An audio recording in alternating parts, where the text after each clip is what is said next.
Sunday fun day in full effect. Acill's ready, and I know Comatron's ready. Oh yeah, here we go. Oh man, I need this. I mean, is Sunday not the best day of the week? I mean, I used to not like Sundays, you know, school starting tomorrow, work, all that stuff, but I think Sundays are now my favorite day of the week. Thanks to all of you coming here and hanging out. It is just awesome. Alan San 09. What's up, Alan San? Qua House is here. Milo loves chocolate. Checking in from the VIP room. Love it. Air Yuri in the hot tub in the chat. My main man. D Mackey 828. What is up, Rasport? What's up, Rasport? Great to see you. It is Amiga Bill time, D Mackey. Andy Beast in UK. What's up, buddy? Great to see you. Tella Folkman. O-Rom. Here we go. Sunday stream. Love it with the beers. I need a beer. I really could use a beer, O-Rom. There's no shortage of beer in the Amiga Bill VIP room, right? Dave Test. What's up, Dave Test? SR Baker also checking in. I know he's probably got some awesome barbecue happening in the VIP room. Torque Live. What's up, Torque Live? Amiga does rule. Hark. What's up, Hark? Amiga Love and Sunday. Yes, Hark. Awesome, dude. Michael Jensen. What's up? Brother Bill. What is up, Brother Bill? Working the door at Club Amiga Bill. I love it. It is hot tub time. What's up, Kazrian? Yo, Mish Misha, thank you so much for the follow, Mish Mika. Knee High Spy, my man, what is up? Chinchillas are ready for Sunday Fun Day. I love it, Alan San.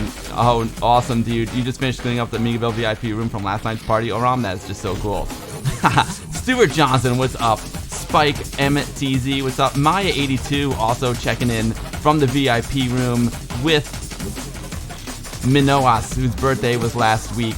Awesome stuff, awesome stuff. Yo, Stuart Johnson, thank you so much for the sub. Stuart Johnson now watching Amiga Bill ad-free, and he gets the Amiga Bill goodie bag. I need to make an announcement. Like, not everyone's getting their goodie bags. You know what, guys? We're gonna have a great stream today. We're gonna do something I never did before. We're gonna talk about some Amiga hardware, and we've got Paul Rezendes with us, also known as Acill. He's a legend in the Amiga community. It's gonna be so much fun. You know who else are legends in the Amiga community? The Black Lotus. They are legends in the Amiga community, and this is one of their all-time great demos. First place, Breakpoint 2014. This is Silk Cut. If you got a volume control knob on your listening device, turn it all the way to the right. Let's freaking go. Amiga.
What is up, everyone? Silk Cut by the Black Lotus, one of the all-time great Amiga demos. Am I good here? Yeah, I got good levels. You know, it's so funny because like I start the stream and I'm like all quiet when I do my sound test, and then I get stream time and I get all fired up and I start like yelling and screaming and I'm like overmodulating like crazy. It's fun times. I got here. All right, cool. Welcome to stream, everyone. It is great to have you all here. Maybe I should get lower. There we go. Today is going to be an awesome stream. We never did like an Amiga hardware stream before, so I've got one of the best in the biz, man. One of the best Amiga hardware folks in the whole Amiga community. Paul Rezendes, Acill. He's coming on with us in just a few minutes. It's going to be super great. Paul is like, you know, he's a legend in the Amiga community. I've been following him for years, since like early 2000 on Amiga.org, I think.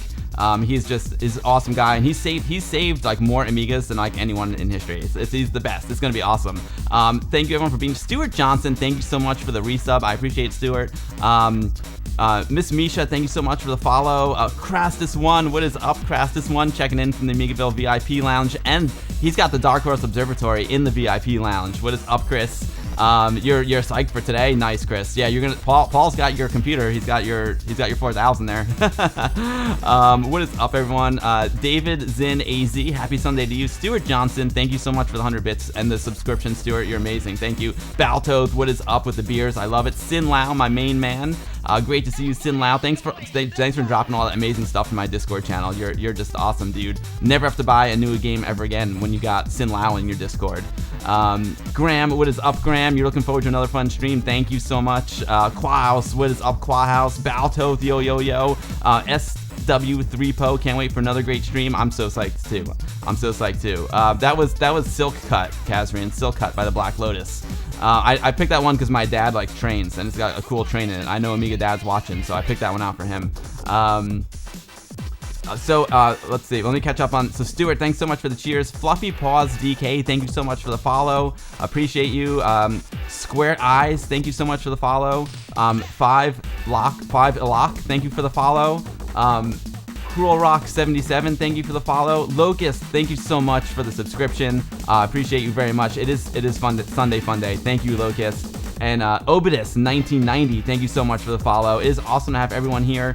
It's gonna be a crazy, awesome stream today. I'm just gonna keep saying hi to everyone. If this is your first time in my streams, welcome. I'm Bill, and I stream here every Sunday, 2 p.m. Eastern, 6 p.m. at UTC. It's Amiga stuff every Sunday. I play new Amiga games, I play old Amiga games, and one of my favorite things to do is like interview people in the community. If you made a new game, if you're like a Amiga legend, you know, you can come on the stream. Or even if you're not an Amiga legend, if you're an awesome person, you come on the stream. Today we got a legend on, and we're not doing any games today. We're just talking Amiga hardware. We're talking Amiga hardware, how to fix your Amigas, what to do when your Amiga dies, that kind of stuff. It's gonna be awesome. Ackle's in the chat. Nice, dude. Ackle, I'm so psyched. DJ Billy Nest in the chat. Amiga 1200 Gamer, what is up? It's great to see you all. Ms. DK, that's a very interesting demo. It's a very interesting demo. That is an Amiga demo. It is by the Black Lotus Silk Cut, but there's also an Atari Falcon version, which is pretty good. You know, like the end credit sequence is in black and white on the Falcon, but the frame rate on the Falcon is really good. It's impressive. What's up, Mixels Lab? Great to see you. Terrafin, what is up, Terrafin? And Fluffy Paws, thank you for being here, Fluffy Paws. I appreciate it. Hark, what's up, Hark? Great to see you. Red Falcon, welcome to the stream. This got suggested to you by Twitch. So Red Falcon, like I said, I stream Amiga stuff. I don't know if you know what an Amiga is, man. If you were suggesting me by Twitch, Amiga is a retro computer. It came out in 1985, and it lasted. Well, it's still going. I'm still streaming, but the Amiga's technical lifespan was from 1995 to 1994. It was distributed by Commodore. And I do all Amiga stuff, man. It's the computer I grew up with, the one that changed my life, the one that like set me forth on my career in the arts. It was the first like home computer for artists, and you know it had amazing things like the video toaster. It was just an awesome computer. So if you're interested in learning about the Amiga, this is the stream for you. And thank you for being here. Thanks for checking it out. I appreciate you very, very much. Chest X Barry PL, what is up? Acmafin, my man, what is going on? Jost80, thumbs up to you. Gay Geek for us, what is up? Great to see you. I'm pulling out all the stops today. We'll see. Cruel Rock 77, thank you so much for the follow. Great to have you here. Vincent GR, my main man, one of the OGs, like original follower of mine over on YouTube, man. Vincent GR, you're the man. Locust, thanks again for that sub. Baltoth, Baltoth's keeping up with me? Nice. D Frizzell, what's up, D Frizzell? You've seen many Amiga games on streams. That's awesome, Red Falcon 1000. That's cool. You've got the right number in your name there, Red Falcon 1000. The Amiga 1000 was the first Amiga to come out. When it first came out, it was just called the Amiga. But then when they came out with later versions of it, like the 500 and 2000, the original Amiga was called the 1000. You're gonna see one today. Save the Amigas, you know it. Obidus 1990, thank you so much for the follow. Walker GR, what's up, Walker GR? Yeah, you know what? You're right. Red Falcon. There are some Amiga games that suffered from ports because the ports didn't take advantage of the Amiga custom chips. One of the special things about Amiga are the custom chips, and many ports didn't really take advantage of the custom chips, especially when they went from Atari ST to Amiga because Atari ST didn't have the custom chips. But there are some great arcade ports, Red Falcon. Like Marble Madness is a great arcade port. Arkanoid's a great arcade port. I think some of the best arcade versions of those games. I mean, the best home computer versions of those arcade games. Lethal Weapon for the Amiga 500 is your favorite. Apostle is the one. I'm sorry, Apostle. It's hard for me to read it. My eyes are going so bad. But Apostle is the one. Nice. Locust loves Amiga Dad. He's the best. You spent the week hunting for a copy of Monkey Island in the UK. Nice. What's up, Pure 3000? Great to see you. Vulture X, what is up? What's up, Amiga Live? Great to see you. Obidus, nice, Obidus 1990. You follow old streams about old computers like Amstrad, Amiga, Commodore, or ZX Spectrum. Awesome. Red Falcon. I do other stuff too. Sometimes I play Commodore 64 stuff. Sometimes I do Atari 8-bit stuff because I love both those computers very much too. But I focus on the Amiga. Oh, nice, Locust. Locust, his apartment's getting overrun. D-Mac, you got an Amiga 500. You want a 1200? Yeah, the 1200 is awesome, D-Mac. Yeah, I hope you get it. But the 500 is the classic of the classic. Yeah, exactly, Ackle. It's really nice to see that Twitch someone actually found me through Twitch. Because the thing with Twitch, like YouTube, you can find people really well on YouTube. Like YouTube, the algorithm, like, it works for you, you know what I mean? But on Twitch, it's hard, it's not as discoverable. Discoverability on Twitch is very challenging. So I appreciate everyone who found me and comes here and hangs out. I appreciate you all very, very much. Thank you so much. DJ Billy Ness, greetings from Greece and the Vintage Computer Society Club. Greetings from New York, DJ Billy Ness, you rock. Case Padua, thank you so much for the follow, Case, appreciate it. And Red Falcon, thank you for the follow. Thank you, Red Falcon, awesome, dude. I hope you enjoy your time here. But when you follow me, not only do you get like me, obviously, but you get like the most incredible Amiga community in the world. Like everyone who comes here and into my streams, I'm so lucky and grateful for all of them.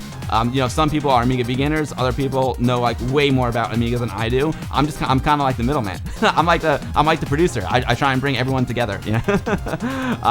But most importantly, everyone is super nice and very welcoming and very warm, and I consider like many of you like very close friends. And these Sunday streams are the best. What can I say?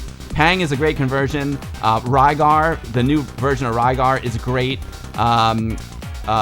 What's the other one he did? The beer edition. Bubble Bobble. Wait, what did Graham do? Graham Cowie did before Rygar. My mind sometimes doesn't work. But Pang is great. Loki is also great. Loki is a great one. It's a great one. New Zealand Story is great, Mixels. There's an ongoing project to run Diablo on the Amiga. Oh wow, very cool. Bad eyes and vintage computers go hand in hand. You're right, Akko, you're right. What's up, Bomuktoid? What is up? Case Padua, thank you again for the follow. Miss Misha, I was suggested to you as well. Awesome. That's great to hear. It's really great to hear. I think Twitch has got to step up their game because, like I said, YouTube is great for discoverability. It's much easier to get discovered on YouTube than it is on Twitch. So it's awesome that they're working on that. That's very cool. And thank you guys. Oh, but I love you, Ms. DK. You're the best. You're awesome, Stuart Johnson. Tiny Bubble, right? Tiny Bubble by the Abyss. I'm trying to remember. I'm trying to think of the beer edition. Was it Tiny Bobble, the beer edition? Bomb Jack Beer Edition, Air Yuri. Thank you very much. Bomb Jack Beer Edition. That's the one I was trying to think of.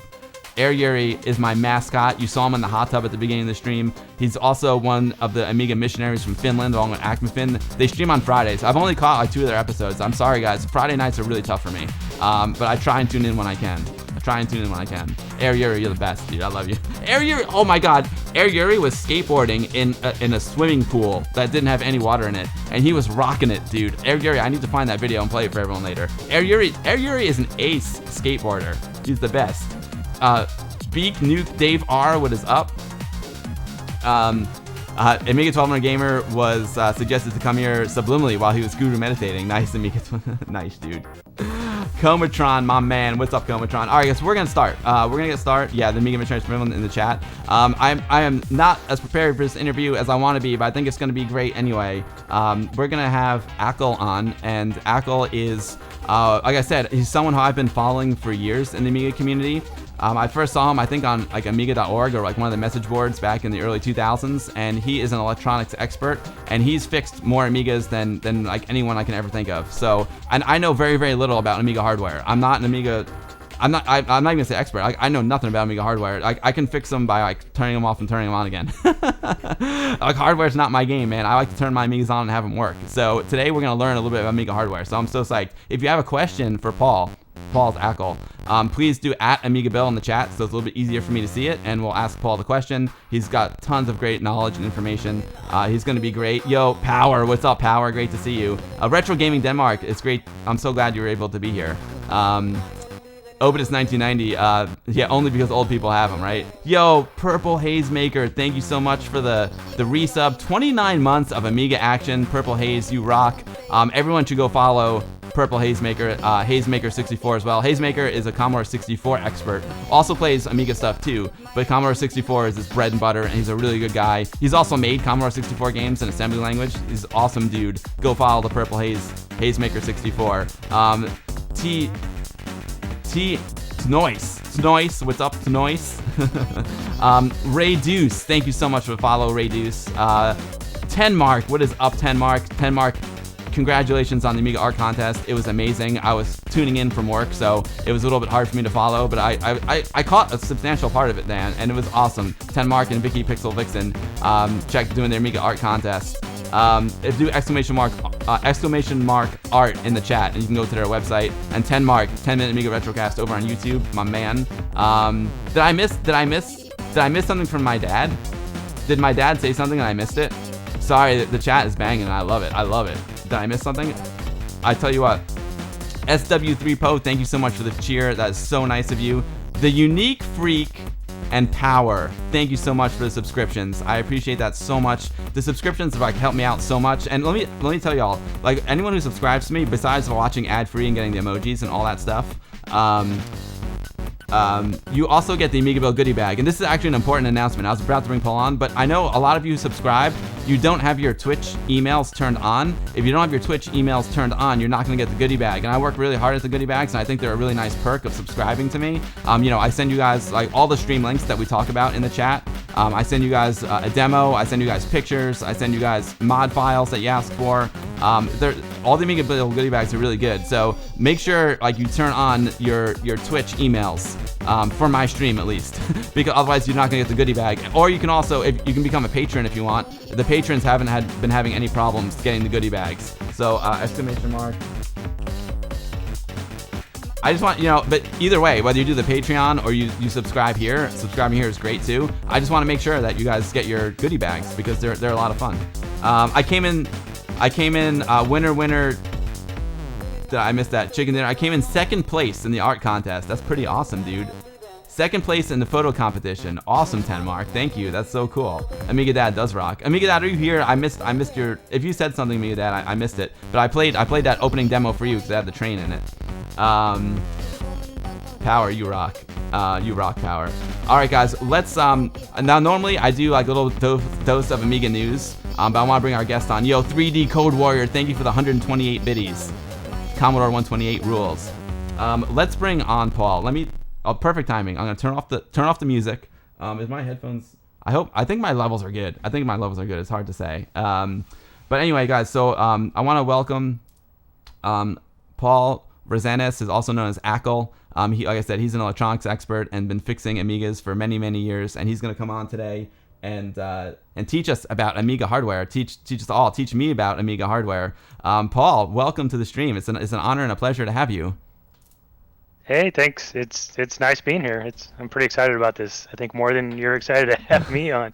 Oh no, I'm super excited, Paul. Like I said, I've been following you since maybe it was like the early 2000s, late 90s, early 2000s on the message boards like Amiga.org. Yeah. Maybe English Amiga board. I don't remember, but you were the guy. You are the go-to guy for Amiga repairs here in the United States. And I want to thank you for like all the hard work and like amazing things that you do for the Amiga community, because these machines are getting older, and as they get older in age, they start to break down, and they need help. They need repair, and there's nothing like Yeah. using like your real Amiga. So the fact that you keep the real hardware alive is just awesome, man. So Paul, yeah, welcome to the stream. It's really an honor to have you here.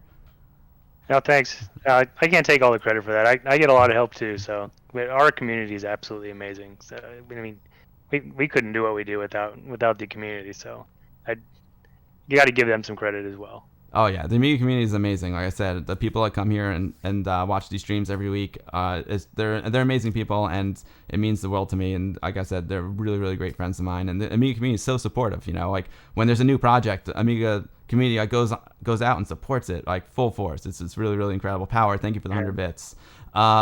So Paul, why don't you give us a little bit of background about yourself? I would love to, for the folks who aren't familiar, who haven't been following you since year 2000. Yeah. Sure. Well, let's see. Man, I've been around forever, obviously. My first Amiga was the 1000. I started a little bit late, not too late. I think I got it secondhand. Back in I think it was like 87 maybe is when it was. Um, I was lucky enough to grow up in the Bay Area, in California here in Santa Clara, where Amiga actually started there in Santa Clara. Somewhere around here, I actually have an original card too from way back then. But yeah, so I lived like right up the street from where they were. So, and I knew my parents were involved in the printed circuit industry. So I was surrounded by that everywhere. I mean, they made boards for Atari. Atari was right up the street from where I was in Santa Clara as well. Hewlett Packard was out there. I mean, everybody was out there. So it's just I got lucky growing up. I mean, I'm not that old. I just turned 47, so I'm still relatively young and compared to some of the older Amiga users, but I just happened to be where it was all at. So I got surrounded by it at an early age. And like everybody, the Amiga, once you turn that thing on for the first time and see it, it's just like, holy crap, It's I was in school, we had Apple IIs, and going from an Apple II and then all of a sudden seeing one of these Amigas turn on back then, it was just like, yeah, the world is over now. This is amazing. But so that's where I started from that, and then I still have that machine, and I moved up. I've owned at least one of every model over the years, and I still have several now in various states of working and not working. But yeah, so that's where I started with getting the Amiga, and I knew a lot of the big players in it just because of where they lived, and some of the biggest Amiga, user groups were there in the Bay Area. We had BOG, which was Bay Area Amiga Users Group. We had Fog, which was a Fremont one that was really really big. In fact, Fog, the Amiga 30 was in the same area in Fremont there, if I remember right, and a lot of the founding members were in that. So that there was just a great place to grow up for Amiga and electronics in general. It was in my blood, so do that. And then I moved from when I was my senior year before my senior year of high school started up. I moved to Arizona and finished my last year and a half of school there. Huge Amiga community in Arizona back then as well. So this was in '91. Um, so I got to see some big big groups. I forgot I think it was I forgot the name of the group that was out there. But we met in a university, and it the auditorium was full. It was crazy, and I went through that, and I joined the Navy, and when I right out of high school, which is where I got most of my electronics training. I still work for the Navy right now, so if anyone's wondering what I do for a living, I can't share a lot of what I do just because of the nature of it. I work for the Department of Defense as a civilian. I'm an engineering technician, so I work on a missile system. But if you've ever watched, Fox or CNN or any of the news channels, and during the Gulf Wars and all that stuff, and you see the cruisers and the destroyers shoot their missiles that come straight up out of the ship, that's the system that I work on. Wow. And I do U.S. military as well as international militaries too. A lot of you follow me, see me. I post, hey, I'm going to be in Australia, or I'm going to be in Spain or Japan, if anyone's around. So that's where that travel comes from. Is I work with foreign navies as well. So that's where my electronics background mostly came from. Besides doing what all of us did as kids, taking things apart. But so I do that. It's also what keeps me slower than I would like to be for people. Since a lot of you guys are here listening, I just wanted to thank you too for patience, because some people know when you send me something, it could. I try to get it done as quick as I can, but there are times where it sits for quite a long time before I can get to it, and I'm glad that I've got the patience for that. But yeah, so that's where it comes from. Let's see. Then I moved into coming up with the Amiga 4000 replica board when all these boards started coming out. I didn't do that by myself. I actually put out a call. I needed a big chunk of money to start that, because I didn't go through like a hobbyist group in order to get those boards done. If anyone had seen the boards when they first came out and followed the project when I did it, I raised just about $5,000, I think it was, through GoFundMe, and I went through a pretty big company that's based out of Santa Barbara here. If you actually go to the GitHub, I have them linked in there. So if you search Amiga 4000 replica, it's usually the very first hit. And so this company helped me out. I actually volunteered my time with them to get the price down lower. You think 5,000? That sounds like a lot of money, but if you actually go to a big commercial circuit board design, house, 5,000 is nothing for the small volume of boards, and they weren't really involved in selling any of these boards, so it was actually pretty cheap. Then I came up with a lot of my own money in the back as well. And I volunteered my time to keep the price lower on the weekend. So we spent I think it was about 2.5 months every weekend over there working on it. And hey, there you go. It's up on the screen. And we got it run. He improved it a little bit. I mean, it's not perfect. And we used a real high-end commercial software to do it, which I know a lot of people are kind of upset about because they can't go in and tweak the design themselves. It was Mentor Graphics pads is what was used. That's actually between that and Altium, they're two of the big commercial ones that they use. So that's what we had to use. But the end result of it was the very first board that I built after it was done fired up 100 the first time without Wow. any rework at all. It was pretty amazing. So that's what you get when you spend the money to do that. But it worked out well. And if I want to revise it, we can, but unfortunately they don't do it for free, and I don't have the time to do it myself, and I can't afford that software. So we're working on some things to try to get it switched over to some of the more open source or lesser priced things. So hopefully that'll come out. But That's amazing, Paul. that's, Yeah, so that's the 4000 comes out. that is awesome, Paul. Well, first of all, thank you for your service, man. That's just awesome. Oh, thanks. Really Yeah, appreciate that. Seriously, really appreciate that. And yeah. I also appreciate all your history with the Amiga user groups. I want to get into this Amiga 4000 replica project too. But as you can see, I'm wearing my Westchester Amiga user group hat as well. I started out. We're about the Yeah. same age, or you got like just a couple years on me, but I still feel young like you do.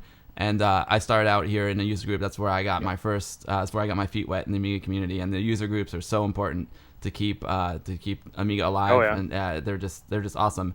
There's so I'm drinking. Everyone's asking. I'm drinking kombucha with blue spirulina in it. Okay. my wife handed it to me right before the stream. It's kombucha with blue spirulina. And they're also asking, do you use Amigas to launch any missiles? I think that No. yeah, no, I but but thank you, seriously, Paul. Thank you for your service. That's just that's really remarkable. And what Paul's talking about here in the Amiga 4000 replica project, like we were saying, is a lot of the Amigas they're getting older, they're dying, and we need new motherboards. And Paul's project is a way to get a new Amiga. It's a way if your motherboard is damaged, and we're going to look at a damaged motherboard in a little while. If it's damaged, you can purchase Paul's board and repopulate it with the chips and have a working Amiga again, which is pretty amazing, Paul. That's just so cool. I've got one here from another amazing. I wish I had one here to show you. I think. Do you have one handy, Paul, that you could show us? The Amiga 4000. Not here handy. I don't know. I've made a lot of them, and the problem is where I get them made from. I make them in the U.S. All the ones that come from me.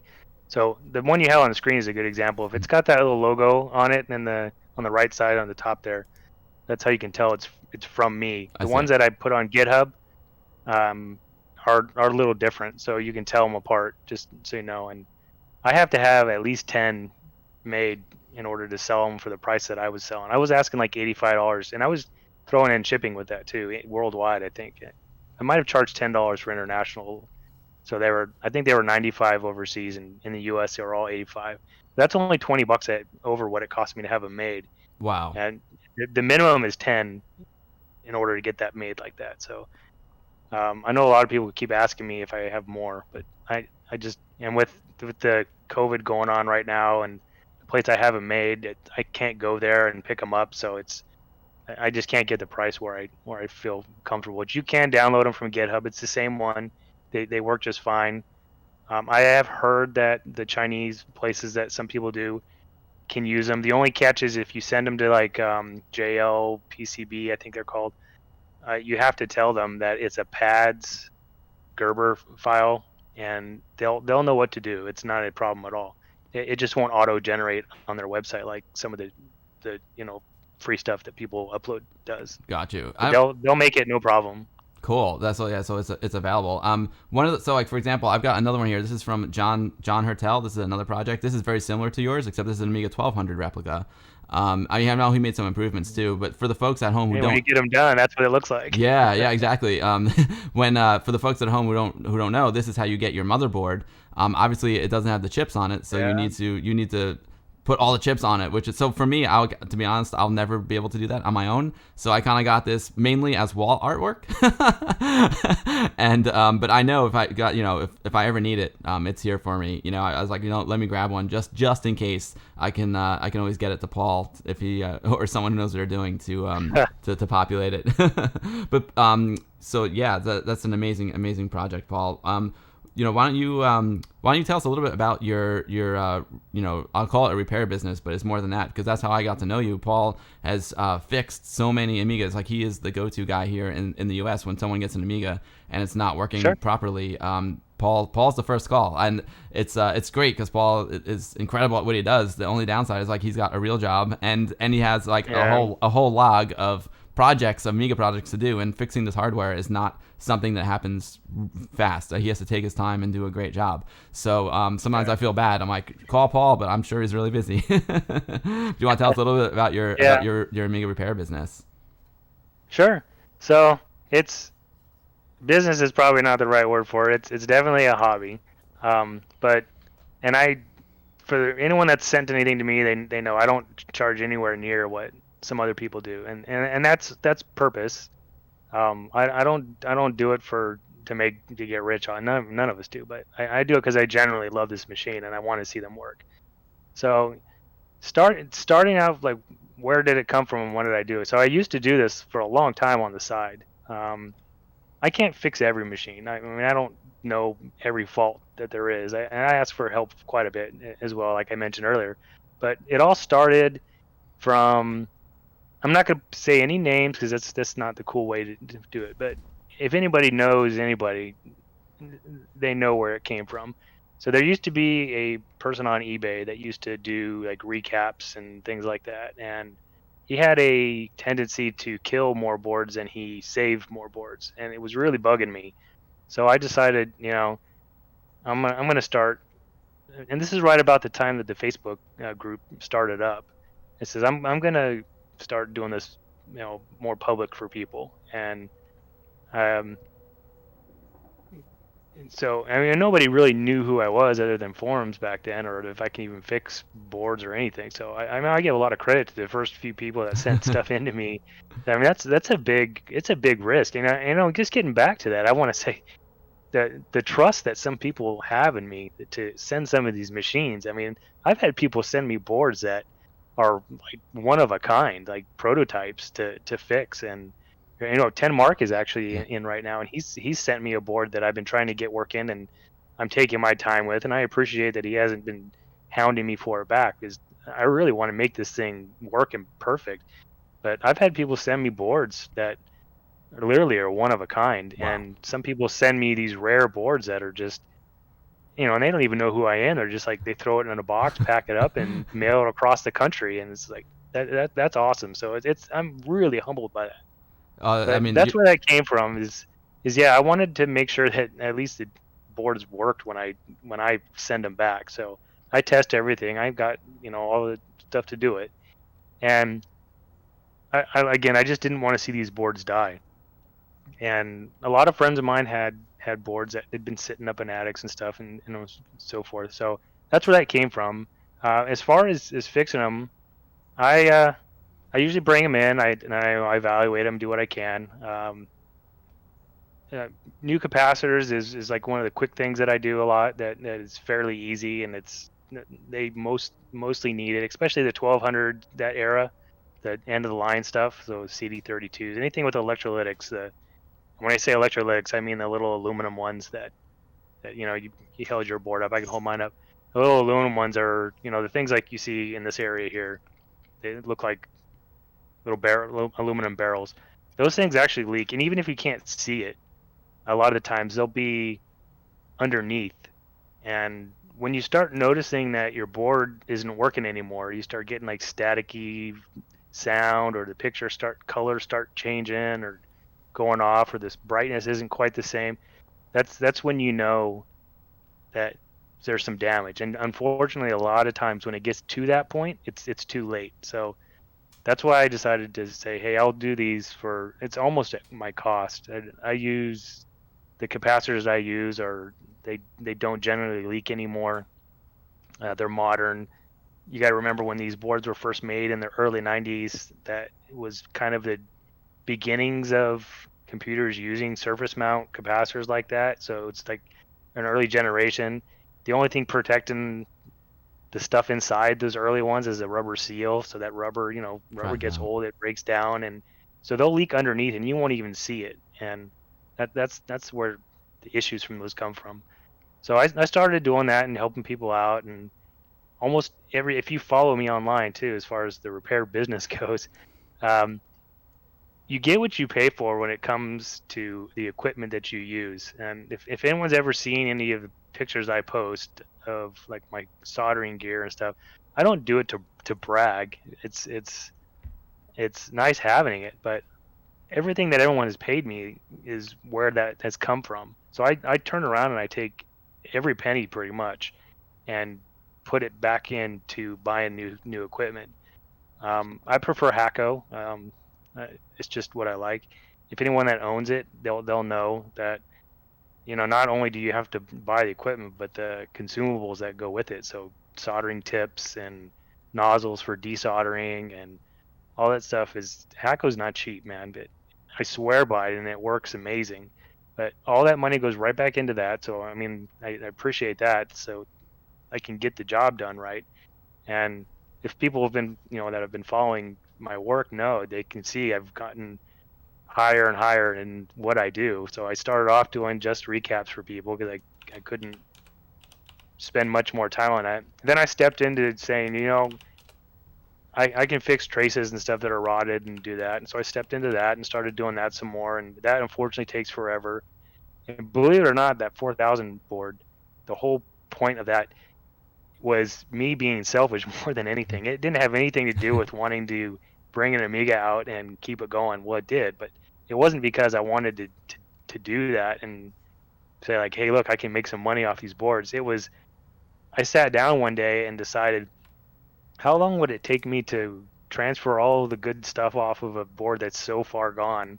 and put it on a new board. And believe it or not, some boards it's faster to do that than it is to figure out what's wrong with the board and get it going. I mean, I've got boards I've spent months and months on, and it seems like it's a chain reaction. When you fix one thing, something else pops up, and then you fix that, and something else pops up, and just keeps going on and on and on. And I just got tired of it. So that's a big part of where that came from. I think John as well. It's a big part of where it came from for him.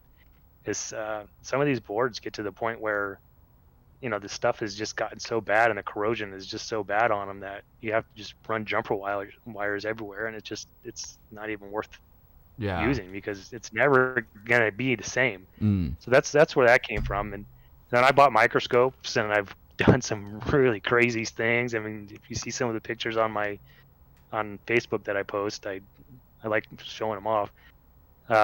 It's crazy what you can do, and learn how simple these boards actually are, and not quite so simple at the same time. Interesting. That makes So, a lot of sense. so Sorry. that's where the repair business is from. It's me just enjoying this, and bottom line is it's an escape for me to go out and just spend a couple hours doing this soldering. And so that's why I don't post a lot of videos and all this stuff. It's just I don't really do much talking and stuff when I do this.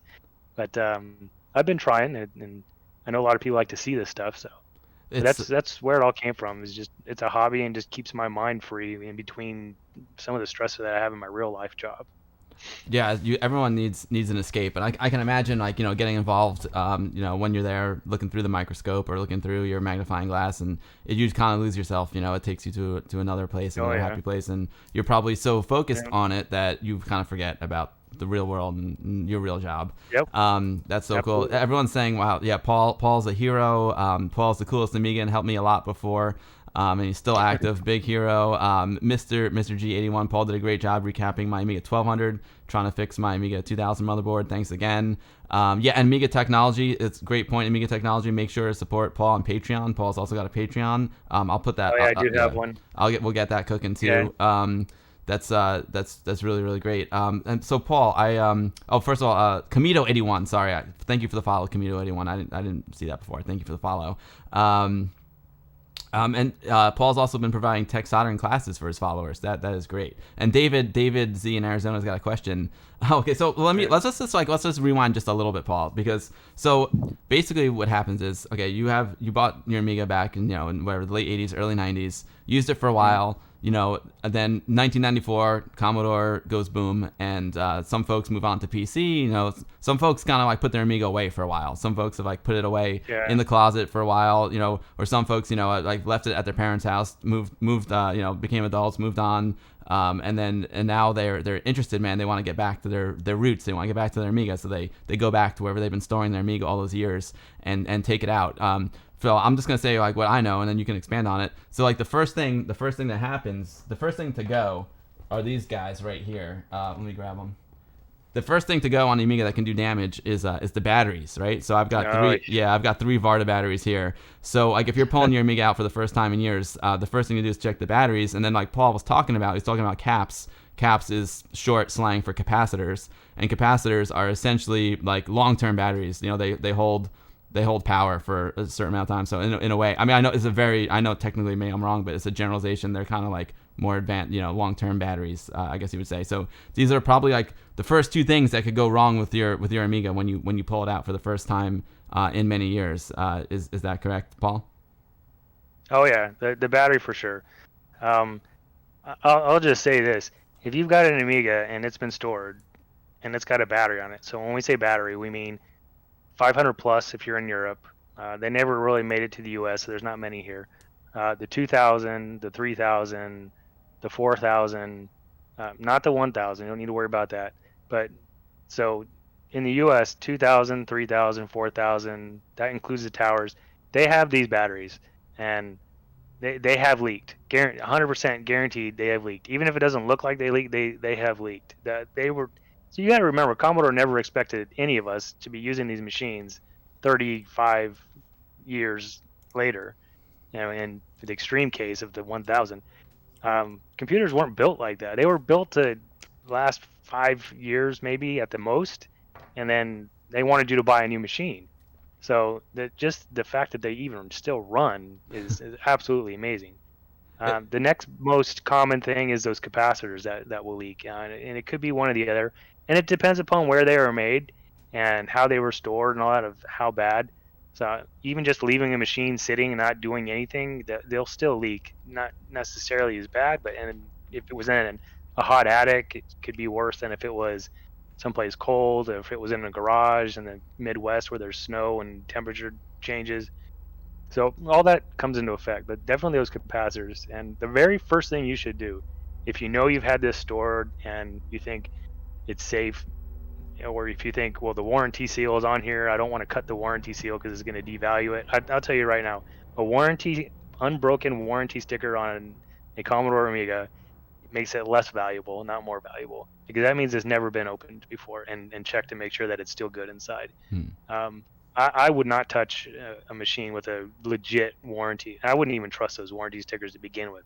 Somebody remade those things years ago, so who knows if it's real or not. Mm. Yeah, but if that warranty sticker's on there, the very first thing you need to do, and it's one of the machines with a battery in it, is open it up, take a pair of freaking wire cutters if you have to, and cut those battery tabs, and get that damn thing out of there.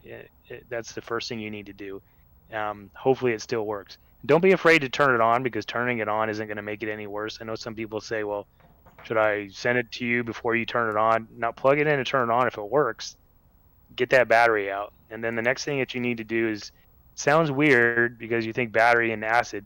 Take some lemon juice, and when I say when I say lemon juice, I don't mean like lemon soda or anything. I mean legit lemon concentrate, and put it on that board because there's actually not acid in there. It's an alkaline, so the acid from lemon juice will actually help neutralize it.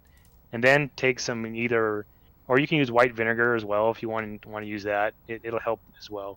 And then what you want to do is you want to take some alcohol or some way to clean it off afterwards, and rinse it off and get it all clean. So that'll help it from spreading any worse, and then you can hopefully turn around and send it to somebody like me to go over it some more. At Because if you least we don't get stop the that bleeding. acid out of there, Yeah. yeah, you just stopping the bleeding is not enough, because once it's leaked, it's in the board and it's going to continue to leak. Yeah, if you just Google battery acid damage or computer battery acid, it doesn't have to be an Amiga, it can be anything. You'll see some pretty serious cases. Amiga 3000 is pretty famous for it because of where it's at. I mean, some people have them where they've actually had craters where the battery is at. It's so bad because there's We're, a lot of copper in the 3000 compared to other machines, hmm. and it'll wick all the way across that entire board and just turn everything green. And when it gets to that point, when it gets up the legs of those chips, if it gets inside that chip, there's no saving that chip. No matter how hard you try, it's done. If you ever open up a chip and see a cross section of how tiny the wires are that attach to those legs of a chip, it's once it's in there, it's done. So you really want to get that stuff off. And I say to a lot of people, some people, there's a big ongoing debate that capacitors are just people wanting to make money off of retro people, but in a lot of cases that might be true, but in the case of the Amiga, it's absolutely not. Um, if you look at all of us that do this, most of us don't charge very much money. We're not doing it to. They're the only people that I know that are in the business of it for a profit are not doing a very good job, and they don't know really the Amiga. It's a big difference between somebody like that and somebody like me that's not only a user but also repairs them. And I do it for myself. And you can ask anybody online. That I've had people send me stuff that say, I don't have a lot of money to afford this. And I've said, just send it to me. And Hmm. I've fixed things for free for people quite a bit, just That's super because I would generous. rather see it done right. And I use an ultrasonic cleaner as well. Recently, I started doing that, and that will actually get everything out of the board. It seems kind of scary and kind of weird that you would take a computer board and throw it in a tank of water, and It does seem bizarre. it doesn't sound like it works, but that's if you look at how any computer is made, that's what they do. It's not just regular tap water. This is distilled, so there's no minerals in it. It's not conductive as well. And I use a pretty expensive solution in there. It's called Bramson EC. It stands for electronic circuit, and that will neutralize everything. It takes all the flux out. It gets dirt out. it's pretty amazing what the Hmm. boards look like when they come out of that thing. And of course, you dry them all out before you power it on. And I put them in an alcohol bath to actually make sure it pulls all the water out. Mm. That's kind of tough right now. If anyone tries to buy any alcohol right now, you Mm. need 99%. Oh wow. It's impossible to get alcohol right now because of the things going on in the world. But so I do that, and then I let them dry out, and I usually let them dry out in I make a heater box that it with a bunch of desiccant packs inside, so it dries it out, and I usually leave it in there overnight, and it comes out perfect afterwards. And I desolder the oscillators, so the crystals. If people notice what they are, you can find an oscillator. It's like what's in a clock battery basically. And some people say that ultrasonic process will destroy those, and it does in some cases. I haven't really ever seen that, but I have spares. If it were to happen, I could fix them. But so I'm up on the screen. I can show you. So like an oscillator on a 1200 is, if you look at this right there, so that's an oscillator. The frequency of what those tanks run at can cause some damage. They say I've never had it happen. I've left them on in the past just to see, and I only leave them in for about 2.5 minutes at the most.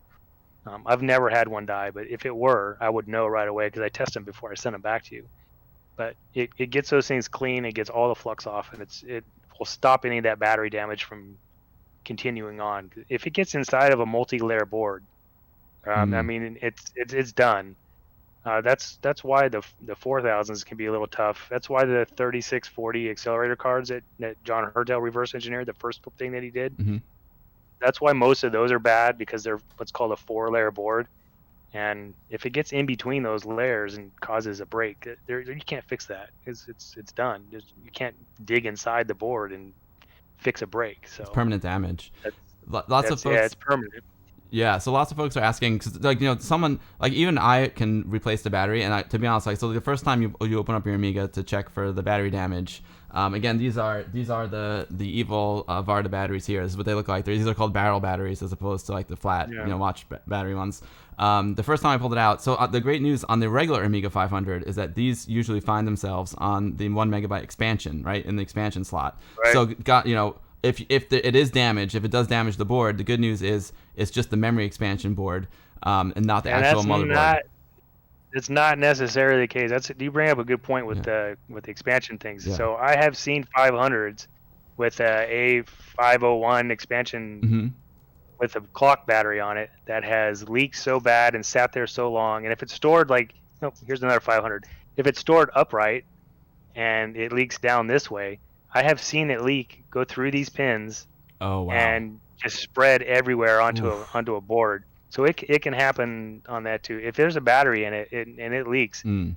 it's gonna follow the traces Mm. because that's just what corrosion does, and it's gonna destroy it. There's no getting out of it. If it's got a battery in it, so that's a very good point. If Mm. you have a 500 that's been stored and pretty much everybody had that expansion Yep. because games like Lemmings and stuff when they first came out, it detected that extra meg and utilized it, so everybody got one if they use their machines. So pull that thing out, and again, you don't need the battery; it will run without it. That goes for any of the machines. Some people say that the SCSI and the 3000 needs the battery in order to work properly. Sort of true, but not necessarily true. You can take it out and it'll one. Just I don't have one in mine. I haven't had a battery in mine in years, and it works perfect without it. It's a So great point. When I just first pulled it out, I was like, "Wait a minute, you don't need the battery," and it's like, no, like on the 500, nope. it basically it's just for the clock and date, the date and time Yeah, only. Yeah, and yeah. it It's runs it. Just fine. date and time. Uh, Most of us are using internet and have Ethernet on our machines. They're not in all cases, but you can set it to auto set the time if you're connected online, anyways. But it only takes a second to set the clock. And again, what do you really use a clock for anymore these right. days on an Amiga? So just Exactly. cut that thing out and get rid of it and neutralize. Like I said, with using and I say lemon juice or vinegar. You want to neutralize that battery. It's because it's an alkaline. It's not a it's not an acid technically, and so you use the opposite to neutralize it, and it'll help. But you want to get that acid off because that acid will cause trouble too. Mm. And some people say if you're brave, it really does work. Your significant other may not be very happy, but last case scenario, you can throw it in the dishwasher with no detergent or anything. Just throw it in the dishwasher, let it run in a cycle without the drying heat because that gets too hot. Pull it back out again and stick it in a closet somewhere with the fan blowing on it for a few days and let it dry out. And believe it or not, it'll come out perfect. Wow. Perifractic, actually, if those of you that watch Hmm. Perifractic's retro recipes, he actually did one with the Commodore 64 and showed it. He put it in the dishwasher, and it really does work. That's amazing. I I know think some my folks. wife would kill me. My wife would not be happy about that either. But a lot of folks are asking, first of all, Cheap TV Box and Horvat Crow, thank you so much for the follows. Appreciate that. Welcome to the stream. Today, if you're just joining the stream, today we are talking to Acill. Paul is an amazing guy. He's been fixing Amigas for the community for many, many years. He's an electronics expert.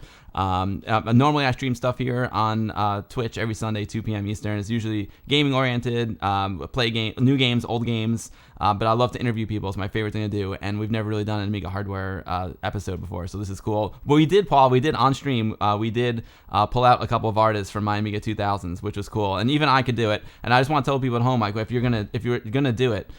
For the first time, it can definitely be really scary. I was really worried. I just took my time. I had wire cutters, and I just cut the metal part, the metal, you called it the proper name, that's holding the battery on very gently, and then I just took like a needle nose plier and gently just wiggled it out very, very gently. Yep. And it seemed it was really scary. It's the first time you do it, it's very scary, but if you just take your time, if you're gentle with it, it's great. It works, and it's not so bad. Yep. It's not so bad. Yeah, don't cut the battery itself. I don't think anyone thinks to do that, but just to get that, don't actually cut the battery itself. You're cutting the tabs that hold the battery in. Yeah, like this, like it's on the edge right here. This webcam is terrible, but it's like right there on the edge. You can see where I cut it there. There it goes, right there. I cut it.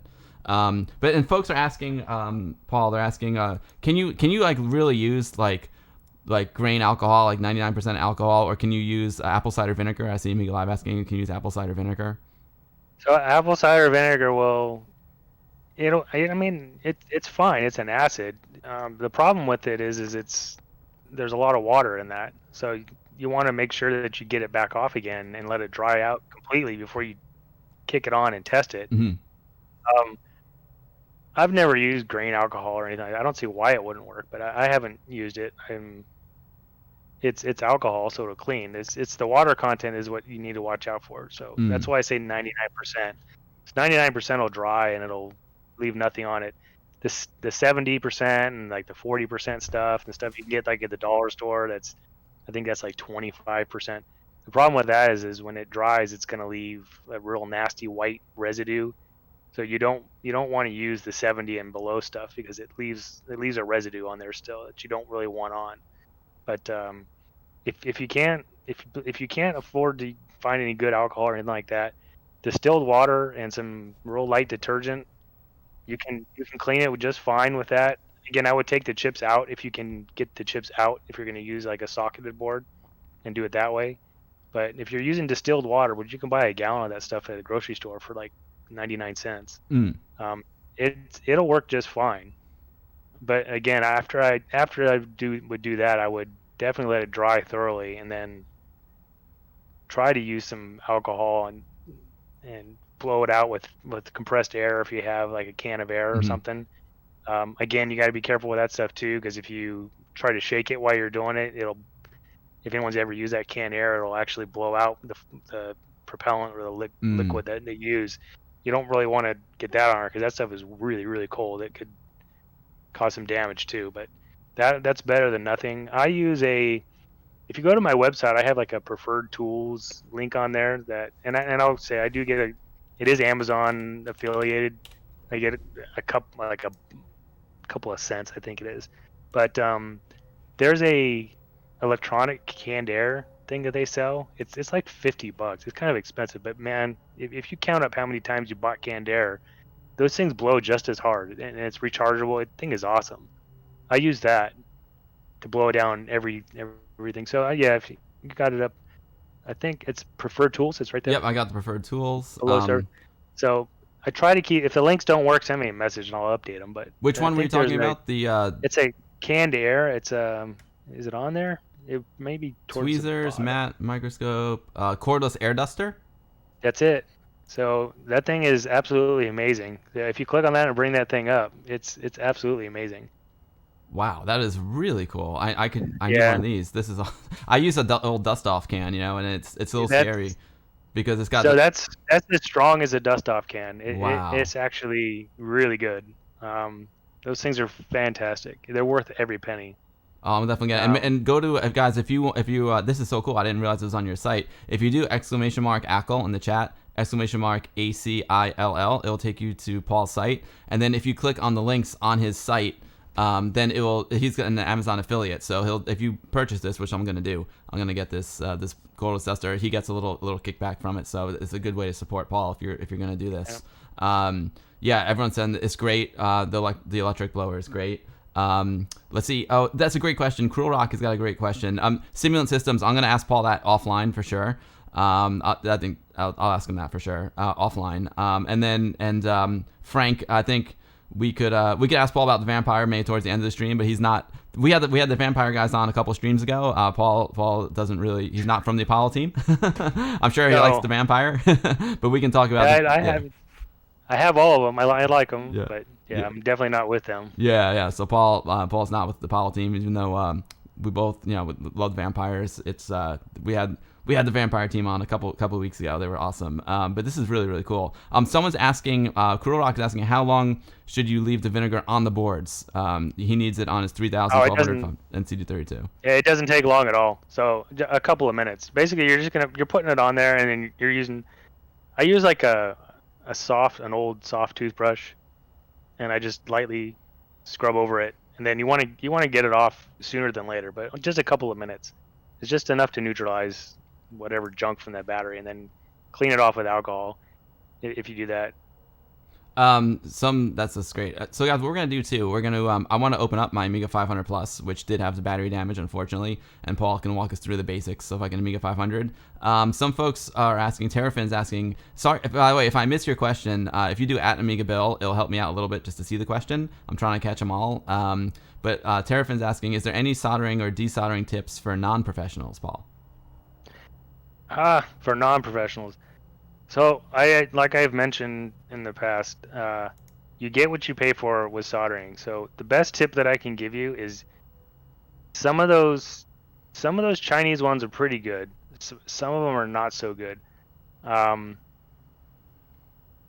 I don't want to like tell someone go buy something like what you just showed up on the screen because that's a lot of money, and Right. that's one of the base stations I use. That gives you an example of how much this stuff costs. So Yeah. what Bill's put up is a $600 base station. You don't need that to do general stuff. You can get away with. There's a couple of good companies out there that have some stuff, but stay away from the stuff like the AOE like 4-in-1 things. I mean, they're okay, but they're not very good as far as temperature regulation goes. So you really need to find an iron that works, that you can change the tips on for sure. Don't buy one that plugs directly into the wall with the soldering iron and the cable off the back, because that you want something that you can adjust. I think I listed a couple of good ones in there. If you're in the U.S., you can buy like an FX888, I think it is. They're only around like $100. Um, that's going to do you really good, and it's going Mm. to last pretty much forever. Um, don't buy any soldering irons on eBay like Hacko or any of the name brand ones, because you're gonna get a fake one. Mm. Hacko doesn't sell on eBay. Some of the third-party companies that carry Hacko sell on eBay, but more than likely you're gonna get a fake. So stay away from that. You want to buy an iron that can be adjusted, that has a temperature control on it. That's super important, and you Speaking want one that you can change the tips on, because different tips work with different types of whatever application you're using to solder. And I've gone over some of that. If you go to my YouTube channel, just search Paul Rezendes, you should find me. You'll The last few videos I did, and they weren't like classes; they were more of demonstrations. But I went through a lot of the tips on what to do, and I have a pretty nice overhead and a magnified view to kind of show a little bit. Um, and see, there you go. Go back one that you did earlier, the tips don't and the I So if think you it go into was this one here, the Hako FM 2032. I did an alternate on there. It says alternate iron Oh for yeah, less yep, money yep, if yep. I got you it. back up. It's that one, the FX 951 was the alternate Yeah, so one. Yep. that's actually a pretty decent one for the money. And again, do not buy that one on eBay because you will get a Chinese fake. But there's even one lower than this that is the 888, I think it's called. Hmm. That is pretty good. So the company I go through is called T Equipment. They're online. You'll find them. They're really good. Or you can go to Hacko USA and Hmm. buy directly from Hacko. They're I think they're here in California, but they're really good. As far as the Chinese ones go, if anyone follows Louis Rossmann, he's there in New York actually. Um, he's got an online store. He sells some pretty good stuff. There's like I think it's called the TS88 or something like that. It's a Hmm. little battery powered soldering iron that actually uses Hacko style tips. It's really really good. So you can go there, and those things are only about $100 as well. But you just don't want to buy those super super cheap ones off of eBay because they will cause more harm than good. Yeah, I've eBay. seen people even the ones that you can set them to like you know they say it's 200 degrees Celsius, and when you actually use a good thermal probe or something to check it, it's as much as 100 degrees off. So Well, they're that's wow. Yeah, and that's a great and it could question. be either direction. Can So do you got to damage. watch it. And That leads to a yeah, good so question. Stuart Johnson's asking, what should the temperature be? What's the optimal temperature when you're desoldering? and again, it depends what you're using. Whenever I desolder stuff with like hot air or something like that, I'm usually right around 200 and about 250, 260 Hmm. Celsius. Hmm. Um, as much as 270. Um, Pretty close to the same thing. It's about 175-ish degrees Fahrenheit, or I forgot what it is on Celsius, but I'm right around there. It when I'm soldering, you don't you don't want to make too hot because too hot is not safe. If you're sitting there for a long time trying to get solder to melt, you're not hot enough. So it's kind of a hit or miss thing. You got to Mm. figure it out. But right around 260-ish or so Celsius is a good point to be at. Doctor Social and Calico 3333. Thank you so much for the follows. Welcome to the stream. I'm an Amiga variety streamer. I do games, all kinds of stuff. I love doing interviews. And today we were talking with Paul, also known as Acill. He's an Amiga expert, hardware expert, and we're talking about desoldering and Amiga boards. We're gonna take my 500 apart in a minute. My 500 plus. Archfan5. Thank you so much for the follow. Appreciate that. Oram has got a good question, Paul. I saw soldering mats up here on your site, acill.com. Yeah. How useful are the soldering mats? Soldering mats. So they're really good. So the ones that I like, and you can find them on Amazon. I need to update some of the links.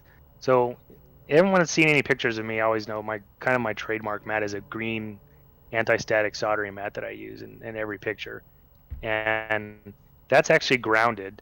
You want to use a grounded one. If you can't use a grounded one, you want to have a grounding strap because you can kill a board, especially some of these older ones, if you're not careful.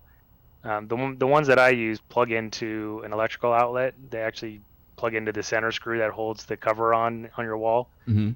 to ground it, and so it's grounded on there. Plus, I have a connection that goes in there to put on my wrist. I think I listed that on here. It might be, but you can search on Amazon. I'll send some links after the thing. I'll update my list to find some nice ones, and they run, depends upon the size. They run about 30-40 bucks for the cheap ones, and to several $100s for the more expensive ones, but you don't need that. So you want something that's silicone based, like the one you have in the picture up right now. Mm-hmm. They work pretty good. The sizes are decent, but you want something that's silicone based, and that'll just keep it from melting. It's like using those silicone like oven mats. Mm. And you want something that's grounded if you can. A grounded one is better than a not. At a minimum, you want a wrist strap to go with you. And I don't use the wrist strap when I'm doing a lot of stuff because my mat itself grounds. And if you've anyone seen pictures of my workbench, it's I got it at a military auction. It's electronics actual bench with an ESD top on it. So I'm like double and triple protected whenever I do stuff. But That's important. You definitely don't want to like solder on carpet or on. You don't want to throw a towel down. I've seen people do that where Oh they put a no. towel down. You don't want to do that. Anything that could Catch fire. potentially cause fire or static discharge, stay away from that. Oh man, Archfan5, Yeah. thank you so much for the follow. I appreciate that. Richard, the train engineer, said that soldering tip: old solder may not easily desolder. Add fresh solder to it, and that will do the trick. Yeah, very good point. That's excellent. That's a good tip. Um, if anyone has ever got one of those Hacko desoldering guns, and the one that I use is listed on here. It's an FM301, and they're not too expensive. You can find them for around on sales for like 150 to $200. They're a lifesaver if you're going to desolder through hole stuff. Amazing, but a lot of people get those things and they end up ripping out the holes that the chips go through in the sockets. Yeah, there you go. Mm-hmm. And a good tip for that is before you ever use that, if you're especially something vintage, that solder's been there for 20 plus years. Um, if anyone's ever seen capacitors and batteries that leak and get on solder, you'll notice that it turns a different color. Sometimes it gets kind of like a whitish, kind of chalky, like powdery look to it. Some at times, that's actually it's a chemical reaction actually that's causing that to do that, and it actually makes that solder turn into, no, I don't know what it is, something Mm. else, but it does not melt anymore nearly as well. So the best way to do that is add a bunch of flux. And again, flux is another thing. You get what you pay for. You want it, and don't buy that stuff on eBay either because you're gonna get Vaseline or something, man. I'm serious. But buy it from a good reputable place.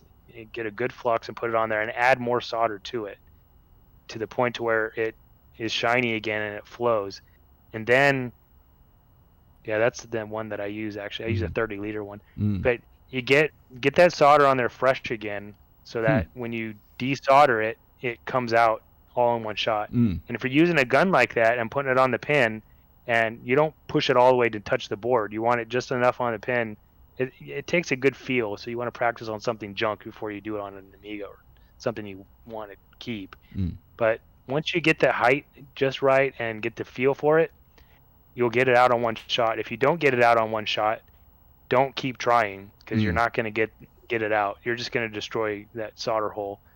Um, Add solder back to it again Mm. as if you were Interesting. replacing it, and then try again, and it'll come out. That's the best tip I can give for that. But adding fresh solder or even just fluxing it and touching over the points again. So I'll pull out something like this as an example just to show. Um, so if you look on the bottom of this, just basically take it and retouch all these pins. If you were, say, pulling the socket out that these kickstarts are in, and then desolder it, it'll help out like immensely to get it back out again. Oh, that's a great tip. And I know I hear you talking a lot about flux, and I went to well, I didn't take a class, but I went to Bill Hurd's soldering class at VCF East, and he was saying you can never, you never use too much flux. He's a big fan of using a Yeah. lot of flux, and he's a big fan of, obviously, like you said, is a great point, practicing on like old dead boards before you actually Yep. go do it on a real Amiga. So yeah, flux. And I'll say it over and over. And in fact, in my classes, I mention flux over and over and over. Flux is not just to help solder stick. Flux has a lot of purposes. The In the most generic term that I can say what flux does is it actually helps break the surface tension of solder, kind of like dish soap does in water. If you've ever seen like close-ups with oil floating on water and they drop dish soap in it, so it helps break the surface tension and helps it to flow better. Hmm. And that stuff is okay, but it also helps to clean the pads in the area that you're going for as well, and it just helps distribute the heat and everything. It just, all in all, it helps a lot. So most solder that we use for electronics has rosin core solder in the middle of it. That technically that's not really enough to use. It helps, but just putting something down just to clean and prepare those pads, you'd be amazed. And it also helps it flow. So I did my most recent video. I think I did some stuff. You can see where I actually did a drag solder technique and point to point technique, and you'd be amazed at what you can do if you just put a bead of flux down, even thick, and then put it on the end of that soldering tip. If you use, and again, there's different tips for different techniques, Mm. but you could actually just drag it along, and it'll only stick to where those pins are at, and it will keep it from causing a short and bridging itself to other pins.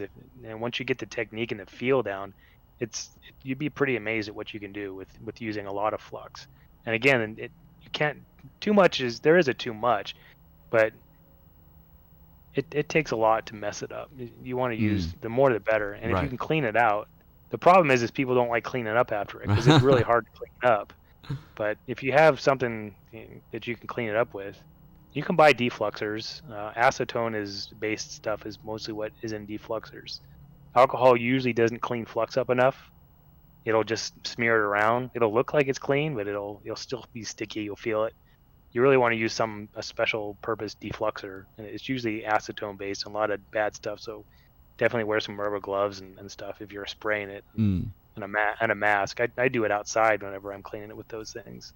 That makes a lot of sense. 10 Mark soldering pro tip. Send it to Paul so you don't kill your board. I'm with you on that one, 10 Mark. That's what I would. That's what I do. Yeah, and I can't emphasize that enough. If you have something real simple and you don't mind waiting, and I'd be more than happy to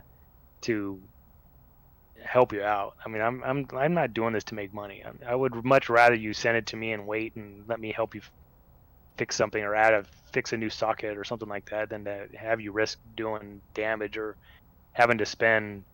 Just as long as you cover shipping both ways, I I'll work with people. That's not a big deal. Yeah, you're awesome, Paul. Thank you for doing that. You're very generous. Oram's asking, how soon do you have to clean off the flux after using it? Well, flux is sometimes sort of conductive. Not really. You can have some issues. I mean, I've had cases where I've left the flux on and tested boards and they don't work, and then I've run it through my ultrasonic and then everything's working perfect. So you want to get it off sooner than later. If you leave it on too long, especially the rosin core stuff, the rosin based flux will harden and it will get very difficult to get off after that. So you want to, if you watch the when I solder online, if I do stuff, I usually clean it off right after I'm done.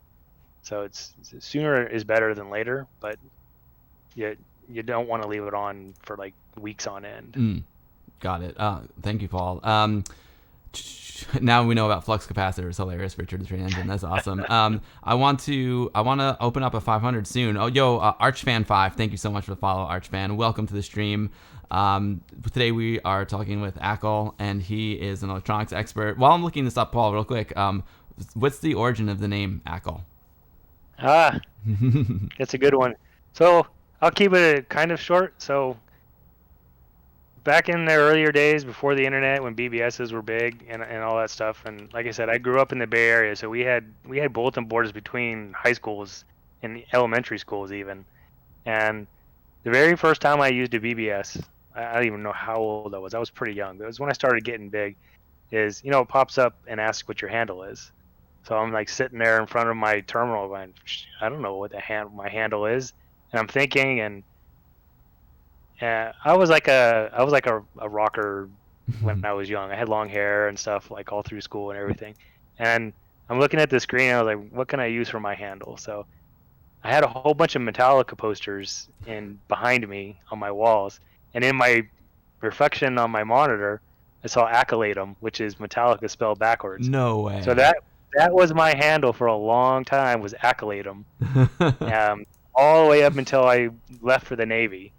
And I got tired of typing that out all the time afterwards, so I shortened it to Acill, and that's where Acill came from. That's amazing. I'm a huge Metallica fan myself. Yeah. I love Metallica. Actually, side note. You can see it in my background, in my bass and everything. I see the Fender, yeah. Side note, if you ever saw Metallica, Some Kind of Monster, I worked on that film. That's my real job. Oh, awesome. Yeah, definitely. I just played a small role in it. I kind of filled in towards the end, but it's cool. The director of that film is a friend of mine. I've done a lot of projects with him. It was great. I grew up a huge Metallica fan myself. That's so cool. Now you're even cooler, Paul. It's amazing. That's where it came from. That is awesome. And then I used to be in Light Force for a while in the console scene and some Amiga stain. So you'll see my name in there. I used to run a BBS and it was that on there.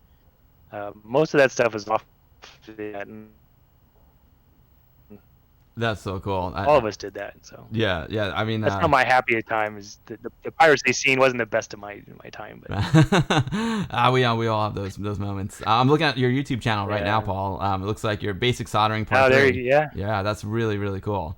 Richard the Train Engineer is not a fan of Metallica, but he's now a fan of Acill. Acill. That is awesome. Richard, awesome stuff, dude. Yeah, Paul, I love it. I see. You've got you're doing a whole soldering class here. I'm going to totally watch this. This is so cool. It's weird. YouTube, is the algorithm sometimes works well, sometimes it doesn't. Like I've been subscribed to you for a long time, but sometimes you don't show up in my feed. It's really frustrating. So I'll make sure. I didn't realize you had this class up here. This is so cool. I don't post a lot of videos. It's like mostly it's because I'm not an editor. I'm terrible. I mean, I have Vegas and I tinker with it, but most of these videos are okay. I'm gonna record this. It's done. Post it on YouTube as it is, raw, uncut. So some of the beginnings will be like 5 minutes of nothing because I'm setting up and I use what is it, the OBS. OWB or OBW, whatever it's called. OBS. I use that. So, and it's nice. I mean, I've got it set up pretty cool with my microscope in the corner, and I can switch views real fast. I've gotten better at it, but OBS is great. That's what I'm using right now. I'm not great at it, and it's getting a little bit better. But I mean, if anyone has anything that they want to see, or yeah, they want to send me something and have me live go over it with you on, I do stuff like that if you want, and I'm open to any kind of ideas. It's mostly on my Patreon as I started it. I forgot who. I think Mark actually is the one that talked me into starting a Patreon. So, and I didn't want to do it because I kind of feel, I don't know. I kind of feel a little bit off put having people give me money for just because. But it does help. It helps me buy tools and parts and things of that nature. So I appreciate it. But I want to at least give something back to anyone that does it. So I offer them on Patreon first.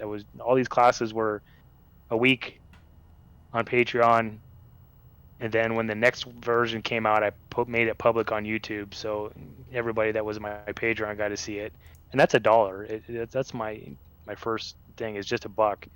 And then I have other people talk to me into saying, well, you need to offer more than just $1. So I did like 2 other tiers as well that I offer some gimmicky things for, but it's funny. Even just $1 yeah, to get access. That's very generous of you. I never really wanted a Patreon before either, but then COVID hit and I'm out of work from March 12th until August 15th. And Maya actually, she really encouraged me to do it, and it's got me through. I'm not gonna lie. Like it gave me something to do, and I give people my artwork. That's I do the streams, of course, and the goodie bags, and I give them my artwork. So it's pretty cool. So I think there's nothing wrong with it, Paul. I mean, you're doing so much for the community. It's nothing wrong with that at all, man. I'm glad people are supporting you through that. That's awesome. Yo, Sanzian01, speaking of support, Sanzian01 from the Pixel Gaiden podcast, and the future was 8-bit. Checking in from the Amiga Bill VIP Lounge. How's it going, Tim? Great to see you.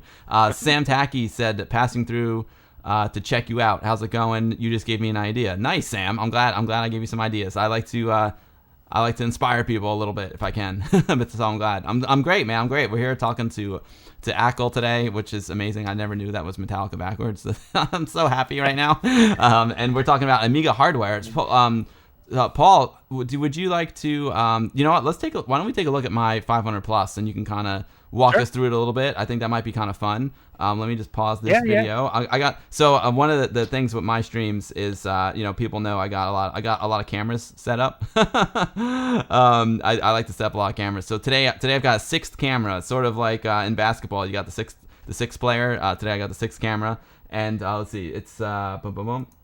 Yeah, that's crazy. Yeah, it's there. So I got me and you, and then there's my Amiga 500 Plus, which unfortunately has suffered some battery damage. Yo, Retro Ralph, what is up? You like the goodie bags, Retro Ralph? Thank you so much. And 10 Mark supports Acill on Patreon, and you should too. Agreed. If you have a link to your Patreon, put it in the chat, Paul, so people can sure. do it. Yeah. And same thing with your YouTube channel. And Tim also, Sanzino1 also supports you on Patreon. Nice, dude. So I'm going to, so for like, I guess just walk me through this 500 plus, kind of like, like just like I'm the noob that I am. And if anyone has any questions for Paul, please do at Amiga Bill in the chat, and hopefully I'll see it. No guarantees. I'll do my best. If you don't do at Amiga Bill, I might miss it. I might miss it anyway, but I give it my best shot. So let me just minimize that. Perfect. My camera looks great. You need that in your life. Thank you, Sam. Oram is also an Acill patron. Nice. Thanks. I appreciate the support. Oram's amazing. Yeah, Oram's a huge. He's in the VIP lounge here in Amiga Bill, man. He's an amazing supporter of mine. I really appreciate him very much. So I appreciate everyone's support so much. It's so cool, Paul. How guys and people like us get the support of the Amiga community. The Amiga community is like so passionate and so supportive. It's the best. Like that's what motivates me to do these streams every week, is because I come here and I hang out with amazing people who are so supportive. I'm so lucky to have them. It's really great. All right, so I got a thing here. I put up a microphone over there near the Amiga 500 Plus, so maybe you can hear me better. I'm gonna turn that microphone on. I'm gonna go over. I got another little thing here. The dance cam. Last week on stream, we decided this is called the dance cam because when I play music, I can dance to that camera. So I'll turn on the dance cam. I'm gonna go over and open up that 500 Plus. The sound will be a little bit worse because that's not my good microphone, but we'll open this sucker. All right, I'm going over. Let's see. I hope this looks good. So this is Amiga 500 Plus, and Paul, like you were saying, is I never had an Amiga 500 Plus before because it's an Amiga that was only available in Europe. However, unlike the Amiga 500 that we have here in the United States, the Amiga 500 Plus has got the Varda battery on the motherboard. So if you get a 500 Plus, like the first thing you want to do is open it up and take that battery out. Is that correct, Paul? Absolutely. Right. Oh, absolutely. Yep. So I'm gonna open it up. Boom. It's actually the case is in really good shape here. It's got a little crack on it, but that's all right. I got this 500 Plus from my buddy Pete Fletcher, who's an Atari ST guy. He was doing this cool exhibit at VCF East called Battle Chess Tournament of Micros, and he hooked all these machines up head to head with a no modem cable and had them play battle chess. It was really cool. And after he was done, he's like, I don't know, you want this 500 more than I do, so he gave it to me. It was pretty rad. Maybe he didn't realize that it had the battery and he felt really, really bad. So that's why we want to show some people how to get rid of the battery here. So here's the keyboard. So it's got the keyboard and it's got. So talk about this metal plate here. Talk about this shielding here. It's rare that you find an Amiga with shielding on these days. Yeah, that's the RF shielding. Mostly in the U.S., I think you find those. I'm not sure. I think overseas has them too. But the only purpose that serves is for regulations. It doesn't really do anything that you can get rid of it. So it's supposed to keep anything from the computer getting out and messing with the radio and things like that. And back in the day, TVs that used broadcast over the air type stuff and could cause interference. So that's mostly what it is. It's RF shielding. So you don't need the shielding. There's little tabs on there you need to unbend to get them all out. But you can remove that. Before you remove that, you're going to need to take the keyboard out because it's partly under it as well. So pull the little clip off that you can see on the little colored wires. Yep. That'll just pull straight out. It's a little tricky. It's especially because my fingers couldn't get quite wide enough. But I forgot how I did it. I cheated a little bit before the stream. I had it pre-pulled out. Yeah, and then on some 500s, before you pull that out, on some 500s over there on the floppy drive, you can see just above the far right side, there's a screw sometimes that holds it down. It's soldered onto a little ribbon, like a little metal copper strip. So sometimes you have to unscrew that in order to get the keyboard out. Oh. But it just lifts off afterwards. Down lower. Okay, it's like down here somewhere? And no, it's in the front above the chips there. So you have that sticker that says 171 on it. Yep. All the way to the right side of that, you can see a big like upside down H or whatever. I don't know what you would call it. Oh, maybe this? Right near on the opposite side of the eject button. At the bottom, though. One more. Keep going to the right, all the way to the very far right. This one here. above the asterisk key on the number pad. Yep, right here. Paul's on a delay. That's why this is tricky. I'm sorry. Right where your finger's at now. There's usually a ribbon that goes to the floppy drive mount that screws into the case, but you want to make sure that's off, and it just unscrews. And what does that ribbon and then do? the I have keyboard. seen that before. What does that ribbon do? It's just a ground. Ground. Okay. It's just a ground. That's all it is. Yeah. All right. So I'm gonna take And out. then you take the keyboard out, and then Okay. And now, yeah, there's the tabs have been I took them out already, but there's like a tab here. Actually, the tabs might be broken on this one anyway. And there's tabs. Yeah, Yeah, so the tabs then- are broken off on this. and sometimes those shields have screws in them as well. Not all machines. Yours is out. I can see on yours that it's Yeah. out. Usually in the dead center on the very bottom is a screw, but there you go. Yep. And Yo. then that'll just lift off, and that'll expose your board. Yo, Hopeful Dreams, thank you so much for the bits. I appreciate that very much. Let me just come over here and read what he said. It's not an ideal. So very late Amiga 500 sold in the US are actually Amiga 500 Plus motherboards with an OCS Denise and the memory jumper to 512K chip 512 slow. Yep. Oh, interesting. I didn't realize that, Hopeful Dreams. So yeah, there are actually a couple of versions of the 500 that. So the 500 plus boards did make it to the US, but they never made it to the US as a 500 plus. They made it as a 500 because the Christmas season they were running low on regular 500s. So what they did was not add the extra stuff on those boards. It's a Rev 8 board, and it doesn't have a clock battery in it in the US version. It doesn't have the extra RAM on it, but it is, you can add the extra chips to it and turn it into a 500 plus, which is kind of neat. I've done that with mine, and you can add extra memory chips as well, and there's a couple of other like buffer chip that needs to be added and things, but yeah, but there's no battery in any 500 that was sold in the US on the board itself. There was never a battery, only in the clock expansion and 512K 1 meg RAM expansion. That's the only time a battery was there. Which is very, very awesome.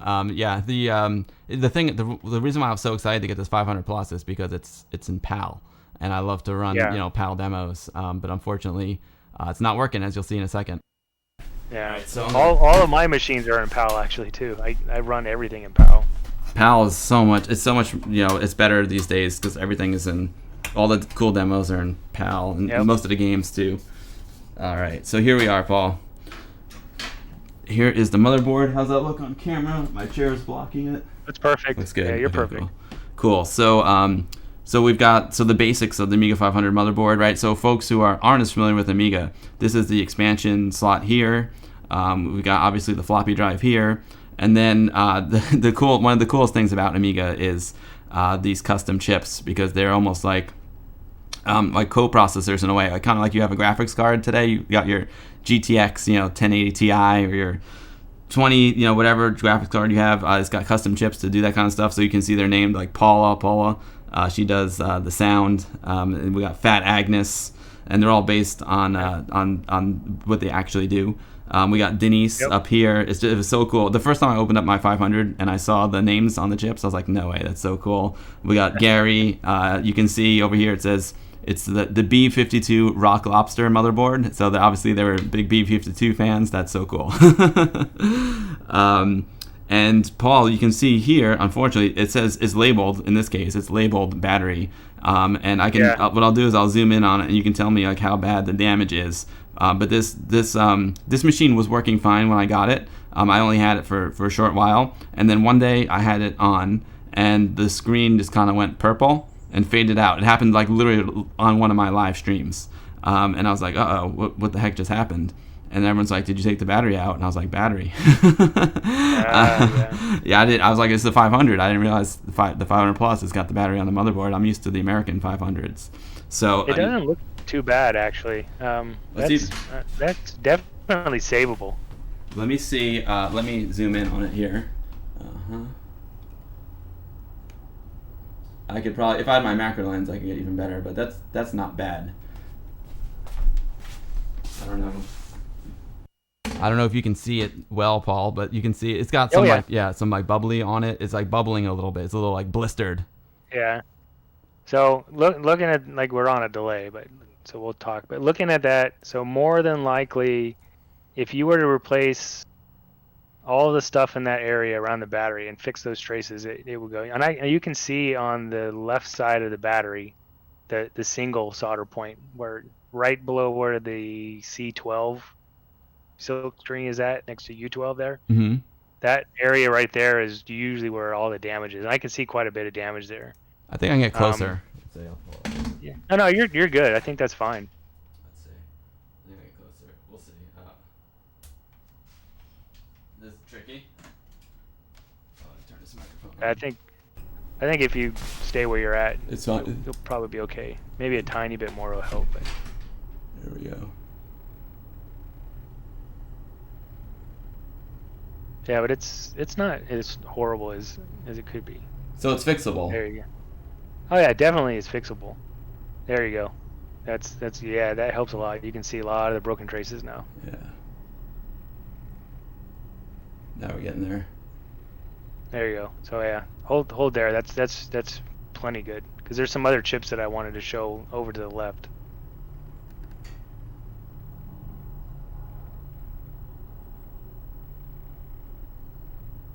How's that? Can you see the? Yeah, that's really good. Okay. Right there. Stop.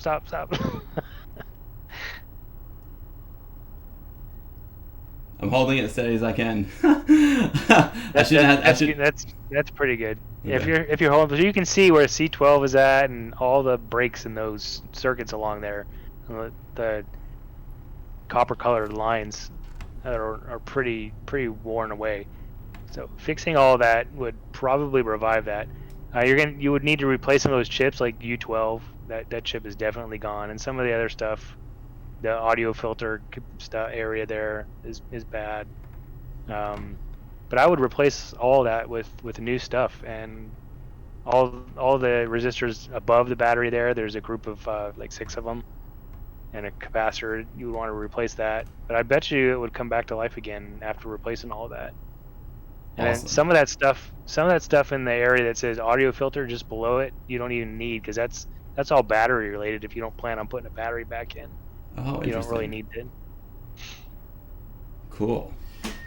That's thanks. So you're gonna have a new customer here, Paul. Well, not new, but Yeah. this will if Yeah, you. and a lot of people are asking too. So right now, as far as things go, and me fixing stuff, I make exceptions. So don't be afraid to ask me. But if a board is dead, I'm usually not really taking them right now, and that's just because of the time frame that it takes. Now, if you don't mind sending it and having it sit here for a while, and I can tinker with it every now and then, I don't charge by the hour or anything like that. I just charge parts and I add a few bucks. But I do make exceptions, but just know that if someone sends something in that works and it just needs a simple like a recap or a fix, that takes precedence, and I put yours aside until I can get back to it. But definitely ask me, because I'm willing to help, and I do pass things off to a couple other people too. There's some other guys in the U.S. that I've been kind of training and helping teach them how to solder and stuff that I really trust and can refer people to if I can't get to something. So there's that as well. But that's definitely fixable. That's not bad at all. That's good to know. So it's definitely this would be obviously considered a dead board since it doesn't work. But if I just send it to you, I mean, I haven't used it. I can't remember when I pulled this battery out. I think it was over a year ago. Like you can take it and hold on to it as long as you want. That's a good example of just because you take a battery out doesn't mean that it's not going to kill itself. You've got to get all that stuff out. If you don't get it out, it's just going to keep going and going and going. Even with the battery gone, it'll still spread. But the one downside about the U.S. That I do like to warn people on, especially custom chips and things like that, if you need to replace them, is you've probably noticed the market for Amiga stuff in the US is way more expensive than it is over in Europe. So I don't have any way to get boards if I need repair parts from that. I have to take them from another board if I can't find new old stock chips.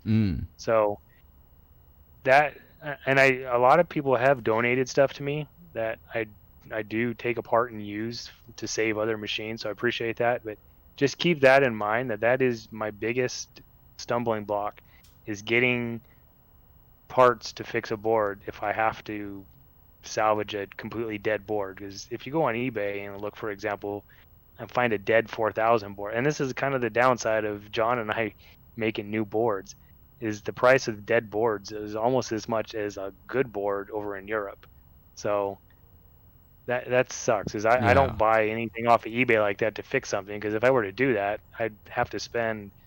I mean, I've seen dead 500s go for $200+ on eBay. Wow. So when you try to tell somebody, yeah, I need to buy a $200 board to fix a problem of something that normally if I could just buy a part for would cost like $10, that sucks. So Wow. that's That's yeah, it's crazy how expensive things have gotten. Anthony and I always joke around that the late '90s and early 2000s. They're saying like now is like golden age for Amiga, and it is because there's so much amazing stuff happening in the community. But the golden age definitely. for the collectors was like late '90s and early 2000s. You could get Amiga 500s for $20. It's like working Oh ones. yeah, I know. I mean I bought a two. When was it? 90. It was probably 96 or so. I bought a 2000. There was a guy in Florida that was selling 2000s, brand new in the box. They were all new old stock that floated around for quite a while for like $150. I mean, it was amazing. And they came, you opened them up, and it was like buying a brand new Amiga 2000. Everything was still sealed in plastic. It was awesome. Wow, Like, that's something like awesome. that pops up today. First off, I wouldn't buy something like that today because it's guaranteed the battery leaked and it's probably dead. Mm. But I mean, it was pretty amazing. And nowadays, a mint condition 2000 or something here in the U.S. it's absolutely insane.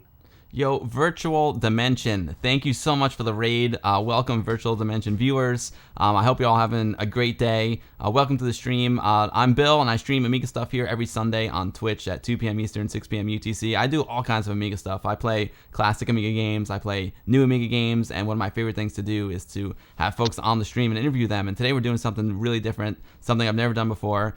We've got Paul Acill Rezendes on the stream, and he is an Amiga hardware expert. And we're talking about Amiga repair and hardware, Amiga hardware issues. You pull your Amiga out from the closet for the first time in 15 or 20 years. What do you do, and what are the possible things that could have gone wrong with it? So yeah, we just up here on the screen right now. I've got my Amiga 500 Plus, which you can see there's a big bubble where it says battery right there. And the Amiga 500 Plus is one of the motherboards that's got a battery on it.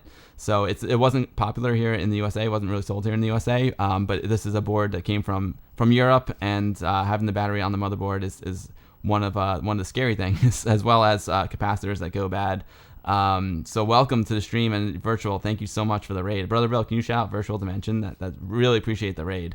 Everyone's saying, they're saying the option is to get an Amiga Plus Plus motherboard and transfer the custom chips over. There you go. Uh, That is actually, I have done that. I've built one. If you look in my Google photo, I have a Google photo shared album where I built one of the very first ones that A1K in Germany did. mm, For if anybody on Facebook, they probably saw it. That Kurt Melton and he sent me a kit and I built it for him I taught him how to solder before he got good and made boards. So yeah, that's definitely an option. The new ones are even better than that one now. They have extra stuff, and there's a surface mount version of it out now. It's really really cool. so is it similar to I got John Hertel's board up here, his Amiga 1200 board up that I got from Retrobench.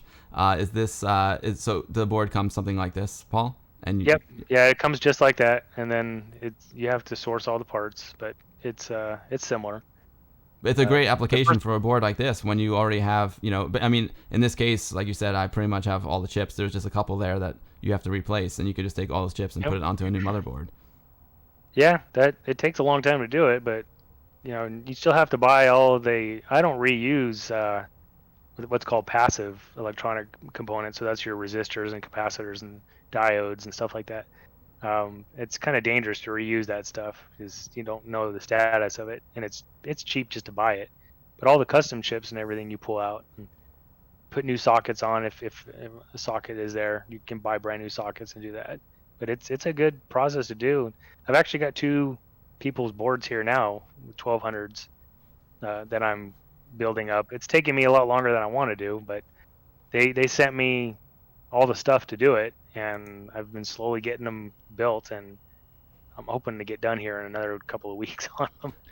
But again, I try to spend a little bit of time. It's a good process, and it works. Those boards have worked really well.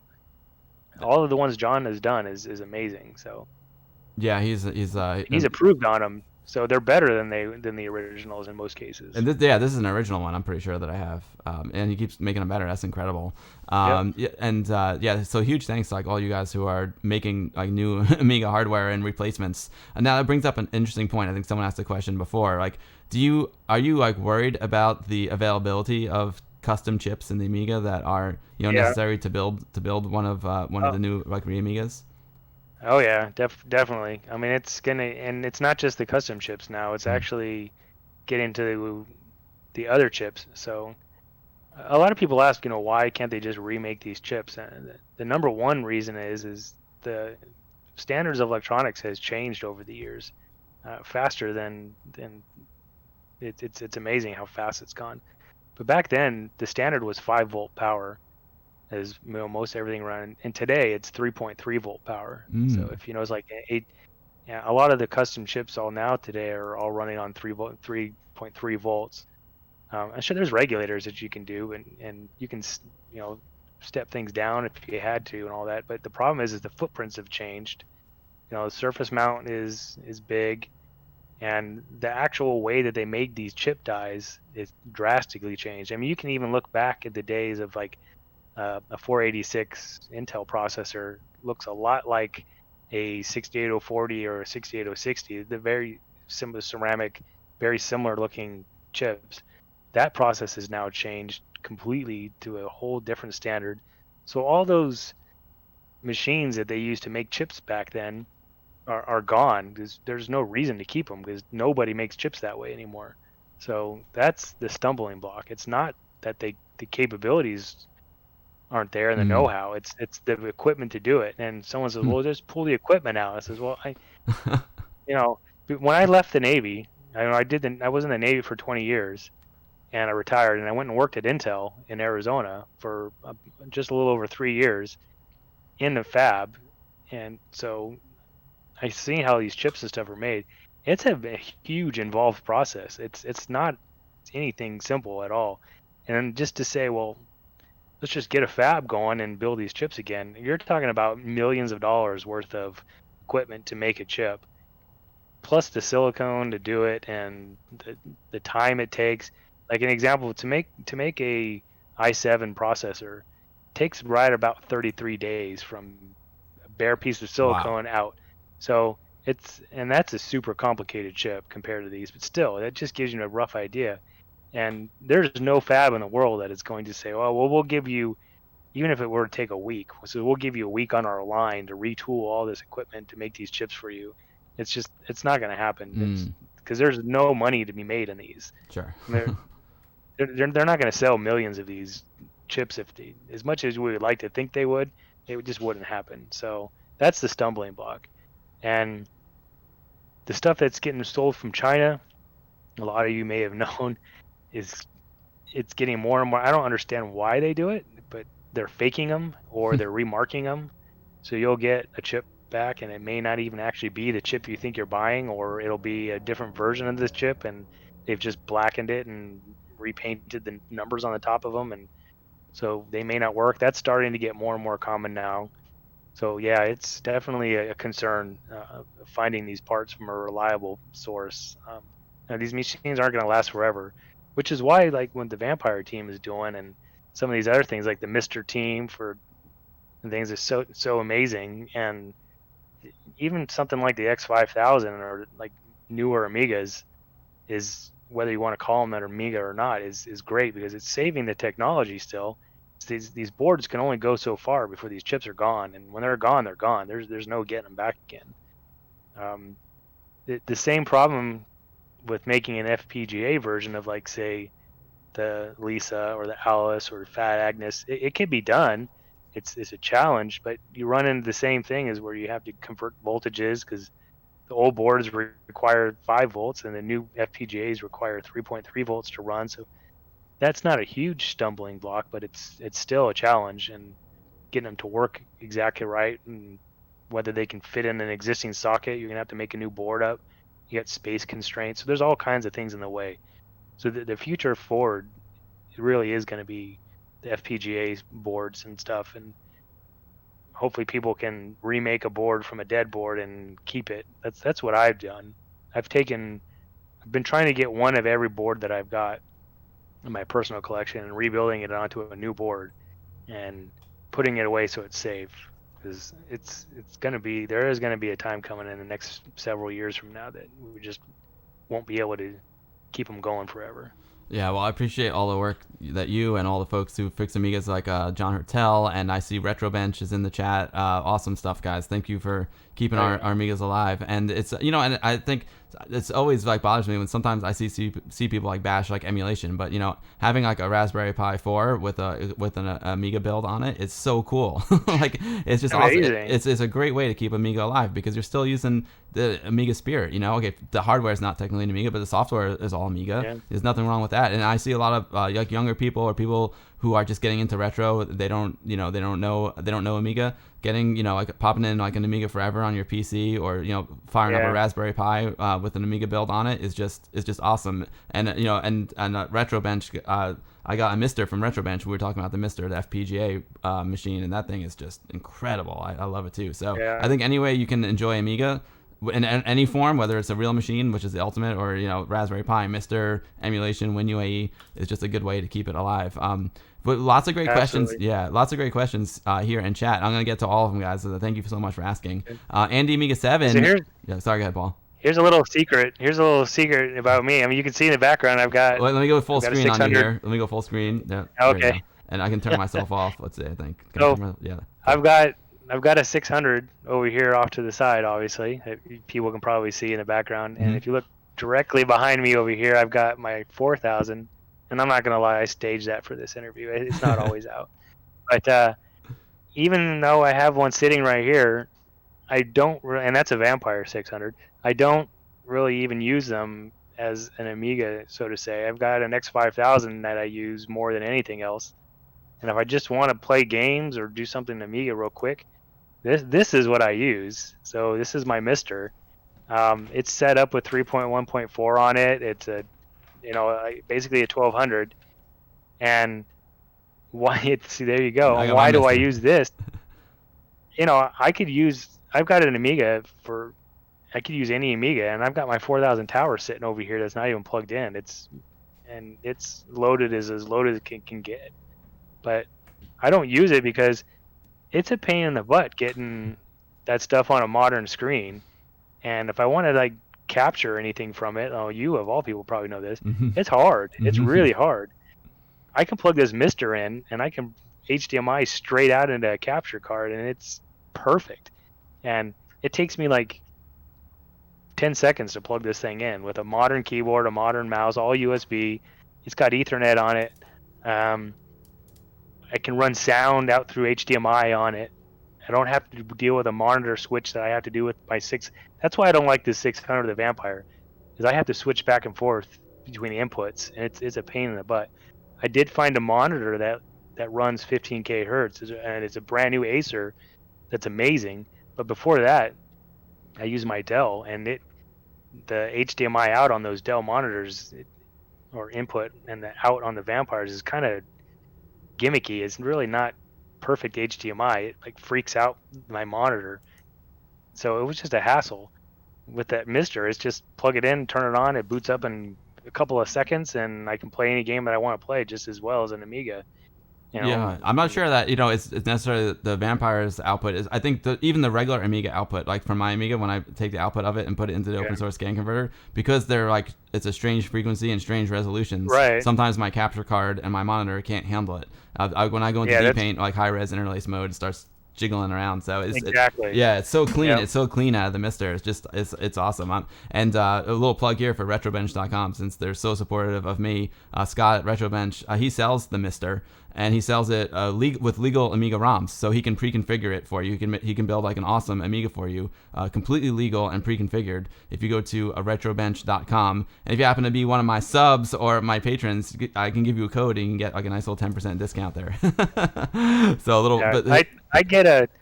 Yeah, I get a ton of questions of people asking me that have never used or want to get into an Amiga again and stuff, and I'd say 9 out of the 10 times I tell them, if you really want to get into an Amiga, buy something like the Mister and support some of these new companies doing this stuff. Is it's going to cost you so much money to get a real thing if you don't already have it. That it's kind of I really don't want to run out and tell, especially in the U.S. I don't want to run out and tell people go buy an Amiga 1200, because by the time you get all the hardware to get it to do what a Mister will do, you're spending a lot of money. Mm. Like, if you want real hardware, I say, get a nice 500 or something, and you can say, here, I got an Amiga. But if you really want to go all out, instead of starting from nothing to build up, it's really difficult. You're going to spend thousands of dollars, man, on a 1200 with a good clean keyboard that works, and hopefully the membrane's not bad in it, and there's so many different things that could be wrong with them that by the time you get it. But definitely FPGAs are so much fun if you just want to play games and relive the glory days again on a budget. Even a Raspberry Pi. They're great. It's hard, Yeah. it's hard to tell somebody you can go buy a $40 Raspberry Pi and run an Amiga setup that would cost somebody like $2,000+ to get to do the same thing. Sure, it's not real hardware, but at the end of the day, you're staring at a monitor with joystick in your hand. Right. How different is it? Exactly, and the quality of the output on the HDMI on the Mister and the Raspberry Pi is Yeah, like the actual upscaling right. is just amazing. It's amazing. Yeah. Yo, Ginger Squash 80, thank you so much for follow. Nighthawk 2001, thank you for the follow. Welcome to the stream, and also welcome all Spider MWA raiders. Spider, thank you so much for the raid. I appreciate that very, very much. I hope you're all having a great day. Welcome to some Amiga content. I'm Bill, and I stream Amiga stuff here every Sunday on Twitch at 2 p.m. Eastern, 6 p.m. UTC. I like to play classic games, new games. But today we're not doing any games, man. We're talking Amiga hardware. We're talking real hardware with one of the best Amiga hardware folks in the community, Paul Acill Rezendes. How do you pronounce your last name properly, Paul? Rezendes? Yeah. Rezendes. Rezendes. Got it. Okay, awesome. So we're talking Amiga hardware, talking about Amiga repair, all kinds of cool stuff. So it's a little bit of a different stream. It's been awesome talking with you, Paul. I'm having a great time, and we got a lot of questions we need to get to in the chat. Andy Amiga 7 has got a good question. Andy Amiga 7 checking in from the Westchester Amiga user group. Do you only work on Amigas, Paul, or do you do other Commodores like the 64 and 128? I did do some 64 and 128, but again, it's so expensive out here, and getting parts was too tough for me. So I do a little bit, yeah. I have a couple of 64 stuff to do tests with, but as far as fixing things like that, there's so many other people that can do a much better job and dedicated and know it better than me that I usually refer them off. But I do those. I do a lot of console stuff that I don't really show and advertise. The console part of Echo Classics and consoles. I did a lot of stuff back in the mod days. I used to install mod chips and stuff like that quite a bit. So and I do some restoration on consoles. I do RGB mod and things like that. Get Atari, 2600 so you can play them on a modern day TV and stuff like that. But yeah, I do other stuff as well. Unfortunately, like I said, my schedule I can't do it all. So I have to be really picky on what I do these days. But yeah, I can do stuff like that as well. Speaking of time, Gosh. yeah, that's. I mean, it's great to keep all the retro stuff alive. That's awesome. And we Amiga fans are most likely Commodore fans, and are also interested in 64 and 128. Real good question. I'm sorry, I'm just getting to the questions now. Judge Groovy Man is asking, how long would the soldering and repair work take for a normal person who knows some soldering, some basic soldering skills, and how long would the job take for you if you had all the time in the world? I think he was probably referring to my Amiga 500 Plus. Yeah. Well, I'm picky. If anyone's ever had a board done by me, they know that I'm super picky as far as the way my solder joints look. So it still takes me a long time.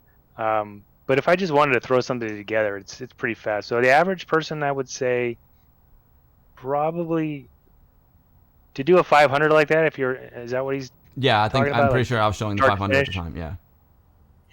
To do a 500 to transfer all that stuff over and build it up, I would say it would probably take a good week for a novice person to do if they're just starting and decent at soldering. And it's a really good project to do, believe it or not. The 500 plus board, the through hole, it's not hard. It's just time consuming. It would probably take a good week spending, or maybe two or 3 weeks if you're just doing weekends. and we're talking probably 5-6 hours a day on the weekends to do. So the first one that I built, the first 500 plus, took me 2 weekends, spending all day Saturday and Sunday working on it. I think it was 2 full weekends that it took me to do, and I knew how to solder at that point. But I'm really really picky. Um, I'll share a link actually to that here in a minute. I've got it on my Google Photos. It's a shared album of me actually building that very first one. If you drop it And into the chat, I can show it up on the screen. okay, I can do And that. Yeah, but it'll take a while.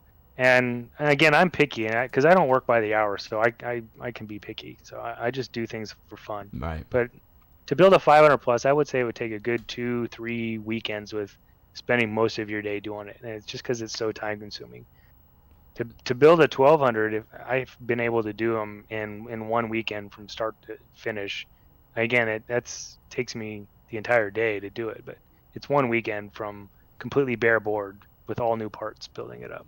One weekend's not bad. I mean, that's pretty for you. For me, it would be many weeks. But again, that's dedicating my entire Yeah. day to it as Right. if it was a full-time job. So Right, that's where it's kind of sucks. Virtual Dimension and Spider MWA. Thank you guys so much for the raids, and please go follow Spider and Virtual Dimensions. They're great streamers here on Twitch. And Jan Cal, thank you so much for the follow. And Angel Martini 1995, thank you for the follow. I appreciate it very much.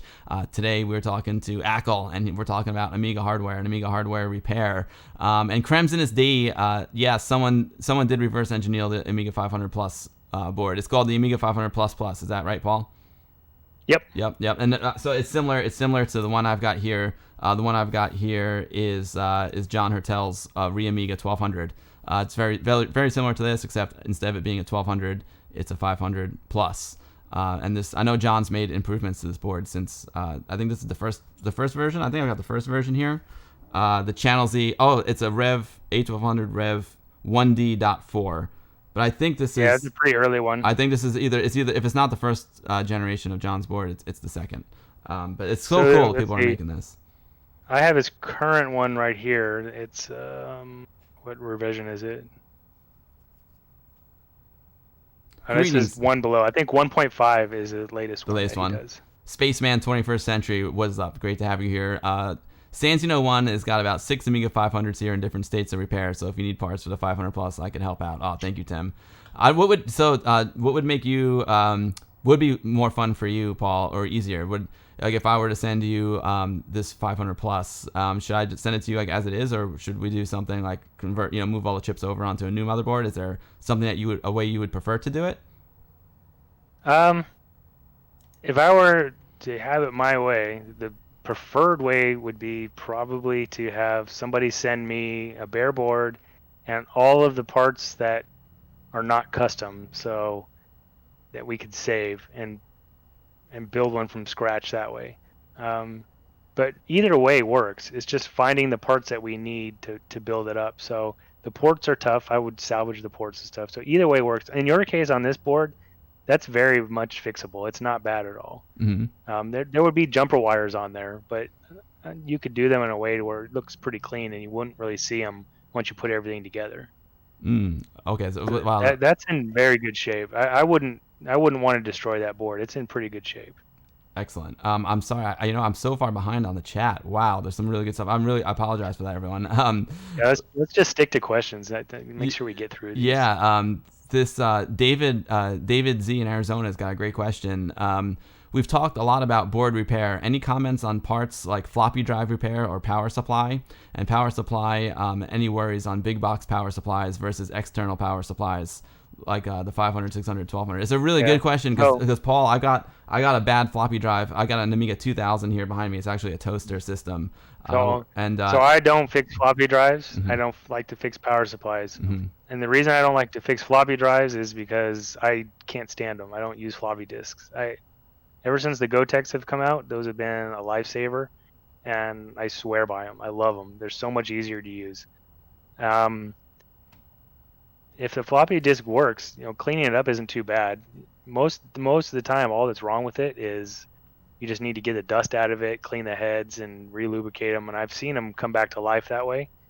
But it's just too hard to get them, and I think for the cost of them and being able to buy blank floppy disks is difficult now because New old stock is you know, pretty much all just new old stock. yeah, Yeah. and who knows if the discs are even still good because it's magnetic media and they're old. So I don't like to waste my time on floppy drives. Mm-hmm. As far as power supplies go, I'm kind of in the same boat as that. A lot of people like to fix them because they want original, which I understand. In my case, it's putting old technology back in again when you can buy guts from a new power supply and put them inside of an old case. I like to do that more because from the outside you can't even tell, and you have a much cleaner, much more efficient power supply on the inside that'll supply way more power than it ever needed to in back in the old days. So I prefer to do that. It's really easy to do. Same goes with like 500s and 1200 styles.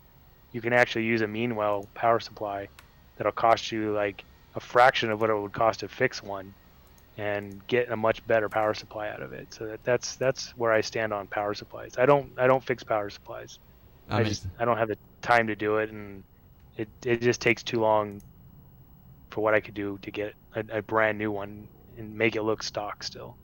Perfect. Yeah, I just bought. I can't. I'll find it when I get back. I actually need to use the boys' room real quick. But I just bought a new power supply, a 50-watt power supply from Centurion, Centurion Technology, and Yeah. it's just awesome. It's a low profile. I can grab one. Um, Mine is too hard to get to, but I have one in the back here that I use. It was a old Cisco power supply that converted over, and it was from I think it was from not a server. I can't remember what it came from. I think it was a network switch that is perfect for Amiga. It's all the same voltages and everything. And it's literally chop off the old connector and solder mm. on a new one that's the Amiga square DINs, and it works perfect. It's absolutely awesome. Paul, I got one here. I need to use the boys' room pretty badly. Amiga Lad's got a great question. Please ask Paul about his opinion about hot swapping joystick and mouse controllers, and would he recommend avoid causing any problems to the controller port? And I'll let you answer I'm that. glad. I'll let you answer that while I use the men's room. I'll be right Yep, back. sure. So yeah, that's a good question, and I actually have something here. So here's the thing with hot swapping joysticks. So I know there's a delay here, so I'll pull it up. So if I would never do it, um, leave your machine on and plugging in and a mouse. It can be dangerous. But if you have one like this, that's all plastic, it's a lot safer than if you have one, say like this. If this were the end and it's metal, because you have a chance of shorting it and causing power to go where you don't want it to go. Because I mean, there's 5 volts inside this thing when you're getting ready to plug it in on there, so it's dangerous. Um, so I wouldn't do it at all. If you are going to do it, what I do is I plug in one of these things on here, so it gives me a plastic end, so it's a little bit more safe. So that's kind of what you want to do, and this will work with a mouse or a joystick. It works just fine. And this is for a 600 because if anyone knows, some of these newer style mice and joystick are hard to plug in on the reset inset um, mouse ports on those 600s. But yeah, don't do it. It's not very safe. I can kind of see some of the questions too, so I can go back and look at some while we're waiting for Bill to get back. I don't know where he left off at.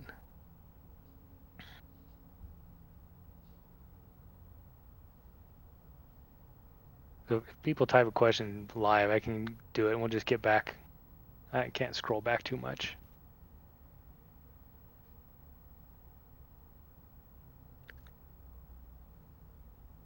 Bill is still away. So it looks like a lot of people are agreeing with me on the PC power supplies. The retro modem is what I call it, but no, modern guts in an old case.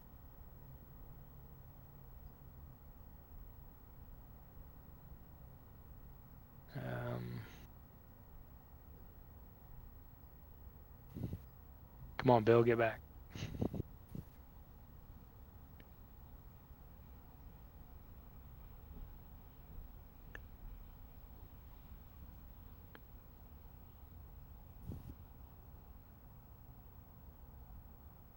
There's a good question. So there, was it a retro bench? So a retro bench. What's my favorite Amiga to repair? My favorite Amiga to repair right now are 2000s. Well, they're not my favorite, but 2000s are some of my favorites. 1200s are my next in line. Least favorite is definitely a 4000, but I would say 1200 is probably my favorite ones to repair right now, just because there's so many of them and they're nice to get to. Least favorite by far is 3000 and 4000. So Bill's back. Hey Bill, so we Yeah. just answered a question. Retro Bench asked me what my favorite Amiga to repair was. I told him it's a toss up between 2000 and 1200, with least favorite being 3000 and 4000s. Is that because they're the hardest to work on? Yeah, the 4000 almost always is battery damage, and the area that it damages is such tiny traces, and just so much can go wrong, and it just drives me crazy. It's just so time consuming. And same with the 3000, even more so on the 3000. And the cost of them is why 1200s I can fix pretty cheap. I've got to send you my 4000 too, because my 4000 we took the battery out, so the battery is no battery damage. The 4000 works great. It just needs a recap. Oh yeah, that's easy. That's quick. Sweet. Hopeful Dream says there's some really rare stuff on my motherboard. There's the ECS 2 megabyte Agnes and ECS Denise, and those are far enough away from the corrosion to be just fine. The Paul and the Gary should be fine too. Nice. Yo, Nyrim, thank you so much for the follow. I appreciate that, Nyrim. Thank you. Thanks everyone for watching today. I'm having a great time, and I'm learning a ton from you, Paul. This is so cool. If you're just joining the stream, we are talking to Acill, Paul Rezendes, and he is an Amiga hardware expert. He is the best repair guy here in the United States. And Paul, I'd like to find out some of your proteges too, because you take you do great work, and you're the best. You're the grandfather of them all. But sometimes you can't do them all. And I know some folks here. In New York, like at Westchester Amiga and stuff, they send stuff out to you. But some folks are like, man, I wish I could just like bring it to someone in New York instead of shipping it, because they're afraid to ship. Maybe that's something we should talk about too, like how to pack up and ship your Amiga if you're going to ship it out to you. Maybe we'll get into that in a second. I just want to catch up on the chat here. If you have a question for Paul, please do at Amiga Bill in the chat so I can see it. I'm just trying to catch up right now. Let's see. Oh wow, yeah, I'm really behind. Got you. Yeah, the Mister Taters games. The Mister is great. When it comes to the Mister, the interesting thing, Paul, is that I know I'm friends with the Sensible World of Soccer guys, and they say the Mister is the only non-Amiga that they can't tell that's not a real Amiga. Like it's so perfect. Is that they like, I can play SWAS on the Mister, and it's exactly like a real Amiga. It's the only one that I can't tell. Yep. It's amazing. So yeah, Taters games feel the same way. Yeah, great point. No problem, Judge Groovy Man. I'm glad you were still here when I asked your question. I'm behind, but we're getting there. Hopeful Dreams has got a question. The really cool bleeding edge thing in retro computing is that ASIC prices have come down, so you can make new real hardware, not just FPGA. There's even one place that will roll small ASICs for you for free now. It's possible that you could make a replacement VIC-2 for the Commodore 64 now, even though it's running at different voltages, necessitating a small power conversion PCB that would still fit in the socket with no extra spaces. Paul, do you want to talk about what an ASIC is? Yeah, so an ASIC is a final chip. So FPGA, for example, is a programmable simulator. The easiest way to say it is it's a field programmable gate array. So what it basically does is, if you were to imagine, how would you even do this? It's emulation, but it's not emulation. So basically what you do is, if you imagine you're able to turn the transistors and power it on and off to mimic the way an actual real chip works, that's what an FPGA does. So it's super complicated to do it. An ASIC is the final manufactured version of that chip, to where you can't program it anymore or reflash it. It's so like an Agnes is an ASIC, a Lisa is an ASIC. That's the finalized version that they would sell. So what FPGAs do, and they still use them quite often, and in fact, even in the military and some of the hardware I use, we use FPGAs to do some of our test gear, because the military is slow as far as technology goes at times, and we use older chips that don't exist anymore. We want to bring things up to modern, so we use them as well for that. And it allows you to. Hey, someone brought up my thing. Sorry, I just it's saw it like now. ooh, shiny mirror over here. Yeah. But so yeah, so an ASIC is is the manufactured final version of a chip that's done not through prototyping, usually using an FPGA. Mm. So when he talks about a company that does an ASIC, and again, there are a lot of people did bring up Google. Google does things for free, but here's the thing: is they're looking to basically make that theirs if you do it. They're not just going to do it for free. There's catches and Oh yeah. strings, and a lot of people don't want to give up the designs for those chips. Some people have it. Some people are stringy about it. So you have to be able to give them all the manufacturing information. And I don't know how willing people are going to be to do that. Mm. Uh, some people like all the misters and the vampire team stuff. They've reverse engineered all that stuff to make it into an FPGA. They didn't, as far as I know, they didn't get the actual data to convert it over into an FPGA. So they Mm. kind of made it work and figured out how it works. So that's the biggest stumbling block for that. And the other side is, are they going to be able to make enough of these to make it worthwhile for them and not just a hobby project? But if it can be done, it would be absolutely awesome if it can get done. I'd love to see it done again, because that's the only way we're going to actually be able to save this. Because those chips they're going to be gone soon, and it's just the way it It's is. the sad reality of it. Like they are gonna fail eventually. It's really sad. Yo, I mean, Ash. because think about it this way: if it was easy to do, all those places in China that are selling old chips would do it and sell Mm. new chips. And why aren't they doing it? So that's the question to ask yourself. Mm. If it was easy, China would be doing it, and they would be flooding the market with all of Mm.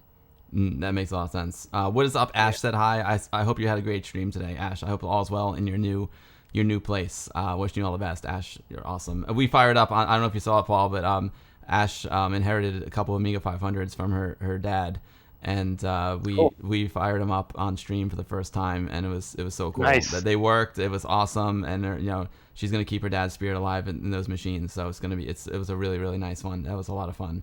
Amazing. I love that. Yeah, amazing how Amiga can like really get emotional like that. It was just awesome. So Paul, what are we looking at on the screen right now? This is the So so that's the first full Amiga that I ever built, and this is a few years back now. So that was the first version of the 500 plus that Project Red, they called it, over at A1K. And if you can actually see on the screen there in the logo, it actually says A1K A500 plus. Mm-hmm. So that's how pretty much a perfect clone of the board you have with no changes done to it. And they reverse engineered it and manufactured it, and they were selling them in kits. So that was kind of neat because I got everything I needed all brand new, including the custom chips. So no board had to get sacrificed for this thing. And I built that over a couple weekends for Kirk Melton. He's in Louisiana. He's actually done some stuff too. Before he knew how to solder, he asked me to do this for him, and my price that I charged him to do this was, if you buy me one, I'll build you one. So, and I never finished mine. That's the story of my life, is I'm always fixing other people's stuff, and I never finish my own stuff. Like the funny thing is every one of my Amigas that I own, my personal machines, except for my 4000T, I haven't even recapped them yet. So it's kind of embarrassing. Talk about the shoemaker with holes in his shoes. You're the exactly. You're right? the Amiga guy with who needs new caps. That's so I wanted to document this to show off how cool it was, and that was 100% all fresh, brand new parts and new old stock. That is so and, cool. It took me a full weekend to do. So all day, one full weekend, I think it was, maybe two, all Saturday, and I worked for a long time, probably 12 hours a day to get this done. Wow. And the first time I fired it up, there's actually, I think in this, at the very end, is the video of me firing it up for the first time, and worked right off the bat, first shot. That's awesome. I know it's not original. I sent it to him, and Go ahead, sorry. What's that? I was gonna say, I know it's not original. It says I live, No. I die, I live again. That's so cool. Yeah. I love it. The bottom half of that photo album where it shows me with the O-scope and stuff is, unfortunately, when I mailed this to him, it didn't work when he got it in the mail, and I couldn't figure out what was wrong with it. He sent it back to me, and I was just, it drove me nuts. And it ended up being a resistor array. If you can't really see it, but it's one of the ones on the far right side that in the box it got cracked, and he sent it to Europe, to Matsy in Europe, and he found it right away. So sometimes it takes a second fresh pair of eyes, and it was the simplest things, but that's all it was, and it still works today. Oh, that's so cool. What an awesome Yeah, but this is project. the video you're playing on your stream now, is the first time it was ever fired up, That's and so cool. That's awesome. That must be such an amazing feeling. yeah, I'm pretty ORAM's proud of. it must be. Yeah, I can't even imagine what that's like, Paul. It's to like literally like recreate an Amiga. That's I can't imagine how that felt, and especially how it worked on the first time you. It was fired it up. awesome. Yeah. It was awesome. Well, huge congrats on Only that. second, yeah, only second to the 4000 that I built the first time, and the first time I turned that thing on and seen it come to life. That was a big thing. But this 500 is definitely my fondest memory of building a machine from scratch. And this was back when hardly anybody did it. I think that was probably the first one in the U.S. actually. Wow. That is incredible, Paul. Amazing work, and it's well deserved that it worked right off the bat. That just shows how talented you are. That's awesome.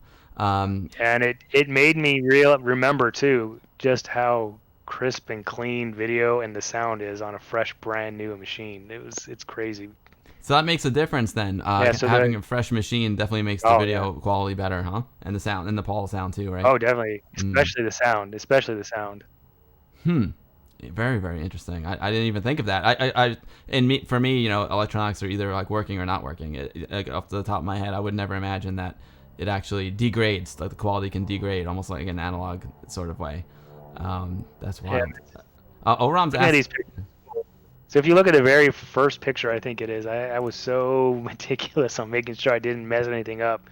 I actually hand wrote down every single part as I was doing it on a piece of paper. Wow. It's somewhere in there. There's a little piece of paper you can see. I think it's the very first picture that has every part written down. Wow. It's in there somewhere. I don't know where it's at, but yeah, but I put them all out. It's a white piece of paper with some handwritten stuff. I found it. It's right there. That's amazing. Did you find it? Yeah. That's crazy. ORAM is asking, is there a CD32 remake board? He thought he heard of that somewhere. That's the piece of paper you just put that's up. wild. I don't even know what that means.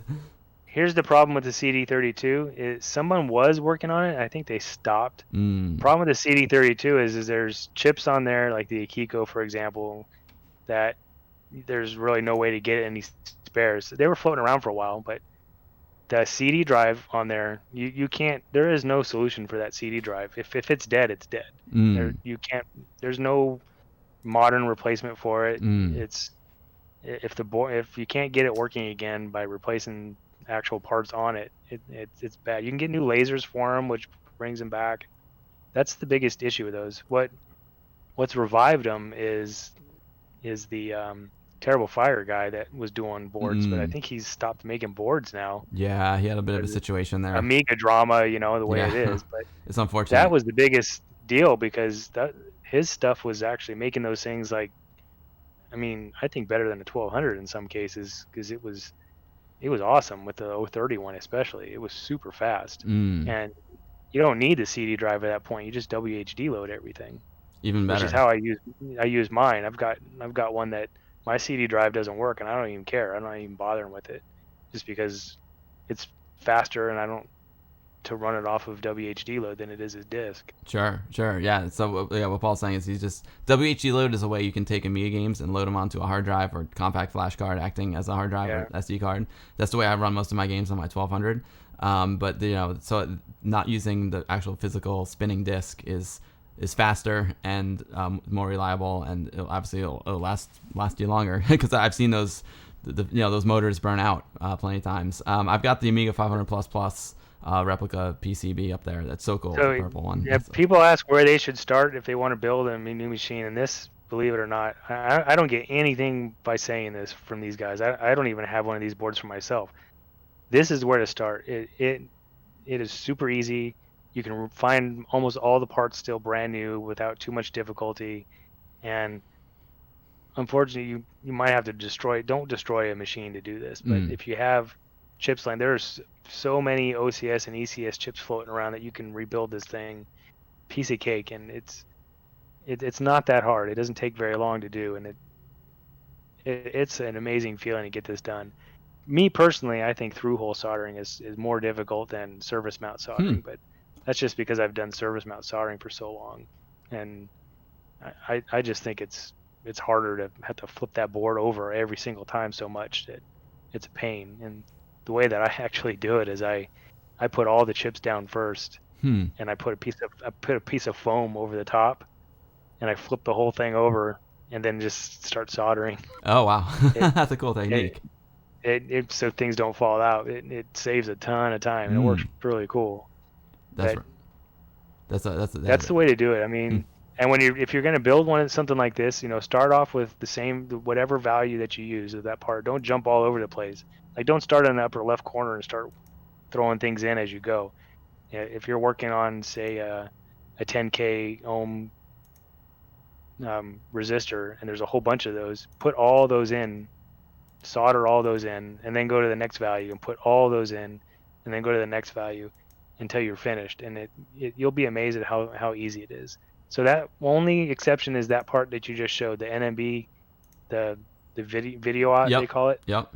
That is the only thing that you're going to have trouble finding, because they just don't exist anymore. You can get a remake of them, but finding that actual one is pretty tough. I have maybe 6 or 7 that I bought from Hong Kong, an old stock that I saved, but they're super fragile. If they're not packed right, they'll crack in shipping. It's just, that's the hardest part to find. And that goes with the 2000, the 3000, the 500. They all use those. All the old classic ones use those. Interesting. 3000 actually has 2 of them. I've seen those hanging around on the boards before. I never realized what that was. Interesting. Yeah. And it won't work without it. It looks like they've got the replacement boards here, which is pretty yeah, awesome. They do have some replacements that you can get. They're tough to build because they're tiny, but that's the way to go. Hopeful Dreams, thank you for the 100 bits. Hopeful Dreams says, OCS easy to find. 2 megabyte A500 plus ECS Agnes is actually super hard to find though. ECS Denise is also relatively hard to find. The only ECS chip that is easy to find is the 1 megabyte ECS Agnes. Yeah, I've got the 2 megabyte Agnes on that board, Paul. It's pretty exciting. So the one that is on the 500 plus is not the one same as you can find on all the other ones, like a 3000 and stuff like that. It's actually different. The 600 and the 500 plus share a similar one. I think it's the same one actually. It's not compatible with any of the other ones. The pinouts are different, so that's what you got. Agnes is a scary thing. There's a ton of versions of Agneses, but you can find the ones for the 500 plus pretty easily compared to all the others. And you can use an older Agnes on that. From what I understand, it'll still work. And it's just, you got to be careful. You got to really watch what the pinout is. And I have a bunch of them. The 8375 is the more common one that you can find. I've got a bunch of them actually. I'm gonna have to send you mine and get it fixed up, because it sounds like there's some cool chips on that one. Brother Bill's got an interesting question. This would help me with my 2000. Is it hard? How hard it would be to get an ID connector for the 1200? It's easy. An ID. I thought you said 2000. Yeah, the ID connector. Oh, a new ID connector for the 1200 motherboard. I guess his ID connector is damaged. It's just a pin header is all it is. It's a piece of cake. It's not. In fact, I have so many of those things in my parts drawer that if you want me to send you one, just shoot me a message and I'll send it to you for nothing. If you're in the U.S., I'll send it to you for nothing. They're easy to get. Very cool. Yeah, and that's a repair that I do for free for somebody. If you need to send me the board and you break it and you're scared to fix that, just send me your board and it's a 5-minute fix. Oh wow, that's an easy fix. That's awesome. This is, go back. Someone asked about the power supply. My power supply is like being used right now. But I'm going to put this up on the screen. This is the one that I have, and it works great. It's a 50 watt power supply. It's the Nuovo LC power supply unit for Amiga 500, 600, 1200. It's really small. It's 50 watts instead of, well, the original power supply was like 23 watts or something like that. So as soon as you start expanding your 1200, like it kind of gives terrible. up. Yeah. So this one is 4 amps and 5 volts and 2 amps at 12 volts, and I think it's about 50 or 55 continuous watts. It's pretty. I think it's 50 continuous, 55 max. So this is a really cool power supply. I recommend it. It's the one that. That's only 50 euros, and that's why I say it's really hard to justify fixing a old one when you can buy something like that. That's going to be just way more power than you need, and for any expansion you ever want to do. Yeah.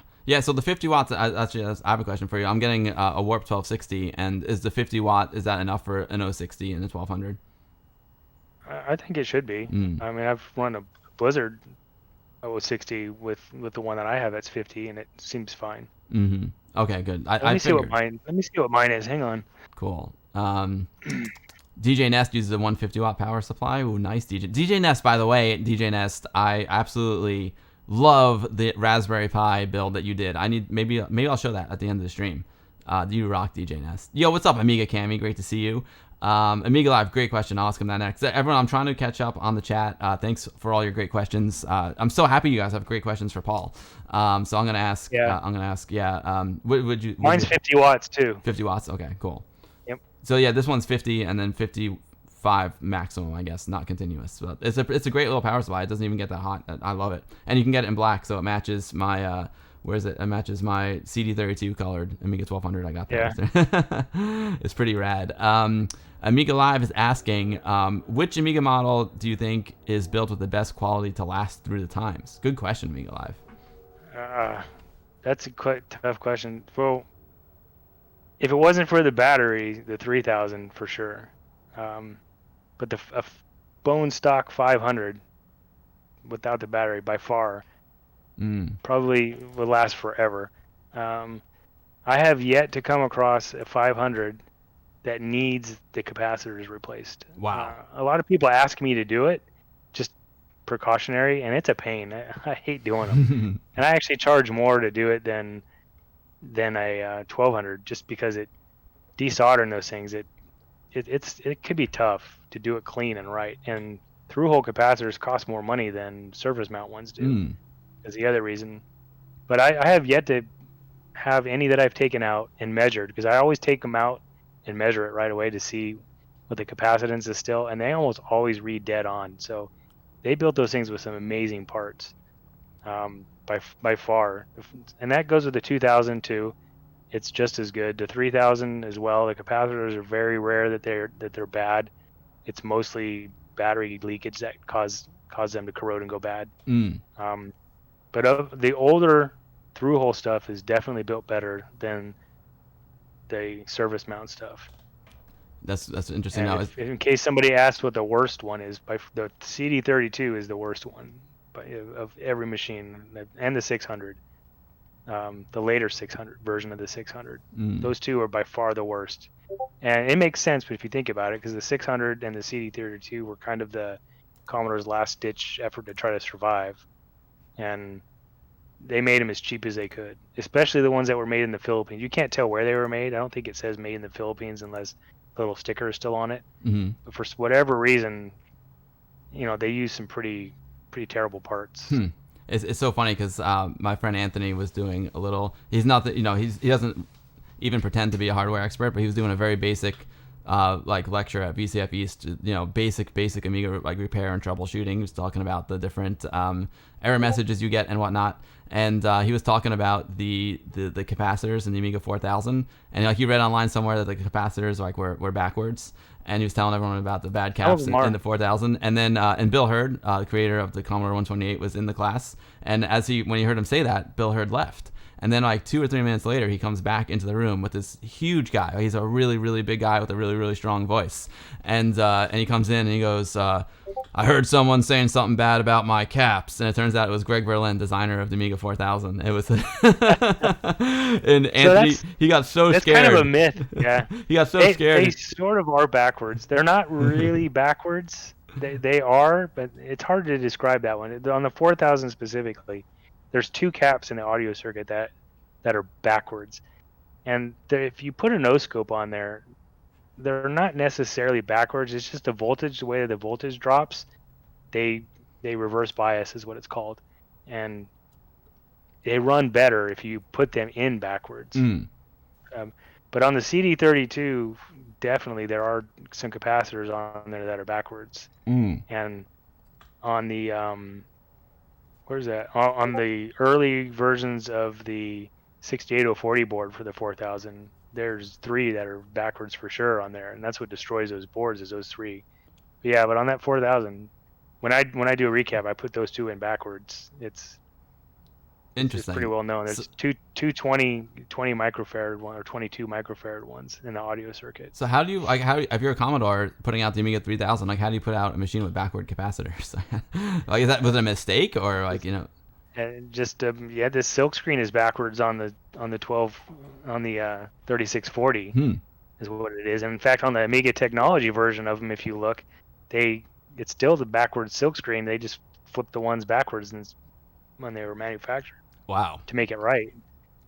Interesting. So these boards, like I said, these boards were never made to last this long. And in a real normal circumstance, no one would ever notice that those capacitors were backwards or because they wouldn't keep the machine long enough for it to go bad like that. Yeah, so like Bill Hurd also, like his thing is he always says at VCF East, he's like, we designed these machines to last until next Christmas. Exactly, yeah. That's pretty much the way it was. Yeah, Judge Groovy Man said this is one of the best Amigaville streams I've seen. Thank you, Judge. I appreciate that. It's all thanks to Paul because Paul's awesome. And Doom Noob is asking you, Paul, if you could do revisions for the Amiga 4000 that made it the easiest possible to repair, what would it be? And what are your thoughts on the Amiga 4000 Plus open source board? As far as revisions go, and I've actually talked about this with the guy that helped me redo the board, is make it a 6-layer board for one, so that you can spread out those traces. If you read my write-up on my GitHub, there's some comments about the way the traces go. So that the 4000 should never have been made the way that it was, because it's technically a 4-layer board, but there's only some ground and some power on the 2 inner layers. For the most part, all the traces are top and bottom, so 2 layers. The issue is if you ever follow some of those traces, they go in between legs of chips and in between capacitor pads, and so they call those what's called an acid trap.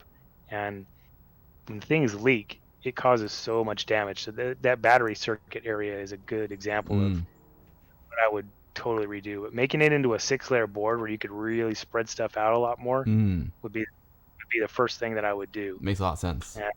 And then, obviously upgrade some of the parts that aren't made anymore into a newer version of them, because there's still a lot of those chips that are on a 4000 that are common. There's nothing special about it except the custom chips, but all this standard off the shelf stuff they use is still used today. Electronics is electronics, and definitely convert over those to the modern day equivalent. Kind of like what John did on the delay line chip that's on a 3640, if anyone knows about that. You can't find those Dallas delay lines anymore. They just don't work. But there are equivalents that just the pads and the footprint of the chip has changed to a lot smaller, and he actually incorporated that in so that you can build them again and find the right part. So that's what I would do. It makes a lot of sense. That would be a lot easier to fix.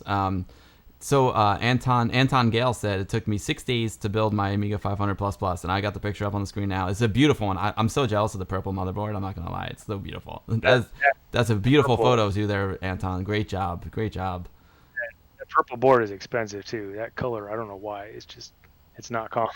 I want a purple one myself. It's so cool. It looks great. Hey, what's up, Dino? Great to see you. Amiga on the Lake sells the Vidiots. Oh, thanks, Oram. I didn't know that. Very, very cool. They did sell them. I think they're out of stock, and I don't know if they'll get them back again or not. Oh, man. Got it. Dino, I'm looking forward to... I know I always say it, but I'm looking forward to getting that Greek stick fixed. I think someone... Okay, yeah, DJ Nest. I'm going to take a look at those in a second. What's up, Amiga Cammy? Great to see you, Cammy. It's a pleasure to have you here as always. Hopeful Dreams, thank you for the 100 bits. The problem with the Amiga 600 ECS Agnes is that the pins are bent to be soldered to the motherboard, and you can't just slap them into the A500 Plus socket. Instead, you have to build an adapter board with a new socket connection. The same with the Amiga 600 ECS Denise, although that's easier as it adapts the package to a DIP connection, which is much easier to build. Even then, it means more PCBs and sockets instead of just chips and sockets. Plus, you're sacrificing an Amiga 600. Got it, Hopeful Dreams. Got it. Thank you. Tim Sanzino1 says his CD32 was made in the Philippines, but it was saved by retrobench.com. Yeah, there you go. The CD32s, man, if you've got one and it's never been recapped, get that thing to somebody because they are bad and they leak so horrible. I wonder, Pred Seda, I wonder too. I wonder what was the expected lifespan of the standard Amigas. Bill Hurd's just joking when he said that he expects them to last until Christmas, but I wonder what it was. Well, the standard is 5 years, so. Oh, wow, standard's 5 years. Sakatumi's got a great question, Paul. How good are the cat packs generally that people randomly sell all over the web? Is it something to stay away from? Yeah, garbage. Paul, you can do a recommendation. I'm gonna make a recommendation to Retrobench. Well, themselves are good. What's that? Yeah, Retrobench are good.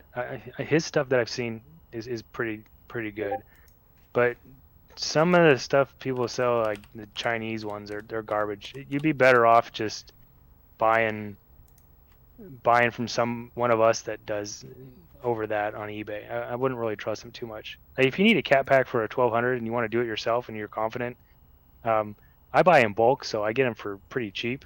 Just ask me and I'll send them to you for what it cost me. So maybe it's like 10 or 12 bucks. It's not that expensive. But everybody sells them for pretty fair. Like Retrobench sells them. He sells really good ones because he buys them in bulk, so he can sell them for that price and still make a few dollars. But don't buy the ones on eBay, because most of the time they're just garbage, and you're just putting in cheap stuff to try to save a buck. Now, here's my thought on that: if you're going to go to all the trouble of recapping an Amiga, why would you put in low cost parts to save some money? I mean, spend the money and get some decent stuff. Don't get electrolytic ones. Get what they call polymer, which they cost like twice as much, but they'll last forever. I mean, yeah, it's gonna outlast you. And then, I mean, these kits. I mean, we're talking like the Amiga CD32 cap kit is 11.5 pounds. That's pretty inexpensive to fix your machine. Yeah, Retrobench is awesome. And Scott, owner of Retrobench, is in the SWAG, Southwest Amiga User Group in England, in UK. Yep. And he's like you, Paul. Like he goes to the SWAG meetings and they have a whole corner set up for him, and he's just there fixing Amigas all day. He's pretty awesome. Yeah, I used to do that at Emmy West. For a long time, I went to Emmy West and I was fixing boards on the side. And I stopped doing it because I wasn't able to do the show and see anything. But, yeah. Thank you. Great question. Great question there. Who asked the question? Sakatumi. Thank you for the question. What else we got? You're funny, Hazemaker. I think that's a trick question there, Purple Haze. I think it's a trick question. Oh, Dino, I can't wait. That'll be awesome, Dino. That'd be awesome. And John Hertel, Chucky Gang says, do not use ceramics or tantal caps. They behave differently. Yeah, don't use them. I for some reason a lot of people like to use those. So here's the thing with tantalums. They're better than ceramic because they kind of behave similar to electrolytic. The problem with tantalums is if you put them in backwards, they're going to explode. I mean, literally, and catch things on fire if it's just right. And that is hard to repair. Ceramics are not meant for that, so they don't have any kind of like fluctuation like they need. So you want to use the right part for the right thing. It's just spend the money. Yeah. For electrolytics, if you replace them and use some good hybrid ones, even they'll last forever and they won't leak. It makes sense. So like once you're doing the job, like do it right for a couple extra bucks. Once you're putting in, because time is more valuable than anything else, right? If you're putting in the time and effort to do it, why not just do it with the best stuff that will last you till your end of your life anyway. Greetings to Italy, Wonderboy. Greetings from New York. So Paul, we're talking about ways to keep, Amiga alive and alternatives like vampires and misters and Raspberry Pis. My main man here, DJ Billy Nest, check this stuff out. Let's see, can I go this up? This is pretty cool. He made a Raspberry Pi in a 3D printed case. There's his Tomahawk joystick. Look at this case. How awesome is that? That is gorgeous. I love the blue keyboard, and he's got a Raspberry Pi inside of that 3D printed case with a beautiful keyboard. This will bring, to me, if I'm sitting at that with a Raspberry Pi inside, that is a pretty transparent, Amiga experience. That is amazing, DJ Nest. That is so cool. Yep.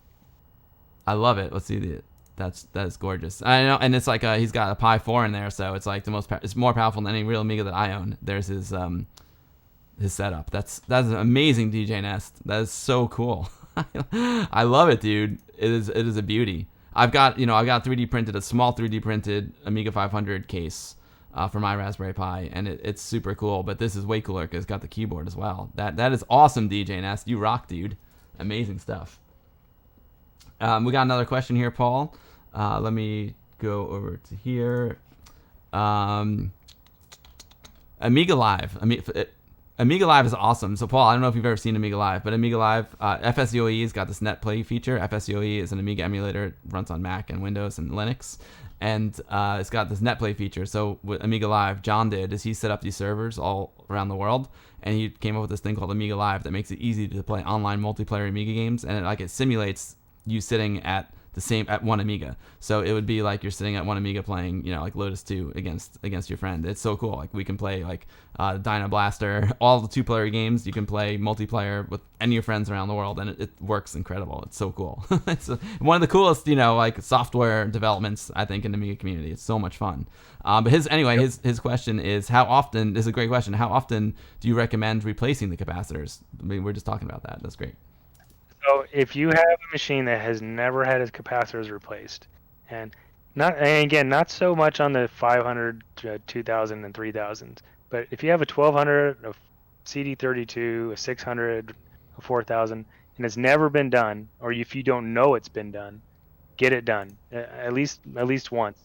And if you send it to somebody that's reputable, like myself, John Hertel, if he's still doing them, Retro Bench, Amiga Passion actually changed his name to Retro Passion, I think now. If you send it to any of us that are well known, you shouldn't ever have to do it again in your lifetime. They're going to last another 30 years if it's done right. So at least just the one time is probably enough.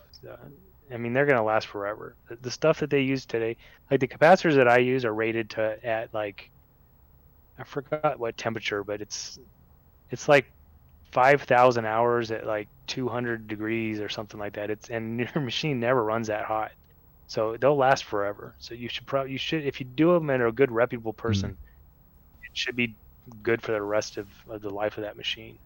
It's amazing that you can replace it with such good quality parts. You plan on living for another 40 years, David? Nice, me too, man. We'll rock and roll. We can do this. You would love to send yours to someone to fix, but you don't trust the postal service. I know that. Well, that's what I was saying before. It's I don't blame you. I gotta say, Amazon Prime used to be like really on point for me. But I guess out of like every 5 Amazon Primes that I order these days, I would say maybe one is either severely delayed or lost. Like the postal service is not doing well here for me, at least. I've been having some bad luck. So that's a really good point.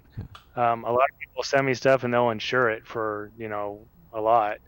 Here's the problem with that, and I've run into this more times than not. They're gonna make you show them something of value to justify paying out that insurance. You can't just say this machine's worth $500 and they're going to give you $500 it gets destroyed. You have to prove to them that. And the horror story that I've got is a friend of mine in New York found 4 Amiga 3000 towers in Washington State and had them UPS'd to me to check out before sending them on to him, and they disappeared. We couldn't find them. And the tracking numbers showed them going all over the country, and like, what the heck? And finally they found them, and it looked like they flew over LA and pushed them out the plane and let them destroyed. And it took him 6 months to finally get UPS to pay him, and he had them insured for $2,000 a piece. and he ended up having to settle with them, and then it was $1,500 is what he ended up getting for each one. Luckily, after it took him pulling some strings basically and getting a Amiga dealer. I'm not going to say which one it is. It was one here in the U.S. to generate an invoice and say this is what it would cost to sell you this machine, in order for them to finally say okay. And they still didn't pay him the full amount. He didn't get his shipping refunded, anything, and we had to send those back to UPS, and then eventually he got them back, but it took over a year for him to get them back, and they were destroyed beyond repair. They were bad. The $1,500 is great. They got the $1,500 back, but 4,000 Ts, those are irreplaceable. Those are classics. 3,000 Ts. Oh, 3,000 Ts. Sorry. Wow, even more. That's crazy. Wow, that's terrible. Yeah. Out of them, but they ended up going to Europe, someplace in Poland, and the guy, as far as I know, never fixed them. So that's the danger you run into. And the way that I say to pack things is, go crazy. I mean, put them in 2 double boxes and bubble wrap the heck out of them and all that, and make them as safe as you can. And you shouldn't be able to shake the box or moves at all. Or if you can feel the board when you push the sides of the boxes, they're if it gets crushed this way, it's going to crush the board. So make sure the box is big enough to put it in. So that's good. So yeah, so if I were I have better luck with Postal Service than I do with UPS. U.S. Postal Service. You're breaking up a little bit. So you have better luck with United States Postal Service than UPS. Yeah. Here I do. I've heard people in other places don't, but here I have luck with the U.S. Postal Service a lot more than I do with UPS. FedEx is okay as well. So if I were to pack up my Amiga 500 Plus here, I would just strip everything out, take off the floppy drive, take off the case, and just ship you the bare motherboard. And I guess you would say start with just wrap it up in bubble wrap, then put it in a box, and then put that box inside a box. Would that be the best way to do it? And one of these anti-static bag is a must. Don't put it by itself. Don't put it in a paper or towel or. And you can get those. They don't have to be complete. You can go to like Best Buy or any place and get them. Amazon sells them. They're pretty cheap. And if you have to cut them and tape them together to make it bigger to fit, or use it as a wrap, that's better than not at all. But put it in that for sure. And then put multiple layers of bubble wrap on there, and then don't just let it sit on the bottom of the box by itself. Make sure it's floating in between stuff so that it has a good chance of being shocked, absorbing any shock. That makes a lot of sense. John Hertel, Chucky Gang says, if you send a board to someone for repair, do not forget to add a note with your contact info and what's to be done. You'll be surprised how often this happens. Oh, that's great. I have, and I'm not going to say, oh, it's my board. I know how you guys are. Someone sent me a board. I've had it for a year. And it's a bad 4000. It doesn't work at all. It's horrible.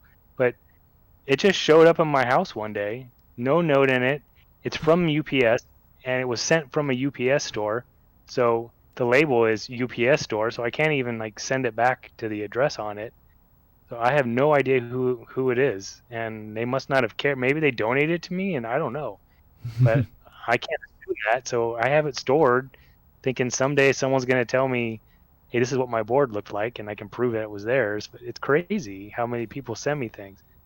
That's wild. David Z says it's his board. Hazemaker said that's his board. I think you're going to have to prove it to Paul, though. I've had tons of times. I always remind people now. I send them in my reply back. Put a note in the box with what you want done and, your full contact name so that I can reach you, because it might be sitting for a couple of weeks before I get a chance to do anything.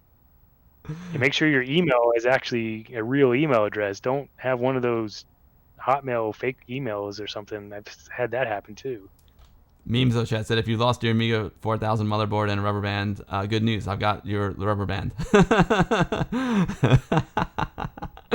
Oh, you guys are funny. It's hilarious. Just take the boxes and put them in the back of your car and drive it there. Right, Andy? A little cross country trip to Paul. That'd be cool. If you're in California in the area, I've had people come here and pick them up and stuff before. There's more here than I was surprised how many are actually here. Oh yeah, I mean in California, there's lots of great Amiga folks out there. I would drive it to you if I could. So sending an Amiga 500 plus board in an envelope isn't good because that's how I received mine. Luckily, it was undamaged. Maybe because it was just a PCB. Maybe you can get away with it if it's just a PCB. Yeah. Cool. Let me close that. Wow.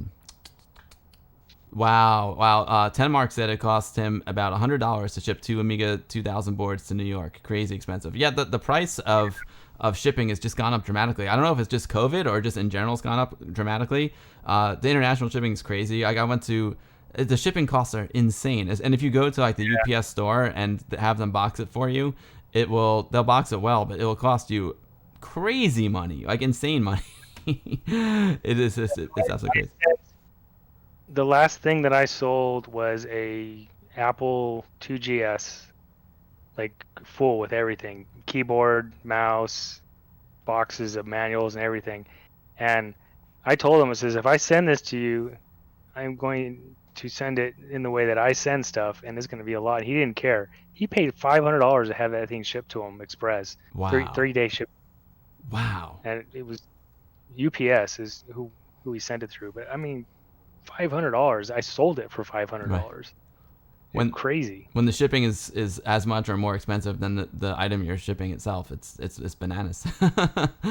Simulant Systems, my man, what's up? It's got a question. Have you ever been sent anything to repair and you're like, what the heck is this? I have no idea what it is. Maybe like a foreign machine or something you hadn't heard of. Yeah, I've had a few things like that.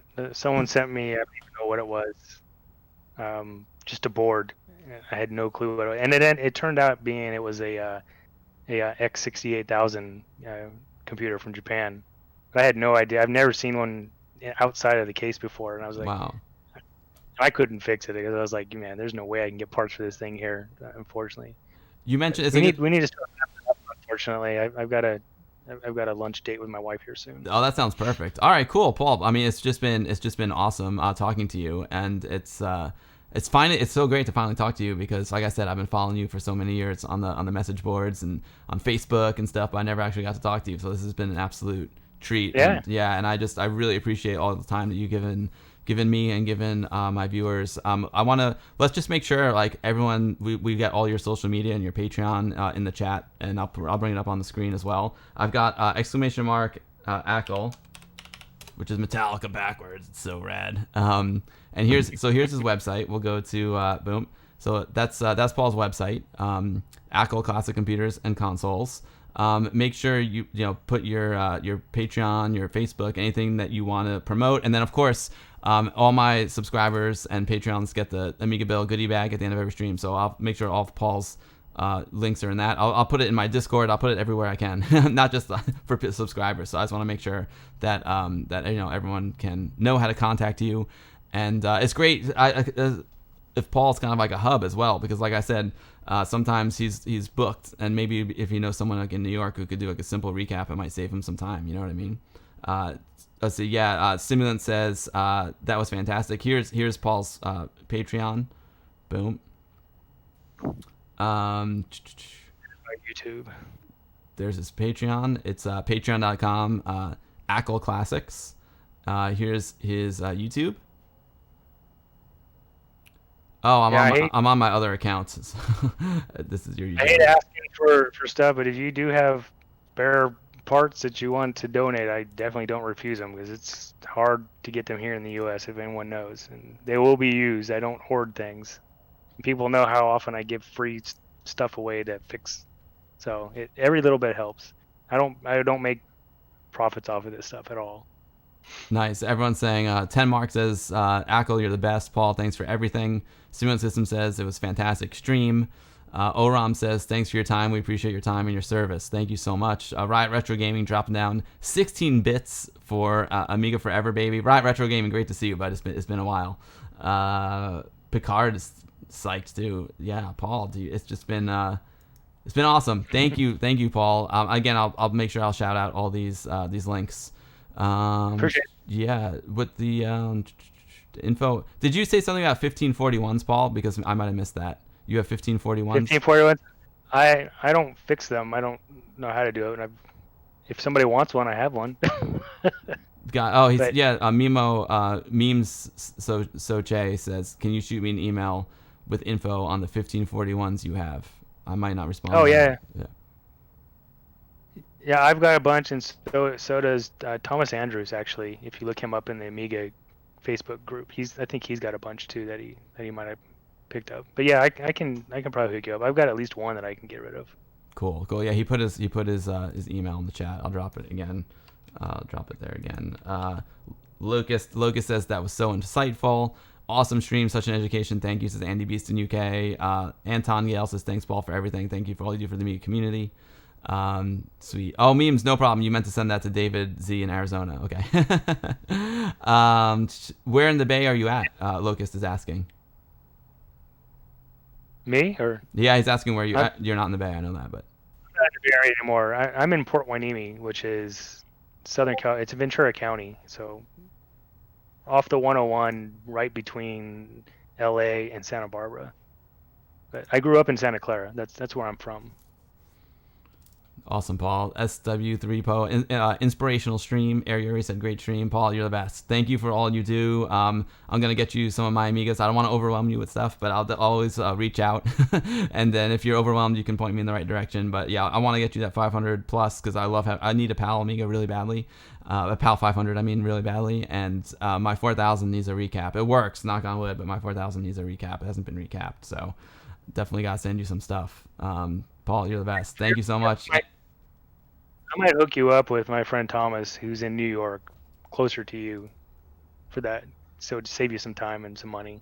Sure. Whatever. I'll let you guide me. Whatever you say, I'll take it to Thomas. If he's in the New York City area, I can just drive it to him. That'd be great. I'll recruit him into Westchester Amiga user group while I'm at it. Locust, 100 bits. Nice stream. Thank you, guys. Paul, thanks so much. Anything else you want to add before you run to the lunch date with your wife? Not really. I appreciate all the support that I get from everybody, and thanks for just being as understanding and about the time it takes me to get stuff out to you. You know, it means a lot to just send me stuff and trust me. That's huge. It's real humbling that the comments I see online from everybody. So I don't think of myself as being, special or anything. I just like to use my talent for what I can to keep our hobby and our platform alive. So thanks for the support that all those people do give me. Well, we appreciate you very much, Paul. It's so important to keep these classic machines alive, and you take so much care and pride in your work, and you do top-notch work. And the fact that this is essentially a hobby for you is just awesome that you do this for the love, and we appreciate you so very much. You're awesome. Thank you, Paul, for all your support. You're cool. Fantastic. Yeah. Have a great lunch. Yeah. Thanks. Yeah. Awesome. See you guys soon. All right. Take care, Paul. Have a good one. Bye-bye.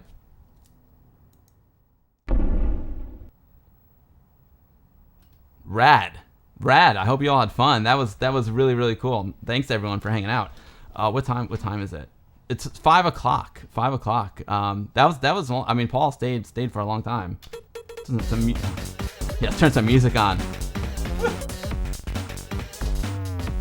I need a sip of water. Thank you, Andy Amiga 7. Andy Beast in UK. That was really cool.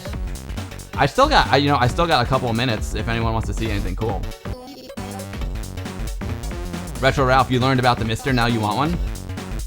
The Mister is so good, Retro Ralph. You liked an Amiga Live? Thank you, Amiga Live. Biff Vandersnatch, is that a 1084D back there? It's a 1084S. It's a 1084S. Right now it's playing a DVD, but it's hooked up to my toaster. Thank you, David Z in Arizona. Thank you so much. I gotta get to Arizona. I love Arizona.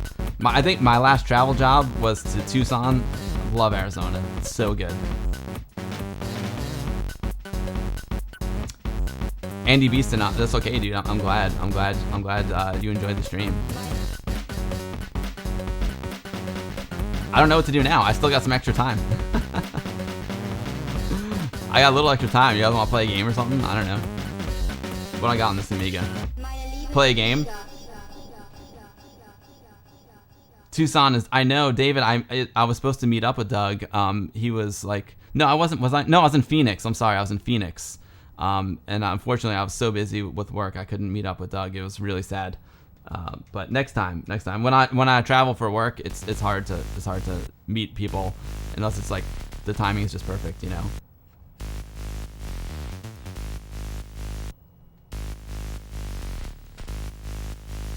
Play a new game if I have one. Oh, I could do like, let's see, do Amiga Live. I'm not totally set up for Amiga Live, but I could potentially do it.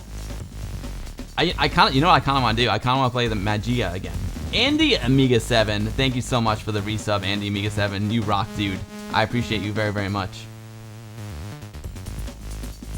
Again, oh, this is an important announcement though. Anyone who subscribes to me on Twitch, make sure you have your Twitch email notifications on, because you can actually turn them off. If you don't have your Twitch email notifications on, you won't get the Amiga Bill goodie bag. And if you subscribe to me and you haven't been getting the goodie bag after every stream, let me know and I'll just send you past bags.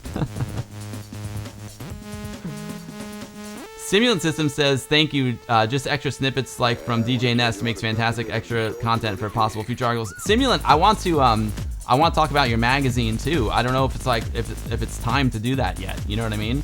But I want to talk about the magazine. That would be very, very cool.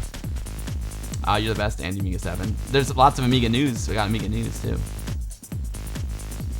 Thank you. Simulant says your Twitch is one of the best sources of Amiga news and community projects, etc. We could look at some Amiga news, but I kind of just want to play a game. You know what I'm saying? What do I got? The Magica is such a good game. Got you. Amiga Live's not ready for the Amiga Live. I would love to do an Amiga Live, but Amiga Live takes a little bit of time to get it going. You know what I mean? I need to organize whoever's gonna play with me. I mean, I could do an Amiga Live. If someone wants to play Amiga Live, I could. Simulant, I think next stream I'm gonna catch up on the Amiga news. I might do a bonus stream. So check it out, Ami West. Oh, you know what? I think 10 Mark is still here. 10 Mark, do you have like the link for Ami West? Because this next weekend is Ami West. It's the big Amiga meetup in California, and I know 10 Mark is doing a presentation. I'm gonna do a presentation about new Amiga games, and I'm also gonna introduce the high score competition. So I need to make that video this week, and I really want to do a bonus stream on Thursday so badly. I really want to do a stream on Thursday badly.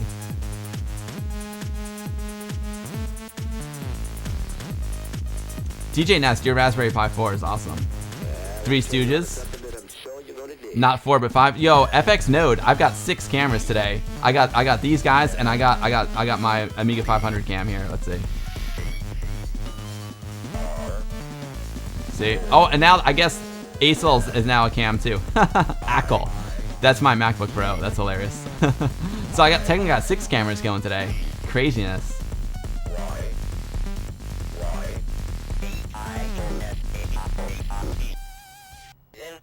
You ready for a game too? Let's see what I got. So I've got Banshee, Epidia, Magica, which I kind of want to play again. What else I got here? That's easy. Do I have R-Type? Let's see. I think I might have it. Let's see.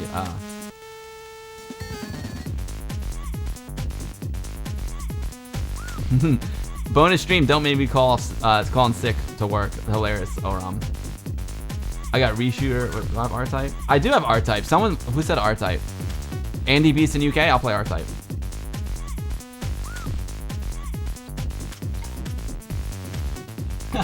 I've got more cameras installed than your local airport. I think you're right, Predsata. Predsata, have you seen Sepp around lately? Sepp Lemon Amiga? I haven't seen him in the streams, and I'm like mildly worried about him. I hope he's okay. I mean, I'm sure he's just been busy, but I just want to make sure he's okay. I need to reach out to him. You know what I want to do? I want to do another Mr. stream as well, because the first Mr. stream I did, I didn't really understand it, and now I understand it. The music we're listening to is Citrix. Citrix is so good. Sepp is okay? Okay, good. If you talk to him, Predsata, please tell him, give him my best, because I haven't seen him around. I just want to make sure he was alright. Sepp is such a good guy. I'm going to use Lemon Amiga as my reference, you know, for the Ami West. I'm going to talk about. I checked out your video, the Lemon Tube Amiga video on Deluxe Galaga, because Deluxe Galaga is going to be the game that they play at Ami West for the high score compo. It's going to be cool. Gravity Power, Gravity Force 2. Yeah, Simulant. Put that in the chat. I mean, in my Discord, if you don't mind. So I make a list of requested games. Let me turn off the Hippo player. Citrix, I want to have Citrix on stream too. I've been talking to Citrix about doing a stream. The problem is Citrix is in Australia, so the time, like, it would be like an overnight situation for Citrix. But I mean, if Amiga Cami can do it, Citrix has got no excuse, right?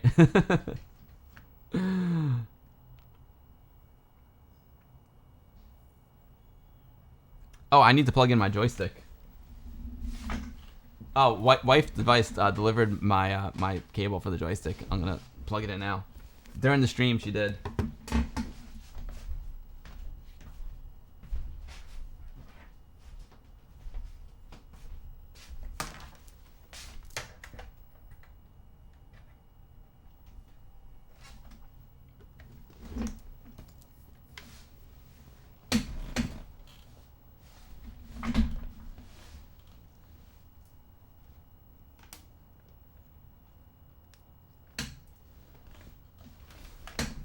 We got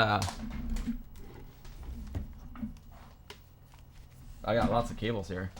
We got Dino and DJ Nest in the chat, so of course I'll use my Greek stick.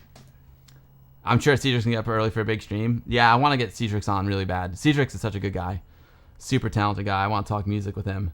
He's got a new album coming out too. The promo for the new album looks sick. It looks so good. Maybe I'll play that at the very, very end.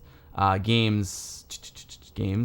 Andy Beeston wants R-Type. Andy Beeston has been very, very active in my Discord, and I appreciate that very much. Very, very cool to have you. My Discord's awesome. I love the Discord. R-Type, here we go. I haven't played R-Type in a while. I haven't played in a really long time. I didn't make a custom profile for it, though. I don't know what it's going to look like. Okay. Let me fix this for you guys.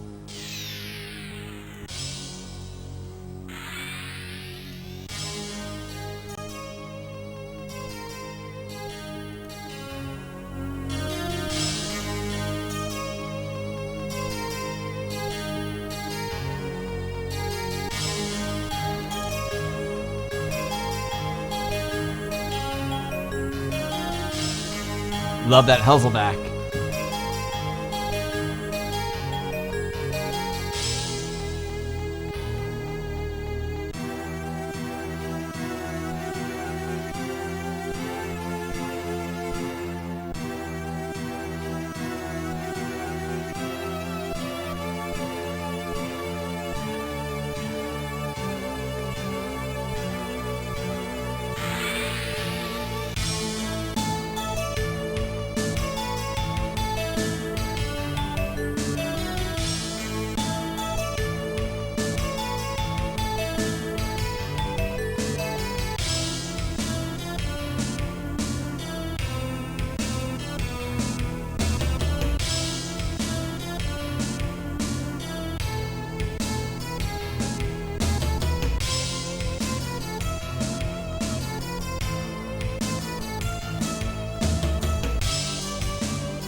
We got the Shump Cam live on stream. Should I get a Shump Cam up?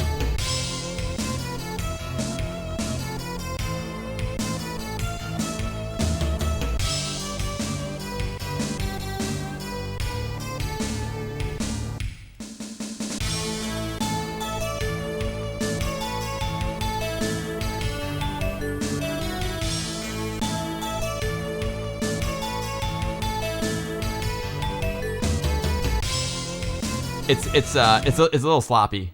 Oh, look at that. Look at that. Hold on.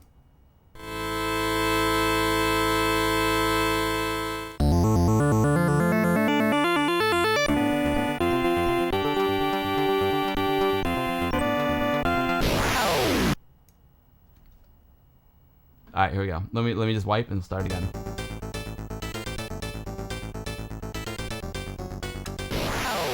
What am I readying? Andy B says, I wonder how far Bill will get. Get your bets ready. Okay, let's see. Let's see how I go. Yo, Bobby Fat Gun. What is up, Bobby Fat Gun? Great to have you here. I'm not gonna continue. I'm gonna wipe and start from scratch. I'm playing a little R-Type. We're in overtime now. We had a great stream today. We had Acill on, and we're talking about Amiga hardware. He's a super nice guy. Paul's super nice. Saving Amigas left and right. Now I'm just gonna play a little R-Type. Get my game face on. Here we go. Game on. Here we go. See that? Boom.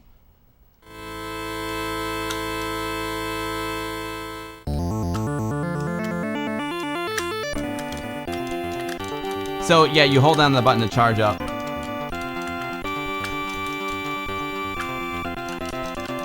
Boom. I love the charge shot. I love me some charge shot.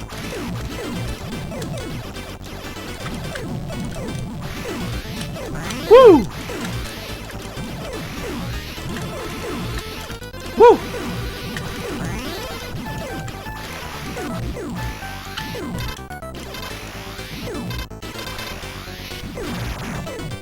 Nice. I like to clean out the bottom because those guys will sneak up on you. You know what I mean?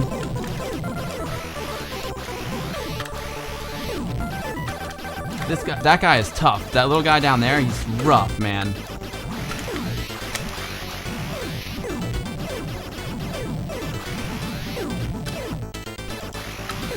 Yeah. Go get him, little dude. Oh, my, yikes. My Greek stick is a little sick. I'm not gonna lie. It's amazing.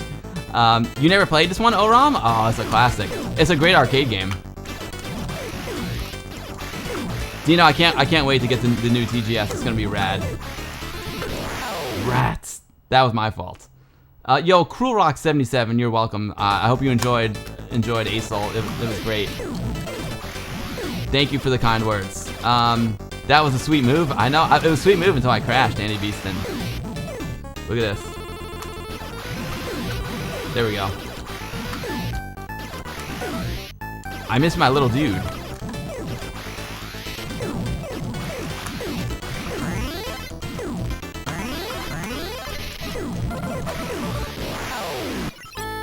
Alright, we'll get it. R-Type works in 60 hertz, so you get some moves. Oh, I didn't know that, Whitey Snaky. I didn't know that.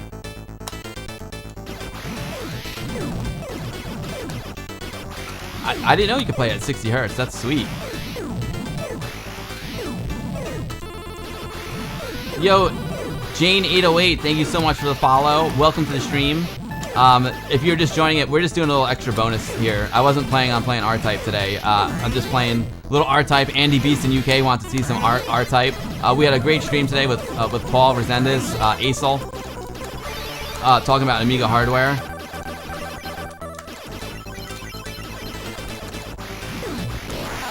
Rats, I almost made it through. Yeah, Sinlao, I'm still playing. But yeah, so we were talking about Amiga hardware today, and now I'm just playing a little R-Type game.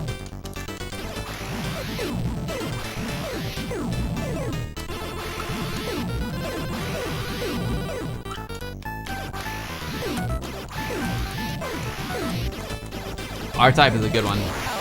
I'm playing terrible. I'm playing terrible. My fault. Oh, I missed the part when he said it's okay to hot swap controllers. You saw me hot swap right there. I gotta read that again in Amiga Live.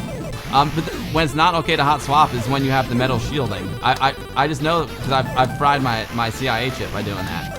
When you have the metal shielding on the mouse, you don't want to hot swap that. But whatever Paul says is more accurate than whatever I said. So.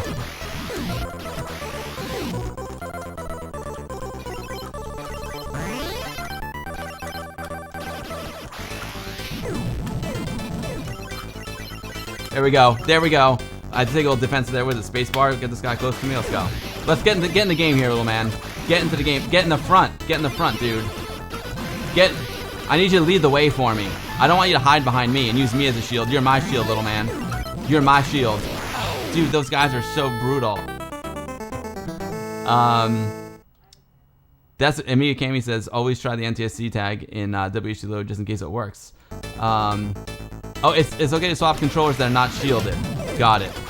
That's exactly what I think. That's my theory too. He also recommends a plastic adapter for using ones that are shielded. Yeah, so what I do, Amiga Live, I have an extension that I'm using right now. And the extension is not shielded, so the extension's not shielded, so you can see how I plugged it in here. I'm gonna play again. That was that. So this way you can plug it in without. If I had like my metal mouse, the mouse with the metal shielding, I can plug it in and not worry about it with the extension. Stubins, thank you so much for the follow, Stubins. Welcome to the stream. I'm playing a little R-Type. I'm Bill, and I stream Amiga stuff here every Sunday, 2 p.m. Eastern, 6 p.m. UTC. Next week is going to be another games stream. I think we're going to have Arik on from Retro Bones talking about his new game that he's working on. We'll have him on for. It might not be like a full interview day with him. But we're gonna talk. He wants he wants to hear from the Amiga community. He's got like a Sega version of the game right now, and he wants to know if he should port it to Amiga. He wants to see how much support he's gonna get. So that voxel game looks amazing. I want him to make it. So we gotta get together and see if we can convince him to make the game for us. I was on my bathroom break. I know, right? We just have to convince him, guys. The Retro Bones, it's called Verge World Icarus Rising. That's the name of the game that he's making. And you've probably seen me play it on stream before. Ash, this is a great version of R-Type.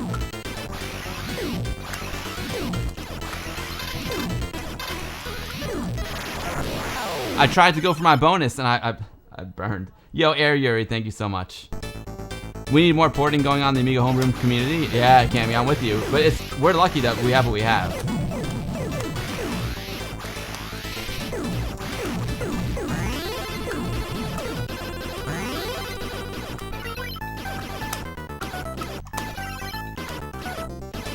So next week, come out and show Arik some love, man. Give that Retro Bones some love. We're gonna show the Amiga love next week. We're gonna convince him that his game needs to be on the Amiga. Oh man, I'm not playing well. I need to regroup. Let's go.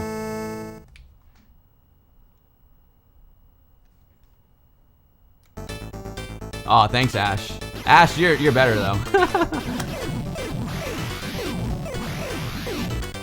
But R-Type is not. See, you wouldn't have made that silly mistake.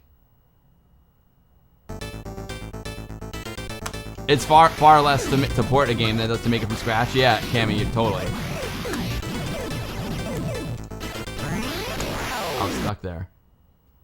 You always like the story behind the port of this game, Rex Laser? I don't know it. I don't know it. I haven't played it, TM. What's it called?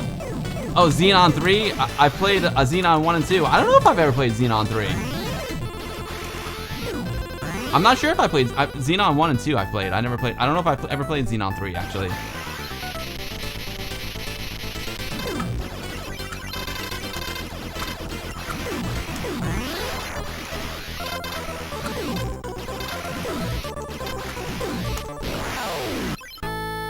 We'll get this guy. Oh, Mega Blast is Xenon 2. Got it. Yeah, Xenon 2 is amazing. I love it. All right, guys. Here we go. We're gonna get it. Let's go. We'll at least beat the first level. Here we go. Focus.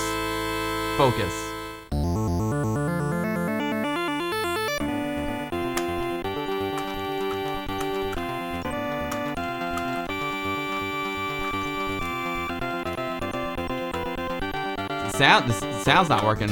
There we go. Okay. Oh, because it's playing the music. Now it kicked in. I need the sound.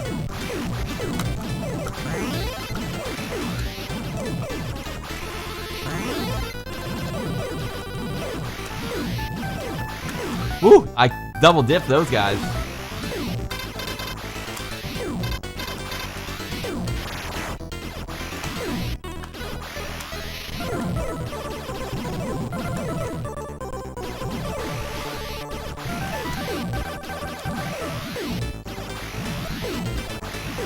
This game's so fun. I love putting my drone out there up ahead.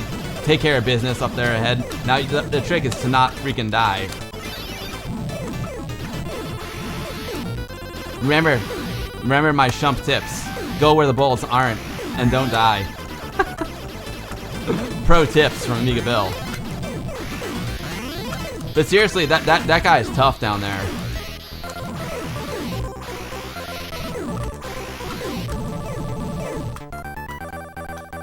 And you gotta shoot the blue one there to get rid of that guy. Because if you're in there and if you're in that circle and they can fire at you, it's really tough. I'm trying to take out this guy down here. I can't get him. There we go. Oh! Rats. Rats. Oh, space or second button will return my dude. Yes, I didn't know about second button, but space, that's awesome. Thanks, Purple Haze. But I blew it, man. I totally blew it. I had all these power-ups. Andy Beeson, it's a hard game. Saint Dragon's your jam for shoot 'em ups. I love it. Saint Dragon's awesome.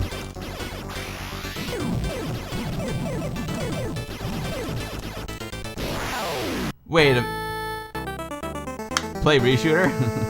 No, I want to beat this. This game is really hard once you lose your power-ups, though.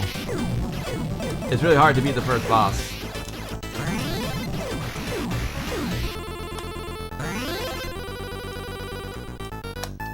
Shoot 'em ups are the hardest genre to play. I love them, though. I'm not good at them, but I love them. And this R-Type is really, really hard. The problem with reshooter, DJ Nest, is that for some reason it crashes on this 1200. Like I can play through and it will crash on me. I don't know why. I probably have to boot with no startup sequence. That's my guess. I love Saint. Oh, you have Saint Dragon on the Switch? All right, let me regroup. Apidia is awesome for the 500. I agreed. I agree. I love Apidia. Awesome music. You spent a lot of quarters on this in the arcades. I should have beat the whole wave there. Yeah, R-Tape was so good. I played it at MagFest in January, back when we could like go to things. I missed them with my power up. There we go.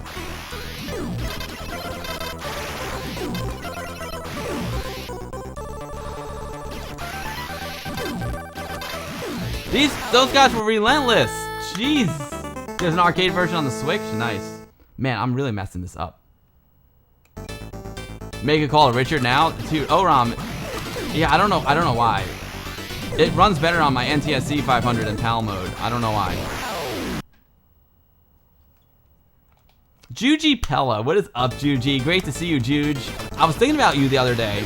I think it's because of one of your Instagram posts. Brother Bill, can you shout out Juji Pella? Juji, we had man, all right, I gotta regroup here. Juji, we had a great stream today. We had Paul Rezendes on, also known as Acill. He was talking about fixing your Amigas, how to fix Amigas, how to, what to do after you pull your Amiga out of storage for the past 20 years. I had a little extra time, so I was like, let me just throw on a game really quick. There's a really cool new shoot 'em up that I love. Maybe I'll play that. It's a PC game, but I think an Amiga person made it. I saw DJ Nest. I think I saw you respond to it. Someone posted it on Facebook, and this game is so freaking cool. I gotta look at my desktop to see what it's called. Man, I'm really messing it up. What the heck is the name of that game on my PC? Let's see. Send the link, DJ Nest. I don't know it. But it's a really cool side-scrolling shooter, and it's for the PC, and it definitely captures those Amiga vibes. I'm pretty sure an Amiga guy made it. This is one of the better ports for the Amiga? Yeah.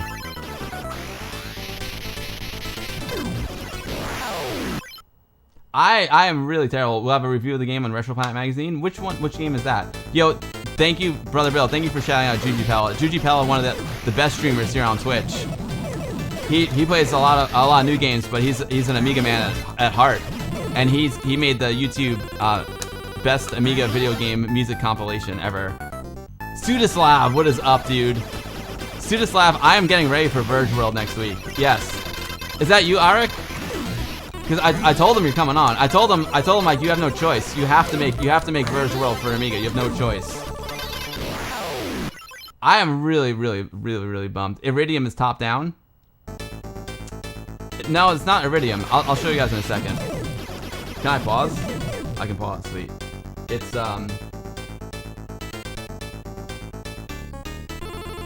It's called Remote Life. Remote Life. It's up there in the upper left corner of my desktop. Remote Life. It's so good. Maybe I'll play it.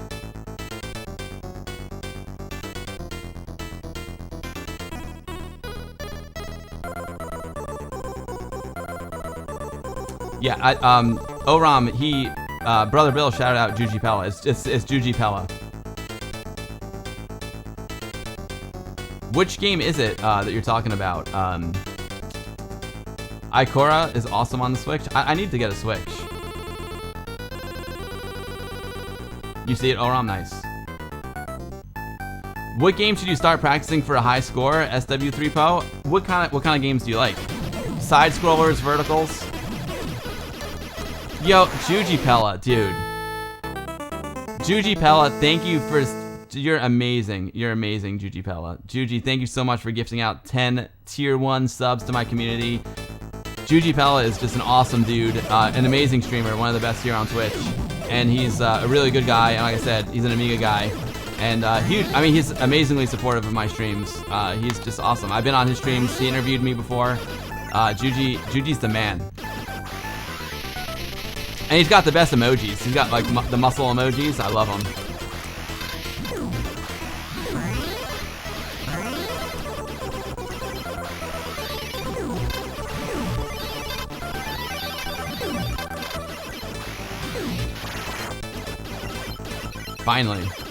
Finally, we get to the boss.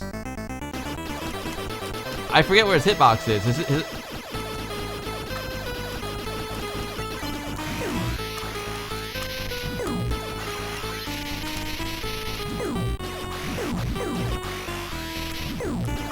It's that green nub, right? Thank you. So everyone who just got a gifted sub, I'm never beat it now, from Juji Pella, you guys are going to get the Amiga Bill goodie bag. After every stream, I send out a goodie bag with all my stream links. I send out links to games. If there's a free game out there I played, I'll give you guys the game. I give you guys photos. I give you guys some music sometimes. I give you the demo that I played at the beginning of every stream.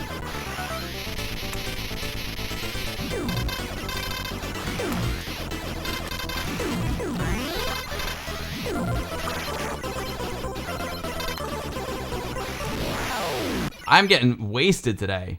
You like dungeon crawlers? Oh, SW3Po. The high score competition that I'm hosting is at Ami West. It's Deluxe Galaga, one of the classic free public domain games for Amiga. Deluxe Galaga by Edgar Vigal.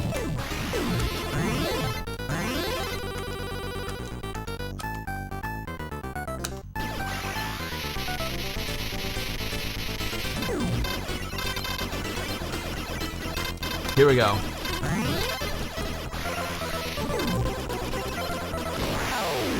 I'm getting owned today. Juji Pella says he's mainly a gambling streamer, streaming slots here in the European Union, and also a lot of Battle Royale games. I'm also a diehard Amiga fan, mostly Amiga 500 when I was a kid in the late 80s and during the 90s. But Amiga is the OG. Yeah, Juji, you rock, dude. Juji, I gotta play. I would love to play. Whatchamacallit? I'd love to play some PUBG with you one day. I'm gonna do another run here. Dude, Oram, I'm way better than that. I'm off today. I'm off. Remote, yeah, do you guys want to see some Remote Life? I'll play it in a second. I'm just gonna mix it up a little bit. Sometimes when I'm off my game, I just mix it up a little bit. So, you know what it is? I can't wait for Dino to send me the new Greek stick. I'm gonna try a little Monster Toy stick, just to mix it up a little bit. Honestly, that Greek stick I got there, it needs a little lube. I know it sounds dirty. I know. Get your head out of the gutter, Bill. It could use a little lube. That one's getting a little tight. I'm the original Amiga God. No, Jay Minor's the original Amiga God. But thank you, Juji. You're too kind. You're too kind. You're the best, Juji. Wait, do I have to? You know, sometimes it's hard to find emotes here. Can I find my Juji emotes? Search for emotes. I don't know. Where's my? The Twitch makes it so hard. Start, features, channel emotes. That's my channels. Those are my emotes. Where's Juji? Where is he? I don't know how to find your emotes. Twitch is kind of a pain sometimes. Where the heck is he?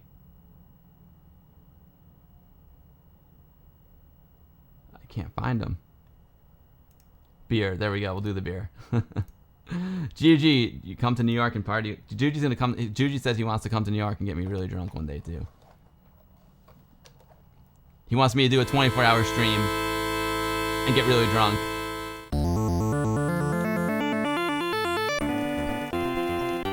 You guys want to see me do a 24-hour stream and get totally drunk?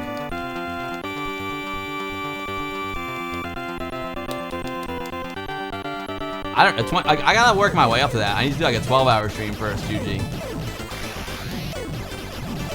I'm seriously, are you guys interested in seeing Remote Life at all?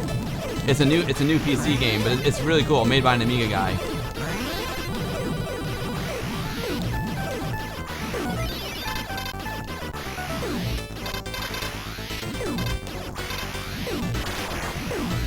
I saw the Amiga guy. You want to see it? Okay, cool. I'll play it. Let me try and beat this boss really quick. If I can't beat him, I'm gonna play Remote Life anyway. I need a lot of convincing to get drunk. It's hard. I don't mind. I like being drunk. I don't like being hungover.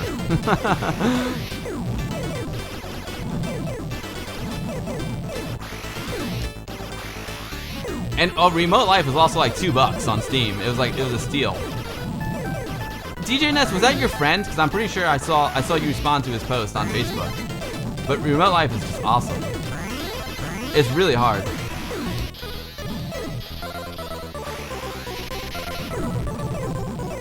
Oh, that was close. That was really close.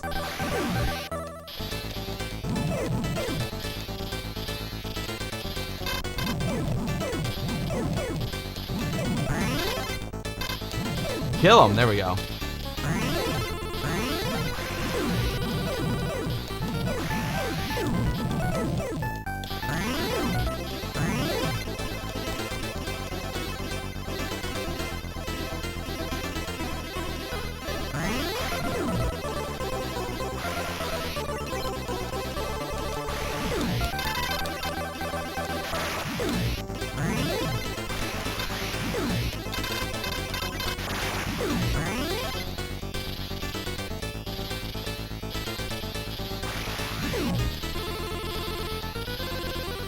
Boss time.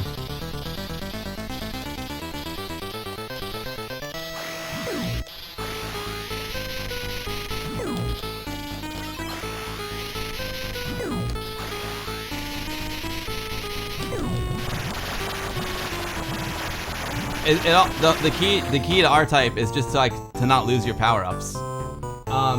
You're gonna make a small review and interview for the Greek Retro Planet magazine. Oh, of the new game? Of the new game, DJ Nest? Remote Life. Thank you, Andy Beast in UK. I was a little bit off my game at the beginning, but I'm on my game now. Again, the key to shoot 'em ups is not dying. Pro tip from Amigaville. I hope that helps.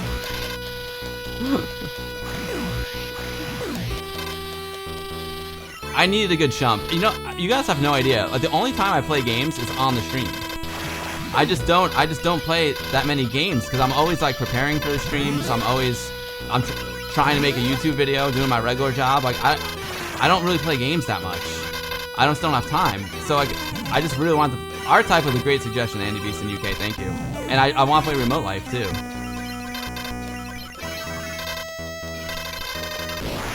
Oh, I got a little bit crazy there. Oh, it was your birthday, Juji? It's the enemies that appear from behind. Exactly, Juji. Thanks, Mixels. But this game is brutal because when you lose, it's very playable. Like when you have your power-ups. When you don't have power-ups, like now, it's brutally hard. Look how many hits those guys take. When I had my lasers, man, it was like just melted those guys. And now it's like hit them with a pea shooter.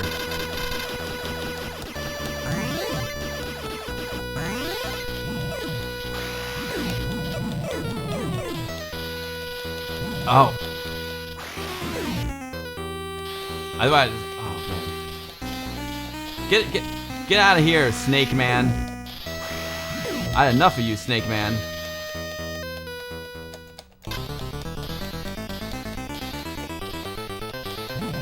Shoot that eyeball. Get that eyeball.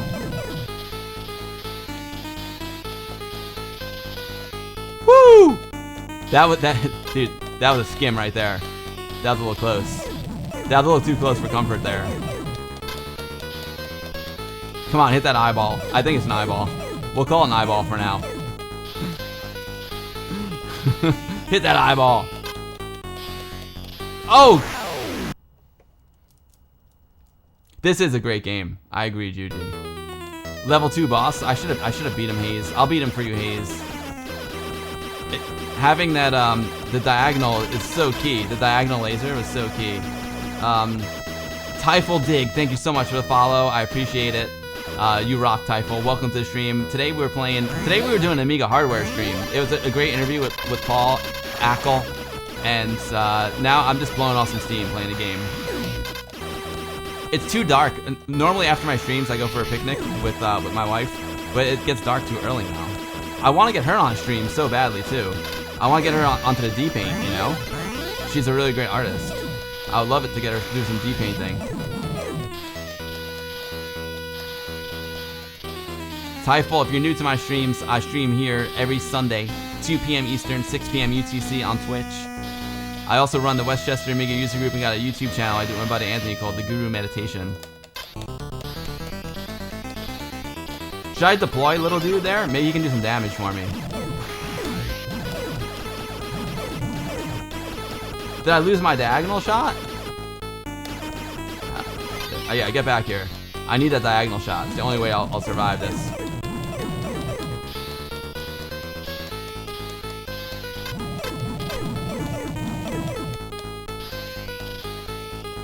You gotta watch out when he comes out. Up there. Where's he coming? There. See? I knew it. I had a hunch he was gonna come out that way.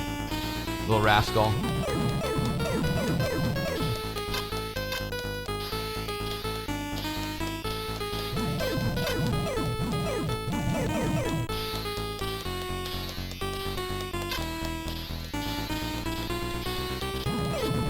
Damn worms, I know, right guys?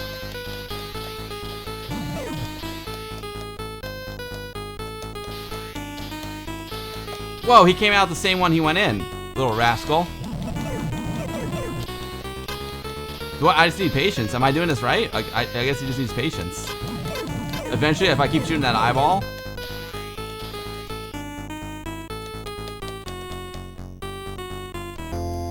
Boom. Level 2 boss done. You got the big box D-Paint 3 somewhere? Nice, Rex Laser. It's too easy. The central eye should fire some shots. It ain't that easy. Yo, Stimulant, thank you so much for hanging out. Thank you, Stimulant, and next weekend, whoops, I was looking at the chat. Next weekend, I'm going to, I'll talk about your magazine. The boss got bored, right? Right. Totally.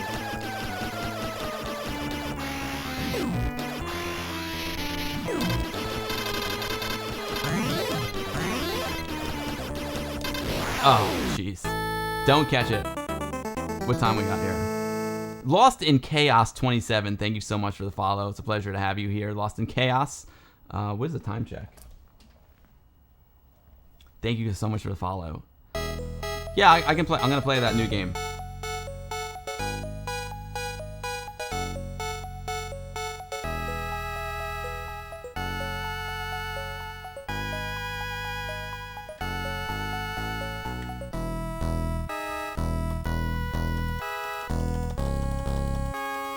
No, I'm not gonna put my name in. It was a good run. Thank you, Purple Haze. I appreciate it, Haze Maker. It was a pretty good run. I gotta get dialed in even more. You know, I don't know if I really have a profile. Do I have, let's see, desktop full screen.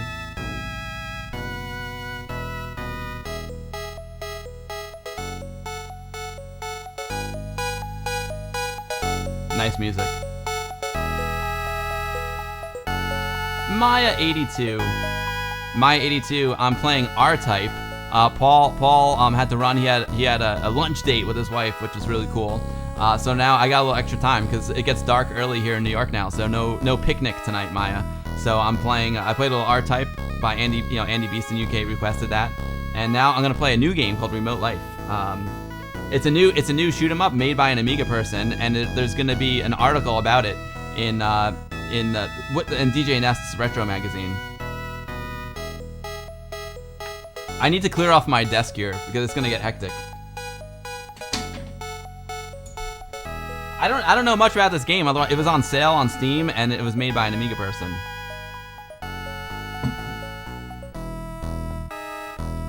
I usually have my keyboard up here where the Amiga is, but I'm gonna have to go low. I'm gonna have to go low. Rex, it's a really good song, right?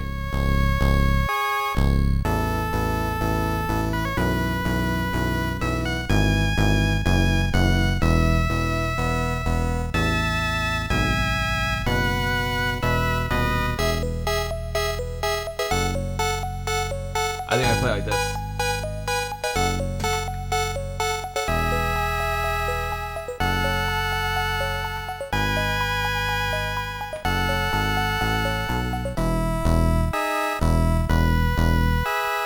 So there's gonna be a write-up about this game in Retro Planet magazine. I have you've sent me some issues of Retro Planet, DJ Nest.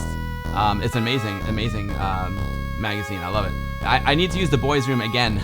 I've been drinking coffee all day, man. I've been tired. Do you guys want to see a demo while I hit the boys' room? Oh, I don't have it ready. No, I don't have it ready. Sorry, false alarm.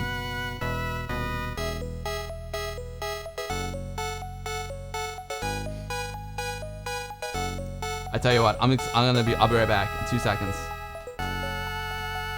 I'll be right back, guys. Thanks for hanging out today. We're gonna wrap up the stream with this cool retro style PC game.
So good news. Wife Device is making some amazing dinner for me.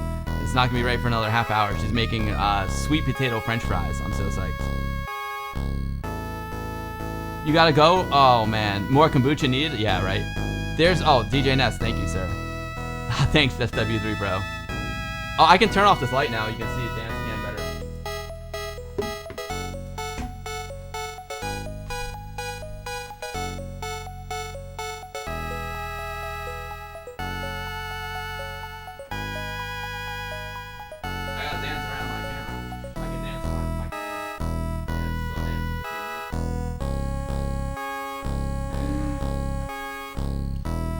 I don't know why it didn't open up the iris.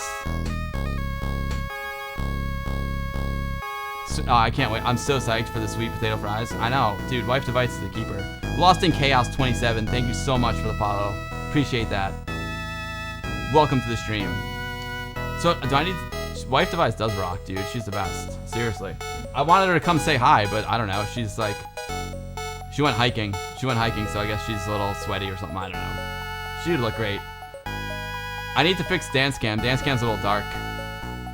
It's getting fooled by this light up here, probably. All right. Thank you, Amiga.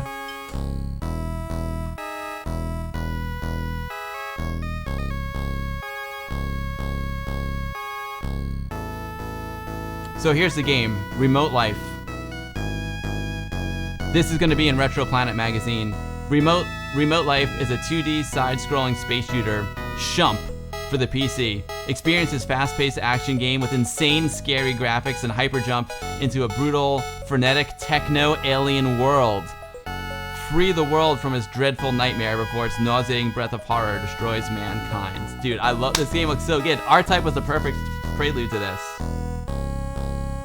The Real Tuku, thank you so much for the follow. The Real Tuku, welcome to the stream. I usually play Amiga stuff, and I actually got R-Type up on my Amiga right now. But we're about to check out Remote Life. It was made by an Amiga fan.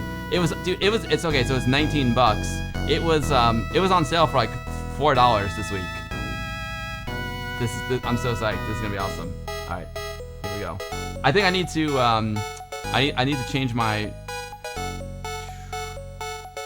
I have to change out of the retro directory. Or I'll just keep it. It reminds you of Disposable Hero. It's gonna look really good.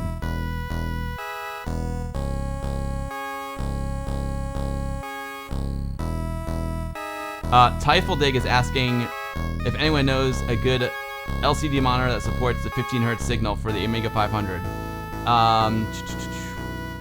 I really should know that. I know that it is out there. I believe it's either a Dell or an NEC. Typhodig. Typhodig, go into my Discord. We'll get the answer for you there because it does exist. The BenQ might do it. You have an Acer that works well. There's a few of them that do it. I'll ask my friend Marcel, who's got one. All right, here we go. Let's play.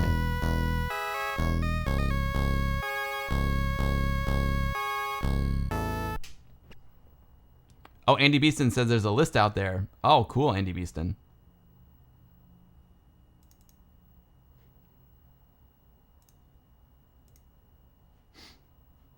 Oh, of course, updating Steam, of course. Yo, how awesome is that backdrop? That's Amiga Bell patrons get that backdrop, man, every month. I'm gonna make a new one. The new one is gonna be Amiga hardware themed. Check.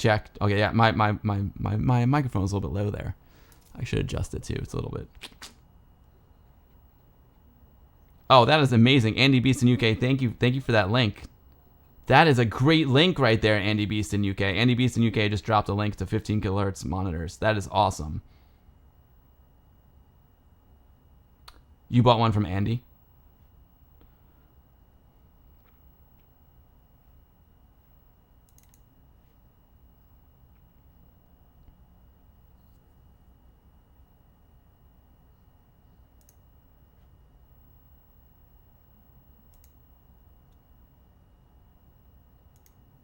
Steam must be updating. Exit.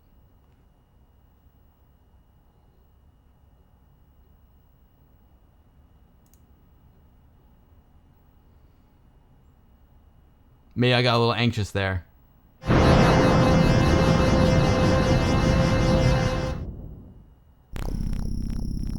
Oh, this looks rad.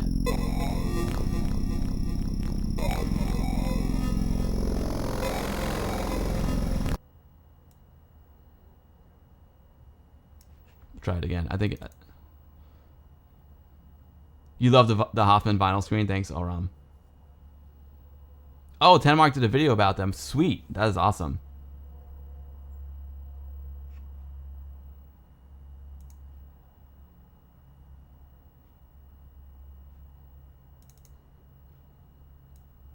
Here we go. Here we go, guys. Remote Life 1.4.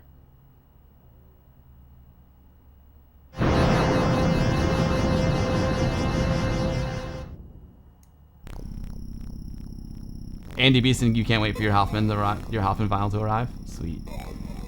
Remote Life. Oh, dude, how awesome! This is a great Halloween game. And let me know if the mix is okay. I'm not used to streaming from my PC.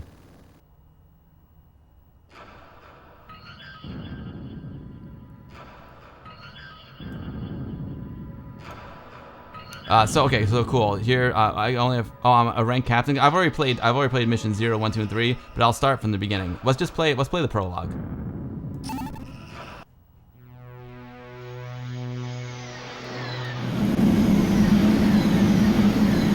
March 12th, 2324. Dude, that's beautiful. It's a retro-inspired PC game by an Amiga person. You have to read the message. This is an official and top secret message to all Army members of the United States countries of Earth. We are at war with an unexpected enemy. This enemy appeared 1 month ago, the 11th of February 2324, close to the space station Hope 2. Please look at the next images for further information. That looks like a spaceship from Lightwave 3D. 50 miles far from Hope 2 at 10:12 p.m., we have discovered a dark object. The size of it is incredibly big.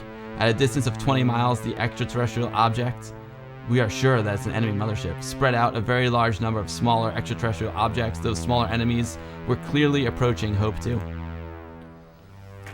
In an incredibly short time, Hope 2 has been destroyed completely, and none of the smaller enemies were any more visible.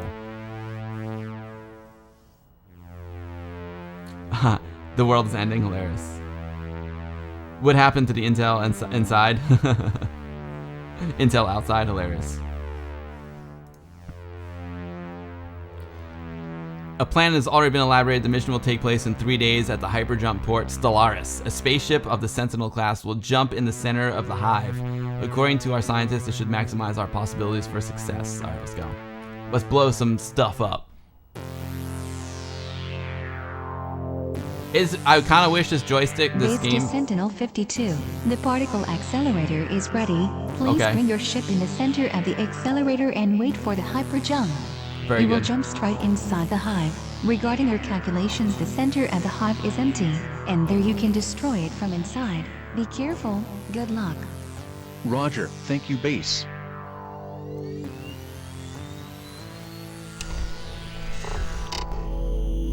This game would... I feel like this really should be a joystick game, controller game, but it's WASD and mouse. It's kind of cool though. It is very much like R-Type. We just played R-Type on the Amiga, folks.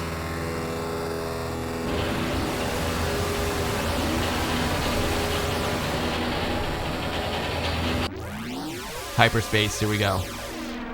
Yes, 5-card draw. This is a PC game, but made by an Amiga person. I just felt like playing it. I'm in overtime today. Do you receive me? Do you receive me? The jump was successful. Roger, we receive you. Successful clearly now. jump. Are there any activities around you? Please check the scanners. The situation seems to be stable. No activities. I haven't NBC. I can see something above my ship. Oh, cool. Oh, interesting surface. Amiga 1200 Gamer says this looks pretty good, but Invent 71 still makes a cool spaceships. I'm not gonna lie. Base to Sentinel 52. Base to Sentinel 52. Another great shoot 'em up. This Can you is hear a me? really fun game, Andy Beast in UK. We It's have really fun. lost him. You missed the Kathy Rain sale this month on Steam. I missed a 2 5-card draw. It looks like Deuteros and Project X in 1. R-Type, it's got some R-Type going too. It's a cool looking ship. This was $4 until last Friday. I know, I picked up for $4. Space pilot John Leon. We DJ count Ness, do you on know, can you play it with a Let controller? us know when you can see the hull of the hive. It should be visible right after the hyper jump. So it's cool, I'm controlling the gun up there. Here we go. I want laser guns. So I'm controlling the ship with my WASD, and I'm shooting, aiming with the mouse. Let me know if the mix is okay.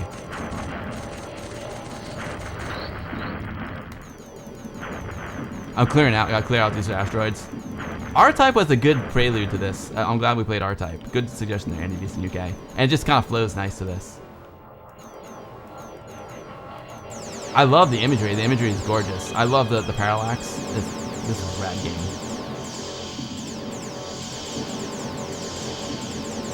Oh, you're watching the documentary High Score? Which 5-card draw? The documentary doesn't appeal to you, or the game?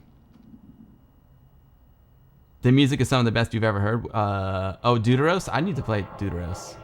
You can play it with dual analogs on a game controller? Are you kidding me? I had my controller plugged in. It didn't recognize it. This is called, what's it called? Extra Life? Crap. What's it called, DJ Nest? They're going for a very creepy vibe. I agree. Yeah, I mean, I think this game would be a lot easier with a controller. John Leone to base. The hyper jump was successful. I can see the outer hull.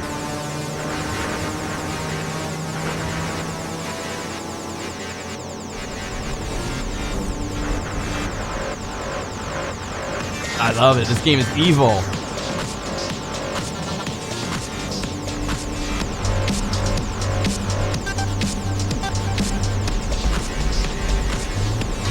I want to plug in a controller and play it, DJNS. But listen to this music. It's rocking.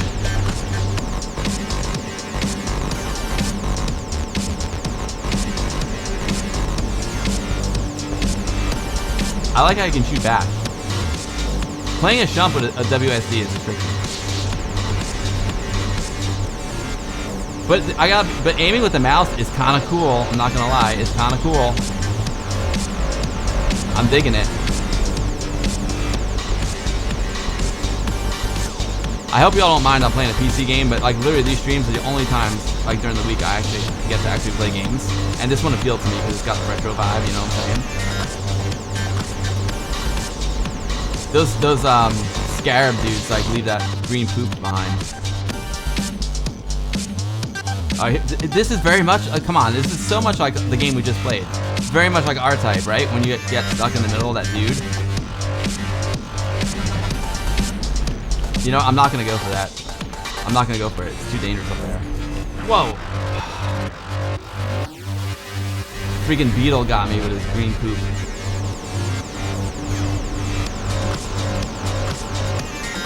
Actually, it wasn't the green poop that got me. It was the beetle itself. You can switch to different guns. Oh! I like that. Oh, that gun's. I'm gonna save it though. I'm gonna save it for the boss because you run out of your weapons pretty quick here. I hate when that happens.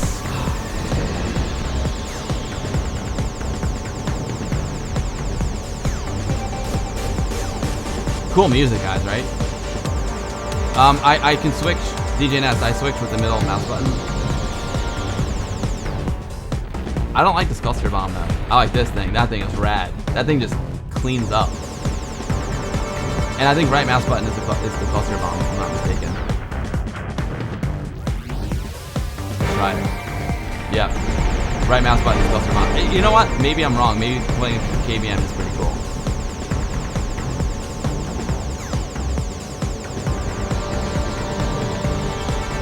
I'm just not good at like controlling like my movement is not as good with the KBM.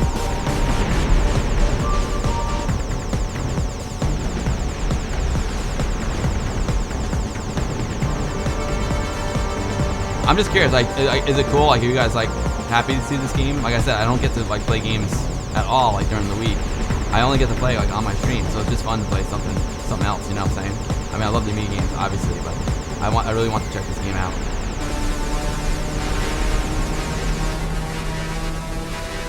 There we go. There we go. Dude, this guy is tough.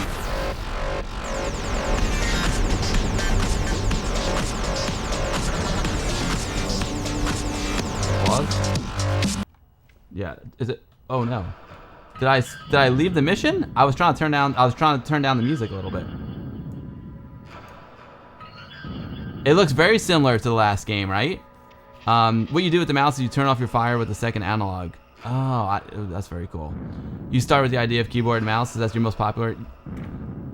Oh, Surfer 79, do you know him? I think you started with the idea of a keyboard and mouse since that's the most popular controller scheme for PC. Can I just resume? Escape apparently takes you out completely. Awesome lighting effects, agreed, 10 Mark. Also, Juji Pell said, 10 Mark, it's good, it's good, okay. Juji Pell, all good playing modern games, thanks guys. It should be visible right after the I never get to play games, like I never get to play games except when I stream. And don't get me wrong, I love the Amiga games, but it's just fun to play something else too. I wonder what mission I was on there. I know the music was rocking. I know the music. I heard that music rocking. And this game was on sale for $4 all week. Split laser. Oh, I think the plasma gun. Nice. I like going with my infinite weapon. You know, just during when times are easy, I like going with the infinite ammo weapon. And then when times get tough, I go to the special. You have a bunch of games on Steam you need to finish. Yo, Biff Vandersnatch, thank you so much for gifting the sub to Juji Pella. I appreciate that very, very much. This game is so pretty. I agree. John Leonti Base. The hyper jump was successful. I can see the outer hull. I love the artwork in this game. It's awesome.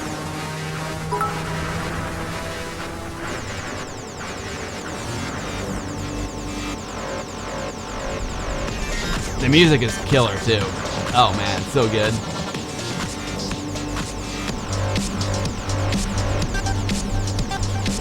Yeah. Here we go. That green plasma. Gotta clean that stuff up. It's like I feel like I'm a dentist getting rid of plaque. That green plasma plaque. Here we go. Boom. Game on. I saw that freaking guy. I meant to shoot him and I didn't. Ay.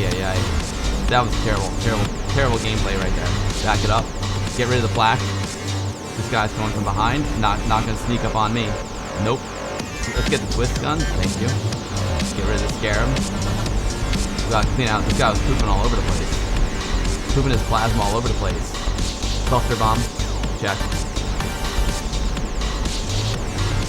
Oh yeah. Clean it out. I'm kind of digging. If I was good at WASD, then this would be ace. I really like. I love firing with the mouse. All right, here we go. Now we gotta get in here just like an R-Type. Just like we saw in R-Type. You gotta sneak in there. The cavalcation gun, I like it. Those slow bullets are tricky, man.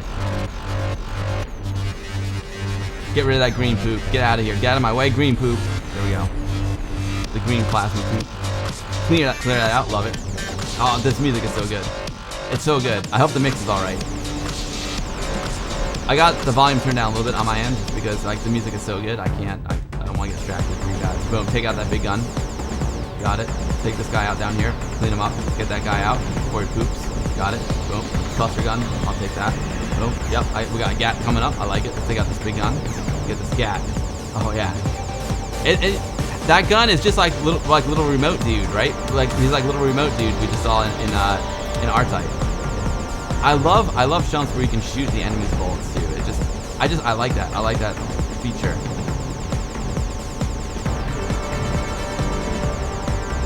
Things get hectic here. Dude, those twisters are real nasty. Clean this out down here. Get these guys here. Don't let them get me from behind. Boom, boom, boom. Can't sneak up on me. We got some poop sacks.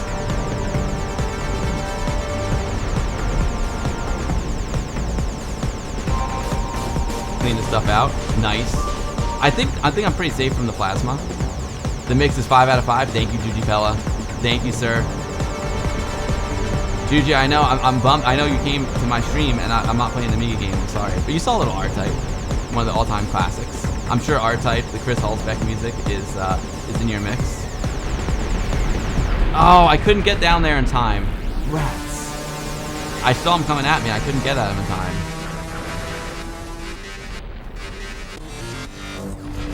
That's my favorite gun. The cavalcation gun. That's the best one. That's when I get in trouble. That's when I'm going to that one. So you guys know like who the guy is who made this game, because I really like it. Tell him I like it. I mean, if you're interviewing him for the magazine, I'm sure you know him. I really like this game a lot. This is gonna be some tricky flying here. Tricky flying. WASD. Engage. Get out of there. Oh, I like it. Open up. Open sesame. There we go. Get rid of these guys. These freaking beetles are rough. Clean this guy out up here. Do I go high road or low road? I'm going high road. I gotta take. Oh, low road would have been good. I would have a better angle on this guy. Got him. Got the purple. Good. Beetle coming from behind. Get rid of him. So the beetle, he just drops the plasma. So like when they're behind you, it seems pretty safe.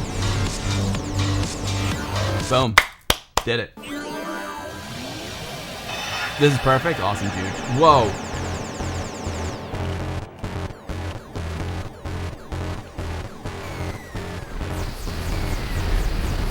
This boss is rough. Oh my god.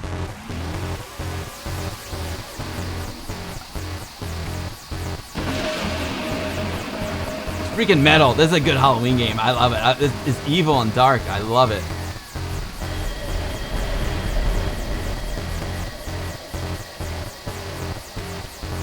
Whoa. Woo! Oh, this game's awesome. I love this game. It's so cool. Am I hitting him at all? Whoa.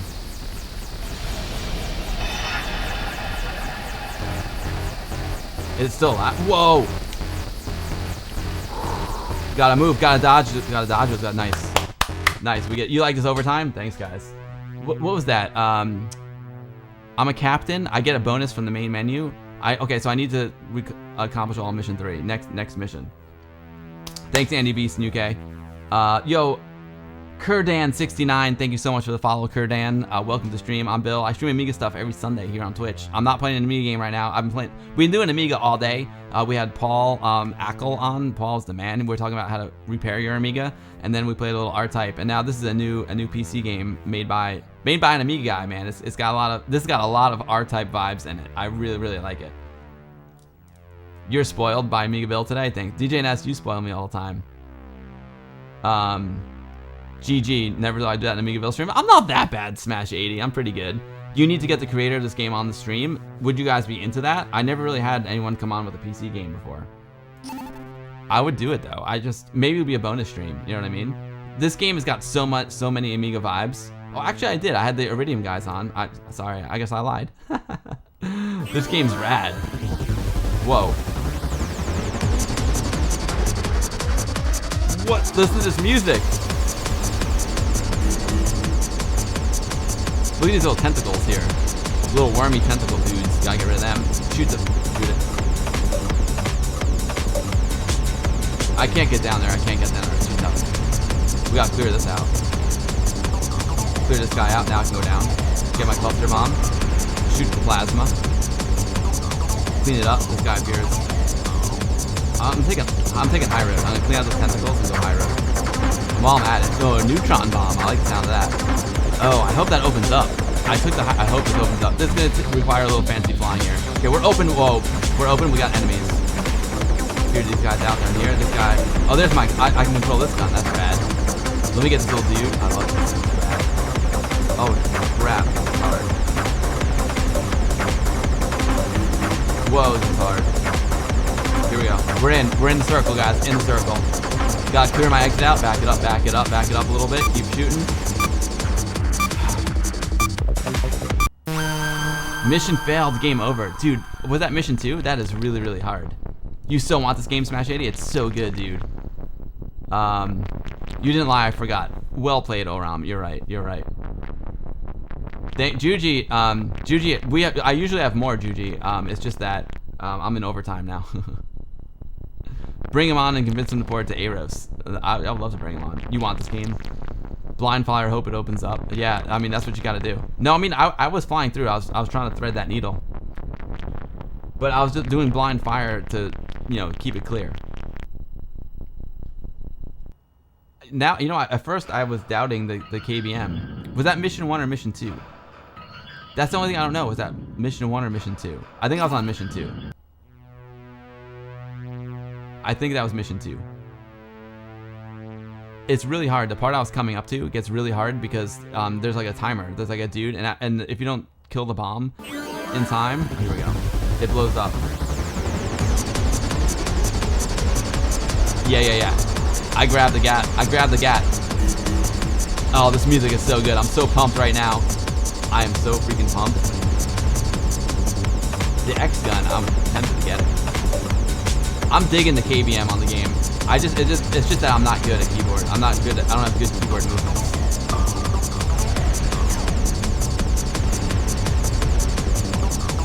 My WASD skills are a little weak. I'm not, my mouse aiming skills are okay, but my movement is not good.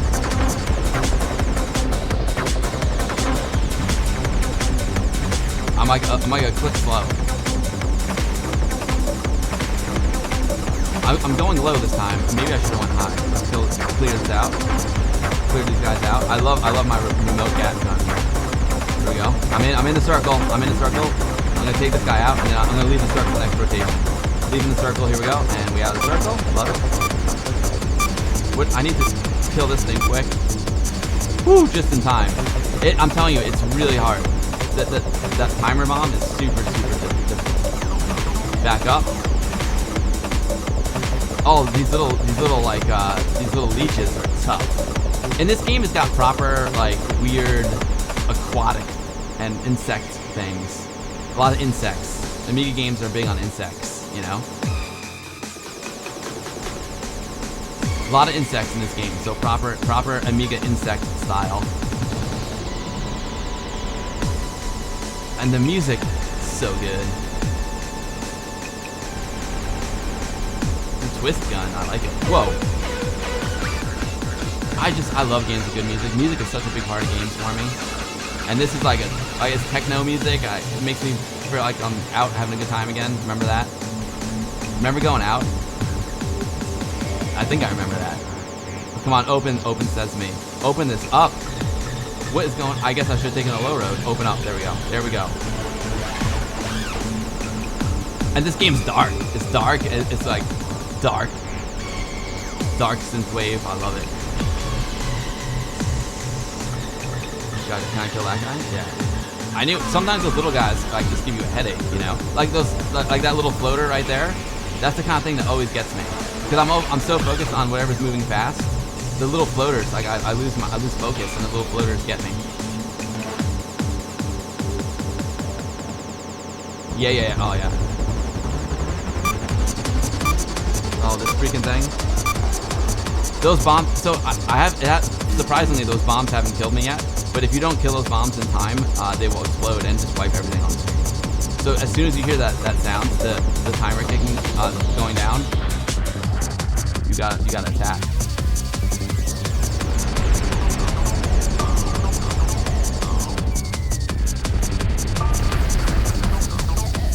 See, I switched over to my more powerful weapon there. Cause that guy was tough. Iron gun. Ooh, the ion. Oh, okay. I'm gonna save that ion gun for next tough dude. Whoa, those time warps, like when space and time warp like that, it's scary.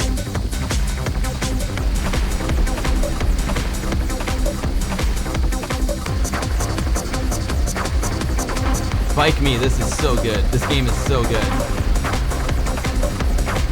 Oh, yeah, Dino, I cannot wait to get the new Tweak Sticks. I'm so excited, dude. Try streaming a modern game. Little Nightmares is really nice. This is a modern game, technically. Look out for those little spermy dudes. I'll try it, Juji. See, that was poor WASD skills on my part. See, it's those little things that one almost got me. Juji, I wanna play some PUBG with you. I haven't played PUBG, like, I'm not joking, I'm not exaggerating, like, years. Like, I played PUBG when it first came out, and I loved it. But I haven't played since. I don't like this cluster gun at all. And I'm not a fan of the missiles either. I like the Gatling, the other gun I had. Oh, I'm in trouble down there. I gotta get out of there. These little blobs are tough, guys. They're tough.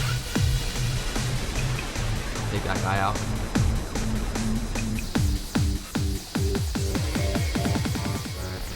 I gotta fly around this thing.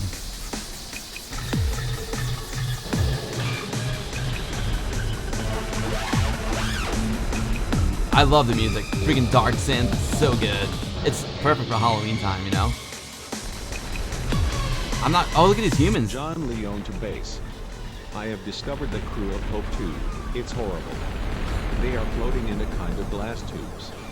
I think they are all dead. The crew of Hope 2, it didn't fare well for them. Boss fight.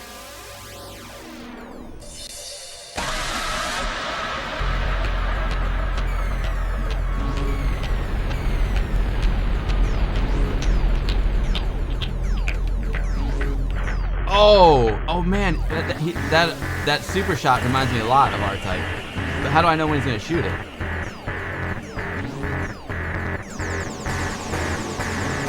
Oh, he shoots diagonally too. Oh, yikes. Oh, I need that heart. I need that extra life. Got it. Killed him. Killed him dead. Stay alive, stay alive. Here we go. Cluster bomb. Nice. Nice. I'm gonna get knocked out. The skill level's gone off the roof. Dude, Juji, I just knocked him out. You're gonna get sucked into a black hole if you're not careful. Yo, Smash 1980. You're welcome. I'm glad you enjoyed the stream. I hope you enjoyed Acill. You'll get this on Steam anyway, but I love if games like this made by old Amiga guys could be ported to modern Amiga systems if they can handle it. It's almost like you would think the X5000 might be able to handle this, right? Sir Chill, it's a nice song. I agree.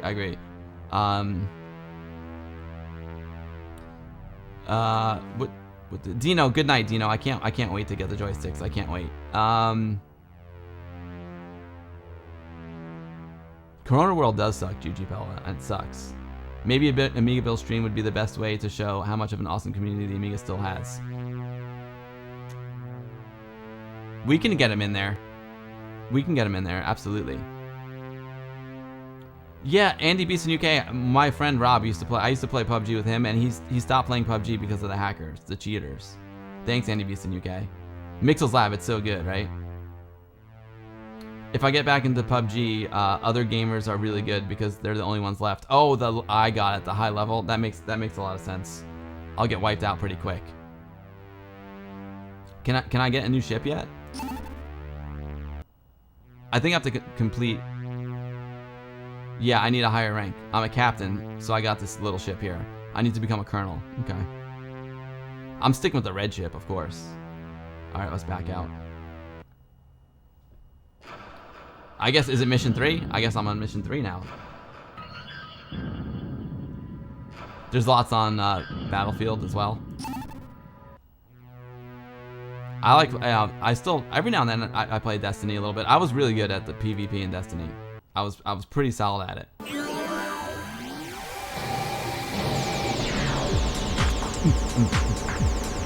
I was saying, oh, I didn't see that little rascal. Rats, that was terrible. Those slow worms are tough, man. But I was talking about this with my wife just today, Juji, man. Like, we're dying to go. What's going on here? What's this? I don't know how to get through that. That was weird.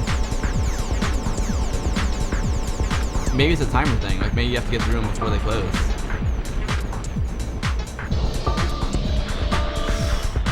Wow.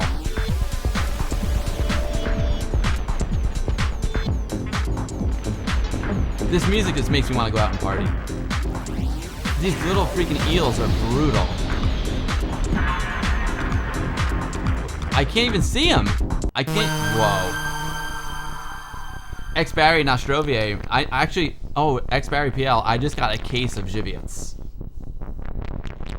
Every level has different design and graphics and music. That was crazy, Oram. It just like closed up on me. Oh, you want some Sasuke Kava? X Barry PL. I've got some Sasuke Kava downstairs. I love Sasuke Kava. Who gave me Sasuke Kava? Oh, Kokos Conrad gave me some Sasuke Kava.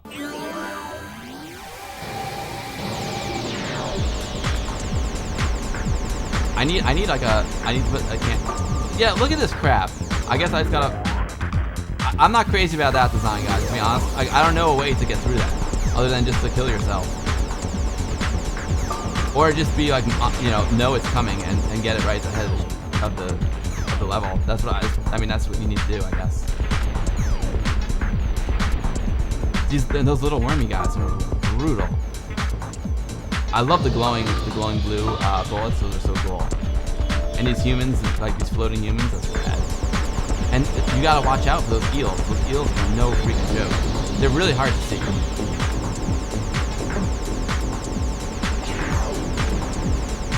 There we go. This game will help me with my WASD, help my WASD lack of skill. And Destiny is a really good game for like motion. It's a great game for motion. It helped me a lot with WASD. Now that I'm getting used to it, though, I don't know, man. Maybe I'll just stick with the KBM. I'm getting wiped out. The difficulty level is massive right now. This is intense, guys. That's my favorite one. This one. Oh. I love the purple. Oh my god, it's so beautiful. Those little floaters are... Woo! It's getting really hard now. This is hard. The purple's awesome though.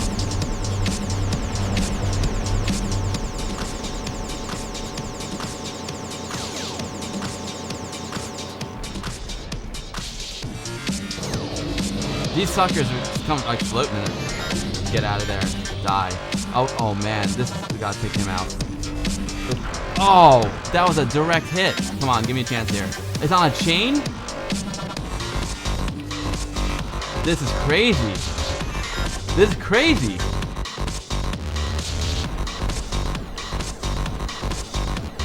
He's shielded. He's shielded by this thing. I'm assuming I have to kill it. There we go. There we go. I'm taking the high road, shooting those bullets. Split laser is a good gun. I'm liking the split laser.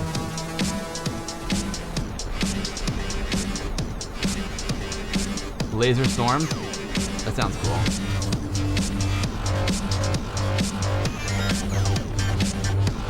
Whoa, look at this. I'm digging this design too. Really digging. Well, everything's like turning. It's making me. I'm not gonna lie. It's making me a little dizzy. Do I have to go to the top? What do I do here? Do I go down? I'm gonna go high road. Take the high road. You almost got me there. What's this? This game is so good, everyone. I'm loving this game. This is like my favorite new PC game. Shoot my way through here. Look out for this. I saw the eel. I couldn't get the eel. Whew. It's killer music, right? This is turning into a 6-hour stream. I know, right? DJ Billy Ness, thank you for dropping the links. The music is the best part. I agree. R-Type approved edition. I'm gonna play main mission 3 one more time. What time we got here? I'm gonna have to stop streaming at some point. I'm having too much fun. Like I said, this is the only time I get to play. 6:30. I'm wondering when my French fries. No picnic. No, exactly, DJ Ness. No picnic with wife device today, because it gets dark early now.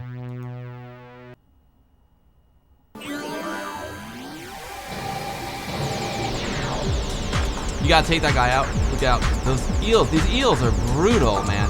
Oh, man. I don't like this. This is a weird mechanic. How you have to like kill yourself to get through here. It's a weird mechanic. I don't love that. You just have to know. I guess you just have to know the game, you know, and just do it right off the top. I should remember that.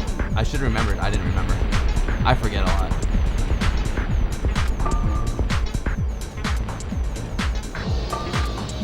The floating humans in tubes is kind of rad.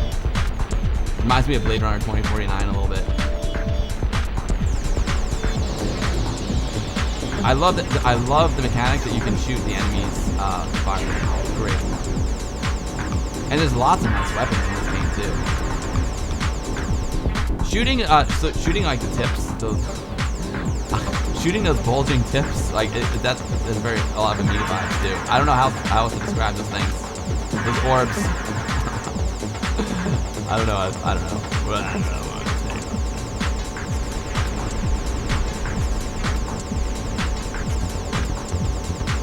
I like how you when you shoot these guys, continuously shoot them and they go up. The more you shoot them, the more they move out of the way. I like that. Maybe those things at the beginning did that as well.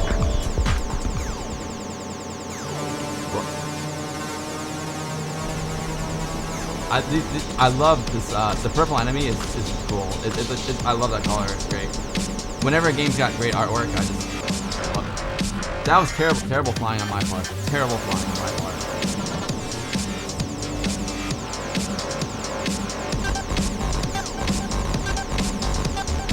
I love aiming with the mouse though. Even though it's like a shump, you know, and I feel like I want to be playing with the controller. The mouse is really cool. Oh, those are my mines. Cool. This game's a treat. This game's a treat. Here we are with this guy again.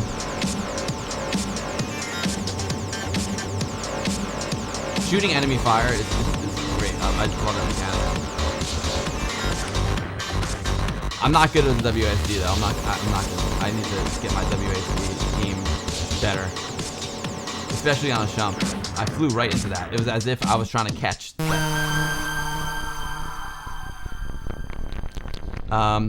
Stuart Johnson says, I had to leave earlier. Thank you for having Acill Paul on today. Wonderful guy. Learned a lot. Always great to be part of the media community. Yeah, Stuart Johnson, thank you so much. Stuart, appreciate you being here, man. Appreciate you very, very much. Stuart, did you have like a, it's cool. Was there like a little tragedy or something in your family? Tenmark is a happy boy. His Amiga 3000 has been acting stupid, but I think it was a short in the Zoro 3 board. She seems stable now. Awesome, dude. Awesome, Tenmark. I mean, how amazing does that feel? Yeah, mission failed. Totally, mission failed. Mission 3. Dude, this is only mission 3. This game is really hard. It's really hard. I'm gonna try one more time, and then I'm getting hungry, so... Shit. I didn't finish the noodles. I better finish the noodles and then go eat the sweet potato fries. Oh, let me wipe. You know what? Now I remembered. Let me just wipe here. I'm gonna take this. I'm gonna take this level head on. So I'm gonna remember. I'm gonna remember about these suckers here at the beginning.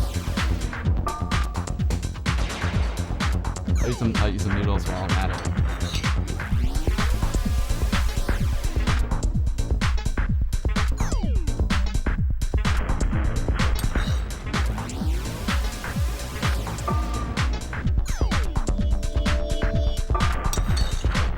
These noodles are so good.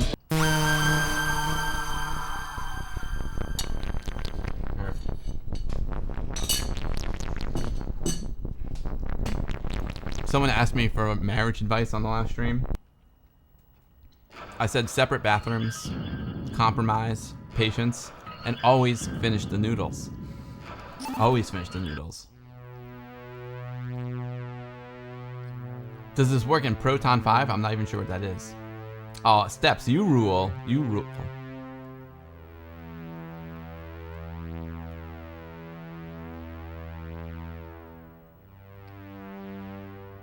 Great advice. Alright, now remember. Here we go. I'm just going to try and get through as fast as possible here. That's how you do it. This guy is really giving me a hard time. It makes it way harder. But that's how you do it. Now I know. Right off the bat, you just have to put the pedal to the metal. It's those freaking eels are brutal, guys. These eels are like, they suck. What happened to me here? Something went wrong.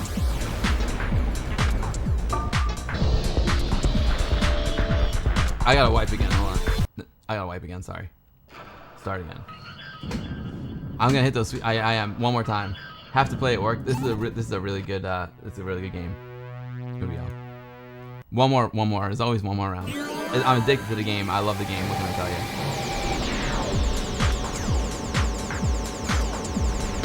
This guy up here, you gotta take him out early. That's important. Take these guys out from here. Okay, now I got it. Now I'm feeling good. I see an eel coming here. That eel got me last time. Get me once. Not gonna get me twice. Eel. I know there's some more eels coming here. And see, I knew they were coming. They got me twice. These eels.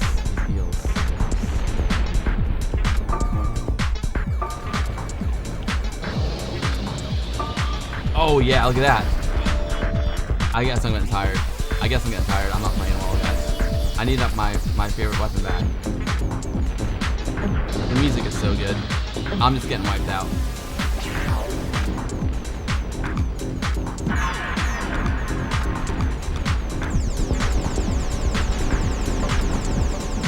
I think after this round, even though I'm not playing well, I'm gonna put on a little music and then I'll. I gotta write my script for Ami West. I don't usually write scripts, but I need to give him some good information. Maybe it's not gonna be a real script. It'll be like more of an outline. So I think check it out. I think I picked some cool games. I've got 15 minutes to talk at Ami West. So I think I'm gonna do Worthy. So I'm gonna Worthy was like the first new AAA Amiga game to come out. Not the first, like the most, the first one of this crazy amazing era. So I'm gonna do Worthy. I'm gonna do a remake. So I was thinking of doing either Rygar or Time Gal, or maybe both. Then I was gonna do Reshooter, because I love Reshooter. And then I was gonna look to the future and show them Metro Siege. I think that'll be a solid 15 minutes. I just don't know if I should do 2 remakes. If I should do Rygar and Time Gal, or maybe I'll just mix it up and do Time Gal, because I did Rygar for Gamescom. I don't know. What would you guys rather see? Like, if you were to Ami West and you want to see some new Amiga games, like Worthy. I don't know. It's a tough one. Tough one. Good game. That's a good game right there.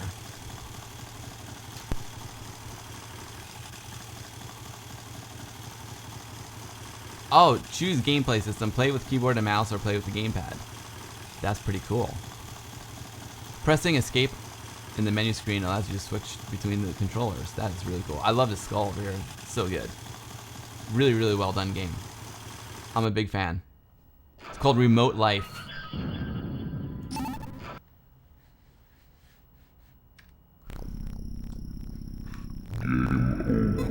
Game over.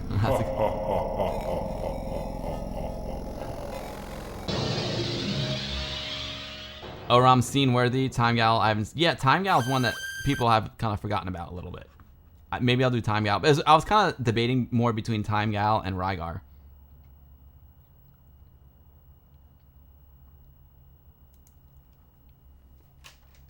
Because I want to give him like a couple of new games and then a couple of remakes as well. Awesome game. Love that menu arm thing. Bike Me. That was very, very cool. I agree. It was super cool. All right, let's play a little music. We're gonna go out with a little music. My hippo player. DJ Billy Ness is awesome game, Amiga Bill. Thanks for sharing this gem. It's awesome. It is a really, really awesome game.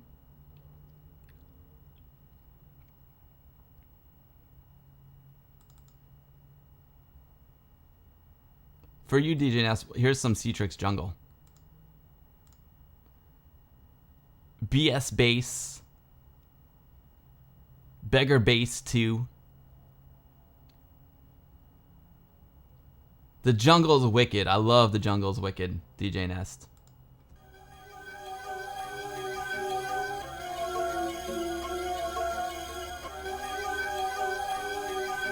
Let's see who's streaming. Wicked. I know you love your Jungle, DJ Nest. I love Jungle too. The Jungle's wicked.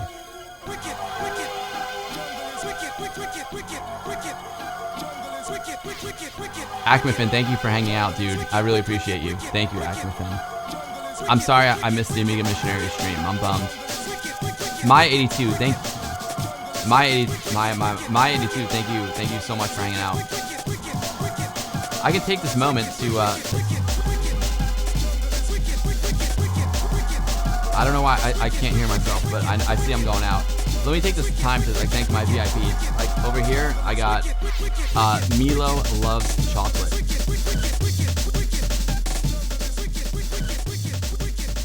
Milo Loves Chocolate. Thank you so much for your amazing support. Up here in the upper left corner, I got Oram. Oram is the man.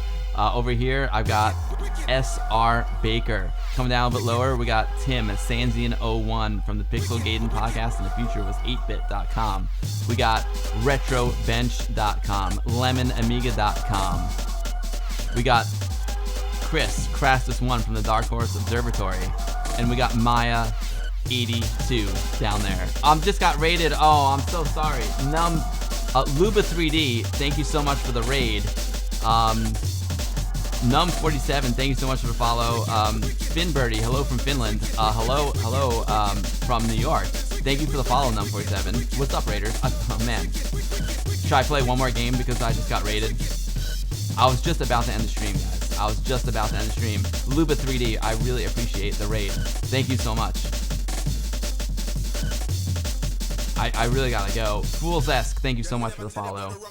If you're new to my streams, welcome. I'm Bill. I stream Amiga stuff here every Sunday on Twitch, 2 p.m. Eastern, 6 p.m. UTC.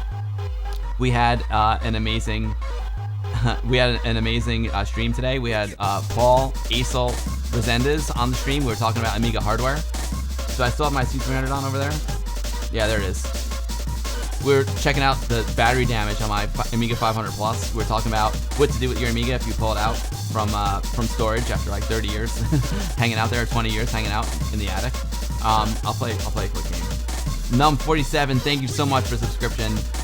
Num47, thank you. All my subscribers get to watch ad-free. They get the emojis, and most importantly, you all get the Amiga Bill goodie bag. At the end of every stream, I send out a goodie bag filled with all the links that I put down in the chat. Any free games that are available. Sometimes I throw down a mod or two. Always throw in some photos, and of course, you always get the demo that I start the streams with. Thank you so much. The man's gotta go eat some sweet potato fries. I know my wife just made amazing sweet potato fries for me. I'll tell you what. Luba3D. What are you? Do you know Amiga? Someone mentioned Reshooter. Maybe I'll play the first level of Reshooter for y'all. We're playing. We played a little R-Type today too, as well, and then we just played this game called Remote Life, which is like an amazing side-scrolling PC game made by a retro freak, and it's amazing. I love it. I'll play one level of Reshooter. How's that? Because I really appreciate your raid. TMBTH, you're welcome. You're welcome. You need that jungle, Andy Beeston. That's so good, right? Amiga has your second favorite library. Oh, awesome, Luba3D. What's your first one? So I'm gonna play a game called Reshooter. This is a new Amiga game that came out last year, and it's one of my all-time favorites. I can beat the game. I'm not gonna beat it now. I'm sorry, I just don't have time. But I'll show you guys the first level. Genesis. Oh, nice. Genesis is a great system. I don't really have to set up for. I like to make all my profiles beforehand, so you get maximum screen real estate. But let's fire up Reshooter. Yeah, Richard. Let me just free up some memory, guys. Sorry about that.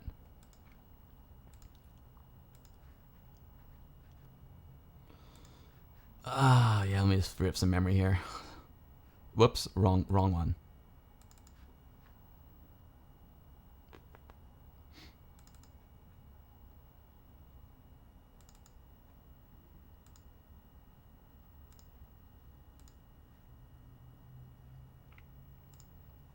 I gotta lower my screen mode. Okay, we'll do a little reboot here.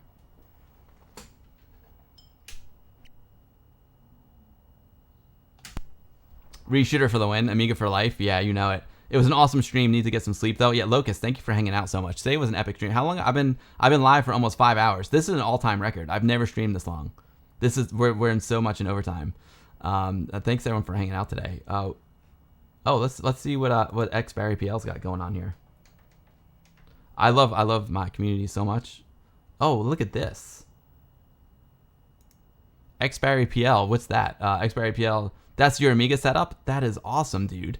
That's a nice little portable Amiga. I dig it, X Barry PL. Bardzo dobre. Ładna. Fajnie. That is so cool. Oh, it's a video. Dude, that is awesome, X Barry PL. Check out that little Amiga. That is amazing. Or is that just the monitor? I dig it, X Barry PL. That is so cool. Another raid. Sakanato. Thank you so much for the raid, Sakanato. Welcome to the stream. Welcome, Sakanato viewers. I was actually just about to end my stream, but we just got a great raid from Luba3D. and we just got a great raid from Sakanato. So I'm gonna play the first level of a new Amiga game called Reshooter. It's not that new. It came out last year, but that's new. I mean, in terms of Amiga, like last year is new. So we're gonna play a little Reshooter. I'll show you guys the first level. And then I really gotta go. That's your Kingdom, Xperia PL. That is just so awesome. Sakanato, thank you so much for the raid, Sakanato. And again, Luba3D, thank you so much for the follow. For the raid, I appreciate it. I'm gonna follow you guys back. Everyone, make sure you go follow the 2 folks who raided me. I really appreciate the raid, guys. That's just awesome. Really, really appreciate it. You just beat Toki for the Atari ST? Oh, that is awesome. How is the port of Toki on the ST? Because the Amiga port is really, really good. You launched 1994 floppy disk? Oh, that was the... I didn't even notice that. Was that the one that I sent out? The bug disk? It's pretty similar to the Amiga version, because the Amiga version was really good. Toki, as we were talking about before, Toki is one of the best Amiga arcade ports, in my opinion. Yeah, you were gonna ask about the Amiga port of Toki. It's excellent. It's one of the best ports. You think it's almost the same game? Amiga's got more colors and some parallax. Nice.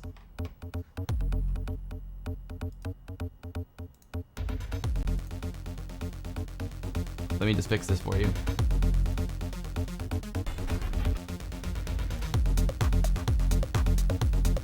Outworld, thank you so much for the follow, Outworld. I appreciate that very, very much. Welcome to the stream. So I stream every Sunday, and I do like all kinds of stuff. I like to play new Amiga games. I play the classic games, but you know, my favorite thing to do on the stream is to interview people. And today we had Acill on, and Acill was talking about how to preserve your Amiga, keep it alive, talking about all the hardware stuff.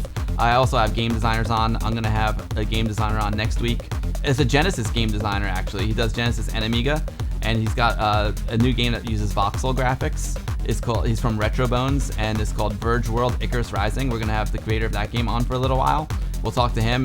I'm gonna play the Genesis version on my Mister, and it's gonna be awesome. Hopefully he's gonna make an Amiga version. The Hellfire Club TV, thank you so much for the follow. I appreciate that. Oh, Rom, yeah, do it for the kids, right? I've beaten Reshooter on stream. That was like, I'm very happy about that. All right, here we go. This game is the definition of parallax scrolling. What's up, Outworld? Better parallax from the arcade game? Yeah, Jordy GH, there are great new Amiga games. I'm actually going to do a whole talk about it at Ami West next weekend. But this is one of my favorites. This is Reshooter. Awesome music. So you only have 1 life in this game, but you basically get powered up. Every time you get a power up, it gives you some like hit points. So now if I get hit once, it'll take away 1 level of speed and it won't kill me. And then when I'm finally at my slowest, it will I'll die.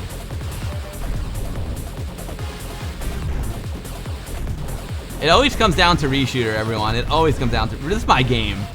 This is my game. I love Reshooter. Speed up.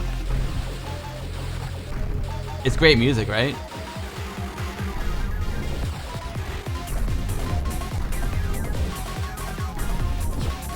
Speed up. Weapon.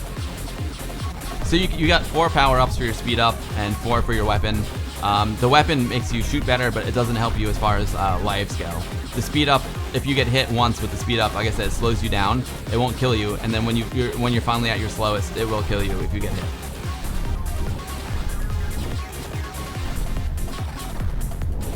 I'm gonna try and beat the first level for you. I'm not gonna lie. This is I think it's the longest stream I ever did. I don't really stream for that long. I'm going on 5 hours now. I'm a little bit tired. I hope you all enjoyed the interview with Paul. I think it was a lot of fun. I'm not gonna destroy that rock because it breaks into a lot of pieces.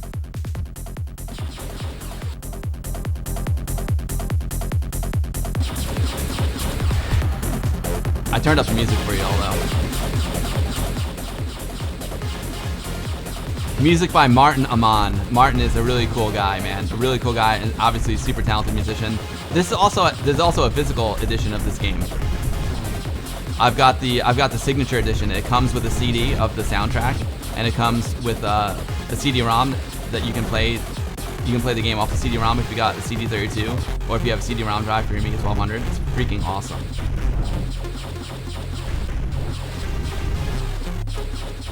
Kevin Saunders did the artwork, and Richard Lowenstein did the programming on this game. Awesome, all awesome people. Max. And all the here we go. Weapon. I'm leveled up completely. So this is my maximum speed and maximum firepower. So once I'm leveled up, it doesn't make any sense to get the power-ups if it puts you in a difficult situation. So I just chill out. Once I get my power-ups, I just chill out and I save them in case I take a hit. I try and keep them on screen as long as possible. So if I take a hit, I can go back and get it.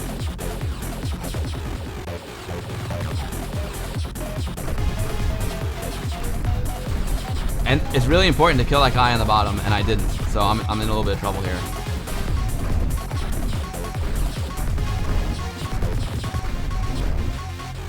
For this asteroid field, you really want to kill that guy on the bottom, because he's going to keep lobbing those bullets at you, and it makes it way harder. Woo! Thread that needle. I took a hit. See, guys, I took a hit. I'm going to get through this, though. I'm going to get through this. And, you know, like most shoot-em-ups, when you complete a whole wave, you get a bonus. Weapon. Alright, we're back in business with our weapon, but I need another speed up. The speed up is the most critical upgrade because, like I said, that's kind of like your lives.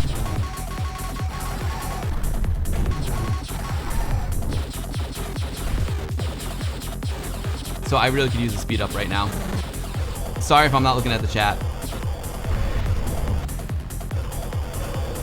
There's a speed up right there. I can't get it though. I can't fall back. If I fall back, I'm in big trouble there. Alright, let's thread this. Thread this. Nice. I really want that speed up, but if I went for that speed up, I would have taken a hit. I would not have been able to survive that. Hopefully there'll be another speed up coming soon. But at least I have 3.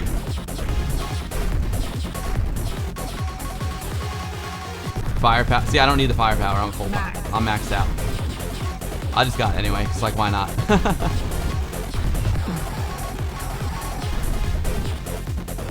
Woo!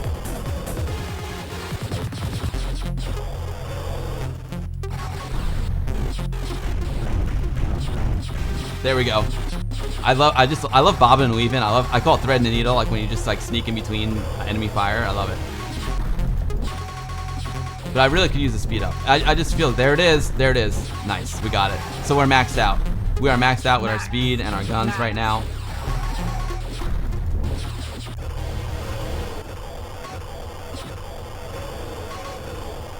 Escalation. Oh yeah, we're escalating now. Oh yeah, here we go. Things are getting escalated right now. It's getting hot in here. Oh, I love Reshooter. I love this game. This game is so good. I haven't really played it much for high score. I need to like get myself higher on there's an online high score list for it. This is the first boss. First boss.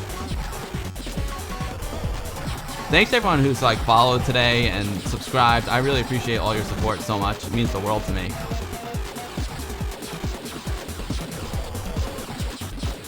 Whenever this enemy goes high, I go low. That's my strategy. It's a dance. It's a ballet. It's a Reshooter ballet. See, I just didn't take my advice, but I beat him. Boom! Richard, PM me your phone number so I can arrange to bring stuff for your stream. Oh, no way. Thank you, Richard. You're on Long Island? Sweet. Thanks, Jordy J. It's nice jukes. Appreciate that. Just as good a game as the PC one I just played. Yeah, I'm not gonna argue with that, Tenmark. That's a very good point, Tenmark. This game is just so good. It doesn't matter what platform this game is on, it's just a great game. And this would make a great Nintendo Switch game too. Weapon. It would make a really great Switch game. Speed up. It's just a great game. It doesn't matter what platform it is, it's just a great game.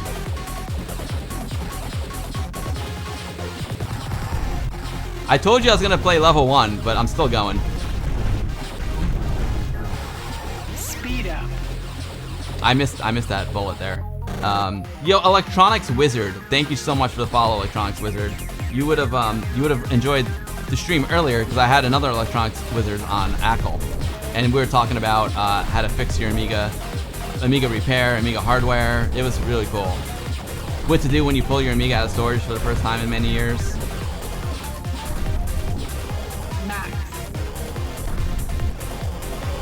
Because Amiga hardware is something I know very, very little about. I'm not good with the hardware. Weapon. We're maxed out now, everyone. I love it. And the graphics are so good.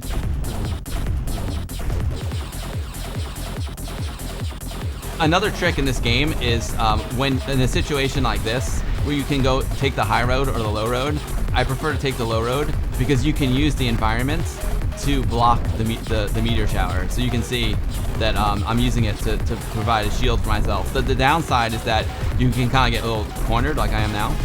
You gotta kind of fly out of it. But I tend to take the low road. I really like taking the low road because I use the environment as a shield. Amateur tip there from Amiga Bill.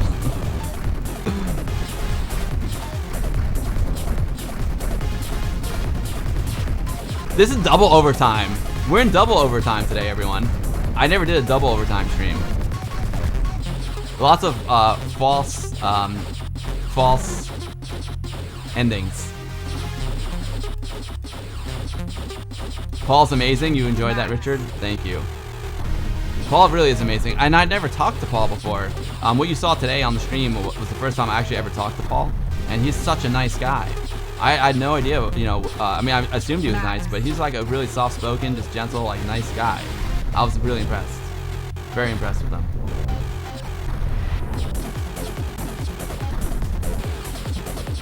And like I said, I don't really have time to play games during the week. And during the streams, it's like it's the only time I play games. So that's why I wanted to play a couple extra games today. Now, guys, if you're watching who have never seen this game before, unfortunately, my configuration on my Amiga will not let me play this game to the end. I need to like maybe boot without startup sequence or something. The game will crash on this particular Amiga 1200, unfortunately. So what are we on, level 2 now? I forgot, there's 6 or 7. I should know that. Levels. I've beaten it on stream before, but I used my my emulator to do it because for some reason this 1200 is still crashed. This one. Thread that needle, baby. Woo!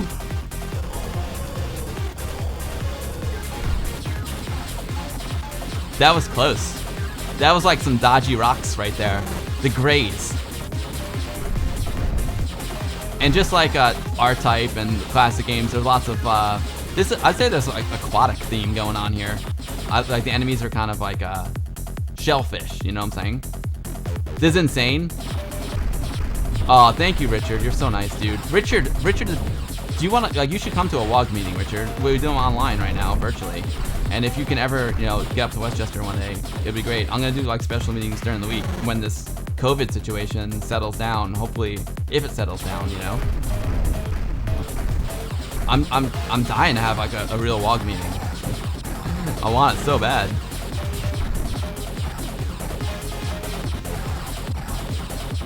It's been way too long. See, I didn't use my strategy there. I should have waited longer to get those upgrades. Just in case I took a hit, I could go back and get one. Max. Again, I'm taking the low road here. Oh, this is hard. He's coming up from back there. Yep. All right, stay calm. His fire spread out, so I stayed low, so it wouldn't be as spread out when you first shot it out. Then if I got further away, his shot would spread out more. Watch. I'll go up here, and I go down. I lure it up there, and then I duck. Max.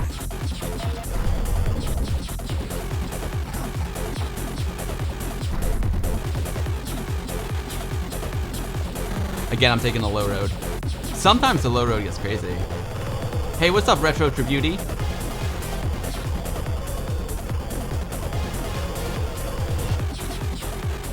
Woo! Woo! Escalation. You know what it is? I'm tired, so I'm not taking any risks. I'm just staying calm. I hope all's well, Retro Tributi. You were known as Amiga Man by a handle?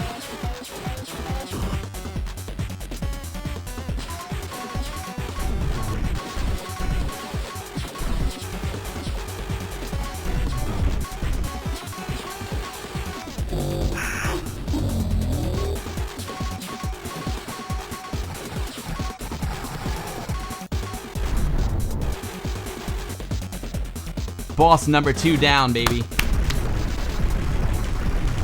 It was a close call, DJ Billy Nest. I agree. Dude, I hate it. I don't understand like how my mixer gets all crazy. Maybe it gets overheated or something. I can't hear myself too well. This is a beautiful level. Speed up.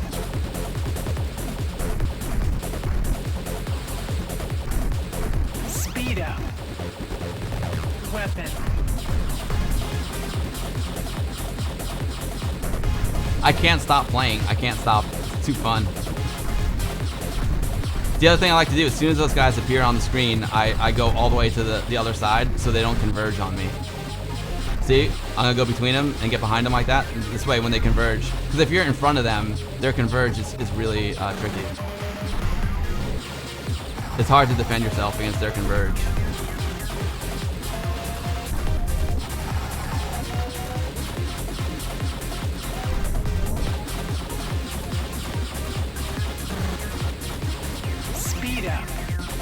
Sorry I'm behind on the chat. I'll check it out in a second. I don't think I can... I don't know if there's a pause in this game. There might be. I'm afraid to change anything though, because it hasn't crashed. I'm just going to play until it crashes. Max.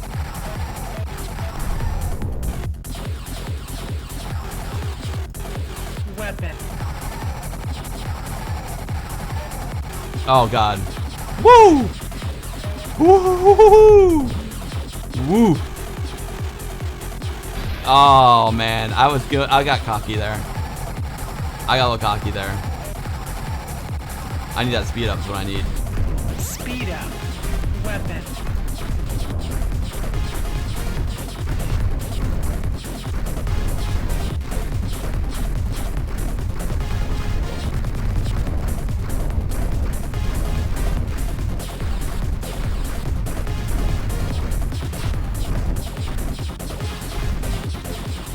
Ninja moves, yeah. Max. Thanks everyone. It's been awesome hanging out with you all today. I enjoy these streams so much. Never want them to end. Sunday is the best day. Seriously, you guys are so great. I do these streams because I love hanging out with y'all, and I appreciate all your support so much. And everyone like who just comes to hang out, I'm so grateful to you. I'm so thankful for everyone that comes here and watches.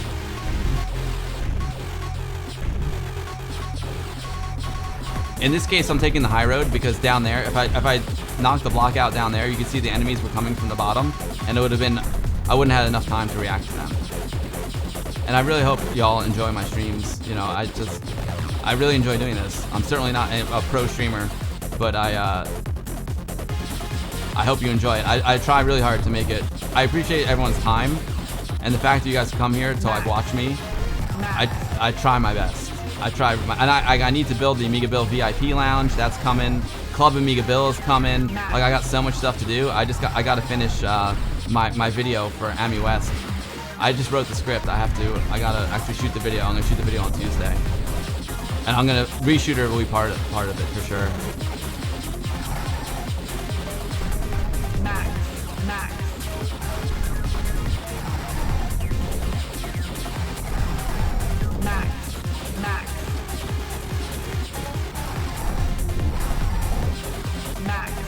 It's a ballet. This game is a ballet. That's what I love about it. It's a ballet. The best way to describe this game, you might think it's a shooter. It's a shooter, technically, but it's really a ballet. Thank you guys so much for the raids, too. I really appreciate that. Max. My late raids. I didn't end the stream. I've spoken. Am I getting... What's up, Dad? My dad, I'm not getting... Am I getting paid by the hour? I can't stop, Dad. I just can't stop playing. I can't wait to do another stream with you, Dad. We gotta figure out the situation with the internet at your house. You gotta come here one day, Dad. What's your favorite Amiga game, Dad?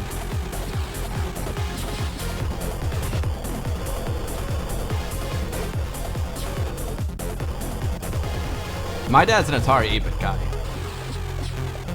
And I'm 100% in favor of that. I love you. I gotta do an Atari 8-bit stream. I feel if I can finish this video this week, I want to do a bonus stream on Thursday. I just can't stop.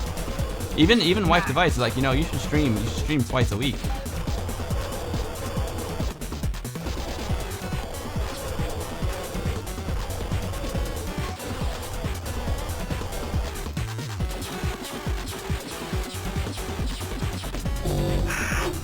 Bossy boss time. So you can only damage him when he opens up his mouth.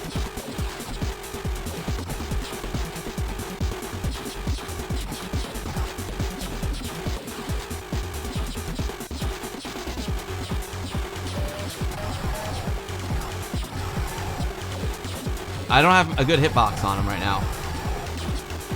Oh, I hit him. Sugar.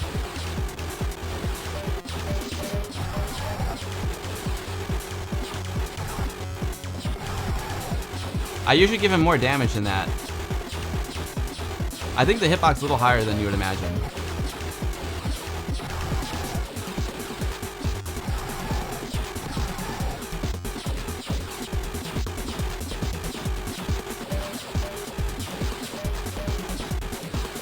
You gotta stay calm. You gotta stay calm and dance with the bullets.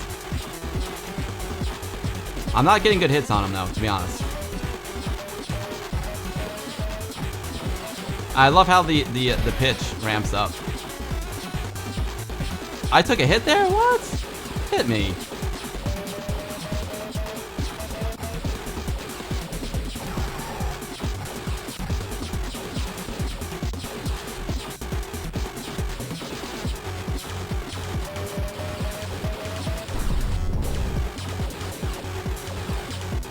Owning it, baby. Invent71. So yo, Pixel Surgeon, thank you so much for the follow. Invent71 in the chat is the person who did all the graphics for this game. He's a genius and one of my favorite artists of all time. I know, Kev, I'm on a tear right now. I kept trying to stop and I kept getting raided. I kept trying to stop the stream and people kept raiding me, and I wanted to put on a show for them, you know? They were nice enough to raid me. I wanted their viewers to get a little bit of a show. And there was no picnic today, because it gets dark early now in New York, so can't go on a picnic. But I do have sweet potato fries waiting for me. My wife made these amazing sweet potato fries, and I want to eat them. I'm hungry. I also got to finish the noodles. That was terrible. That was terrible, guys. I took a bad hit there. It's okay. It's okay if I die anyway.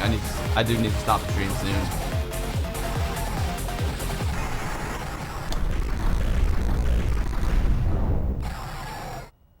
I died. If you stay near the mouth, the bolts. You know what it is? Sarkafin90. You know what it is the hitbox is a little bit higher than you think.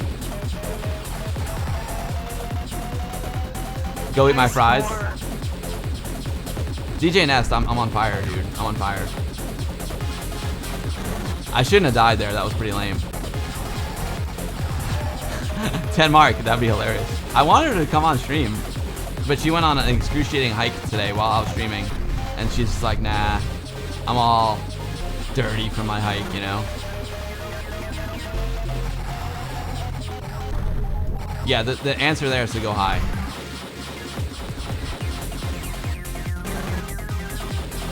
The backgrounds are killer, Bike Me, I agree. Kevin Invent71 is in the chat, he did all of them, he's amazing. Speed up. Weapon. Unfortunately, the game is gonna crash at some point. Kev, what level am I on, Kev? I keep forgetting. Is the next one the last? It's just, I don't know what it is. It's something with the configuration of my 1200. It's just the way the game and my configuration is. I can't make it through. I'm getting hungry for those fries, guys. I'm not gonna lie though. I'm getting real hungry for those fries.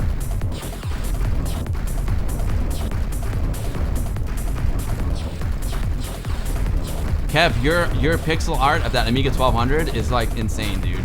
It's so good, Kev. Oh my god.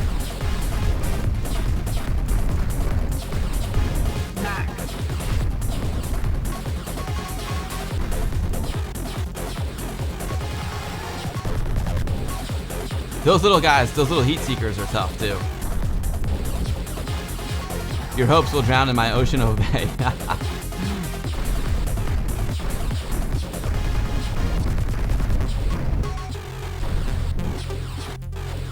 I always end up playing Reshooter. I didn't know I was gonna play it this long, to be honest. I almost lost it there. I almost took a bad hit there. I was putting a lot of force. Max. I've been threading the needle pretty well today, though. Max. There's a situation where I should have let the speed up go. Oh, I should. Can't get it. I should have gotten the extra. That was some bad gameplay there, guys. I missed out on some good stuff.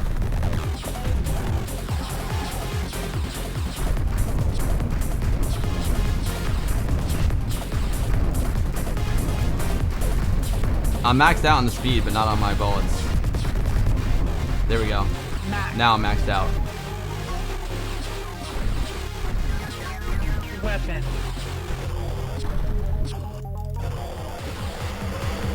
Max. Max.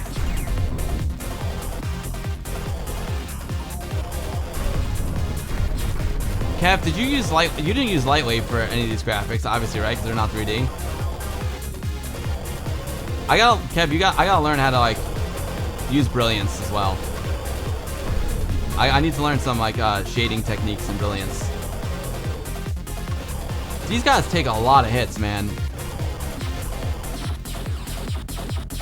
The Amiga 1200 pixel art is only a small fragment of bigger poster design? No way. Oh, I can't wait to see that, Kev.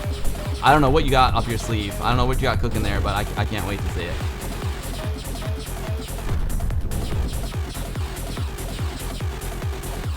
Max. Some enemies are 3D and converted. Oh, very, very cool. Yeah, dude, Invent71 did amazing graphics on this. Amazing graphics. Escalation. This is one of those games where like the graphics, the gameplay, and the music are just all awesome and in sync. And just add to the game, you know? It just makes it so much fun to play. Escalation, you know it's Sakanato.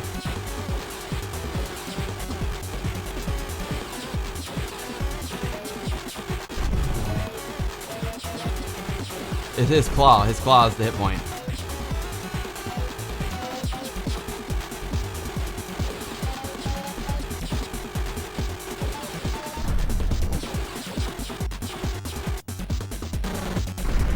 Boom. We're owning it today. It doesn't seem like Max. I thought you should have more shots. Level 5. Factory of Thunder. Richard should take a lot of credit for this game. His newer engine's even better. Dude, Kev, you gotta get me some reshoot Proxima, Kev. You gotta get me some. So Kevin, the guy who did the art for this, he worked with Richard and Martin, who did the music. And they're making a new game that's a vertical shooter. Reshoot Proxima 3. I can't wait. It's gonna be amazing. So Kev says it's even better.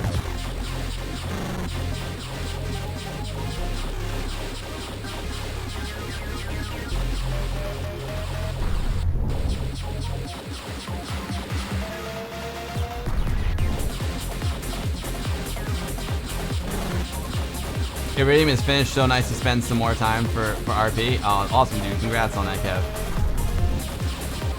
Iridium is great, man. Kev, we played a new PC game before that's really, really good. You'll really like it.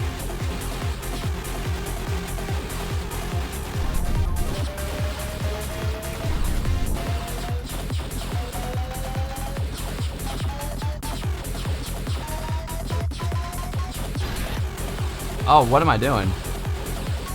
What am I doing, guys? I'm losing my mind. I'm getting tired. Speed up. There was no reason for me to do that. That was terrible play. Weapon.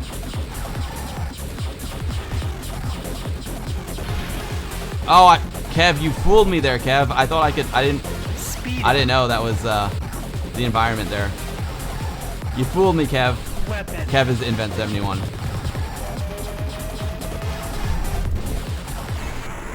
I died. I'm tired, guys. I gotta call it. I'm tired. I'm hungry. I could continue. I'm just tired, guys. Asmodin, this is Reshooter. It is. Oh, let me show you. If I play it again, I could totally finish it, but I'm tired.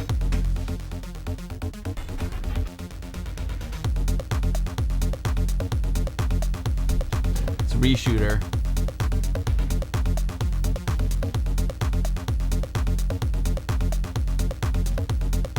This is the signature edition of Reshooter. It's pretty rad. I love physical releases. It's so cool. It comes with postcard. It comes with an instruction manual. It's got the Martin Amon CD, his original game music, and it's got an Amiga CD, so you can play it on a 1200, 4000, or CD32. It's so good. So good. Thank you, everyone. I'm so glad you guys enjoyed the stream today. Thanks, everyone, for hanging out there. It was a marathon. It was a marathon. I'm gonna leave the Reshooter music on.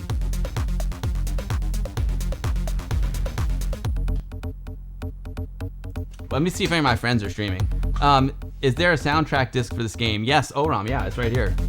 It's right here. If you go to what's it?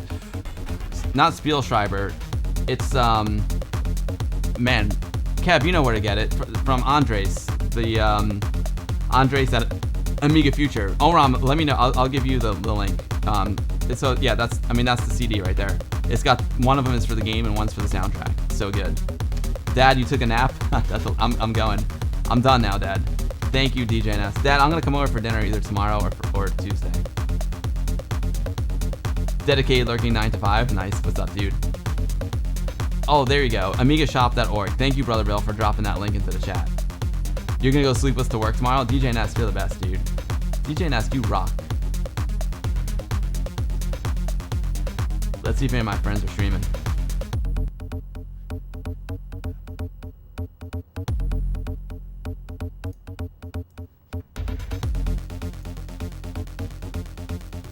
Thanks everyone for hanging out today. I've had so much fun. It was such a great stream.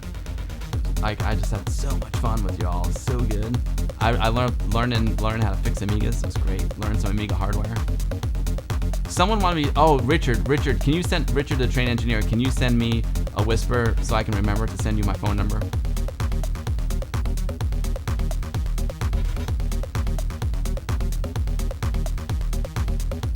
Yeah, everyone have a great week, and thank you so much for hanging out today. It's been awesome.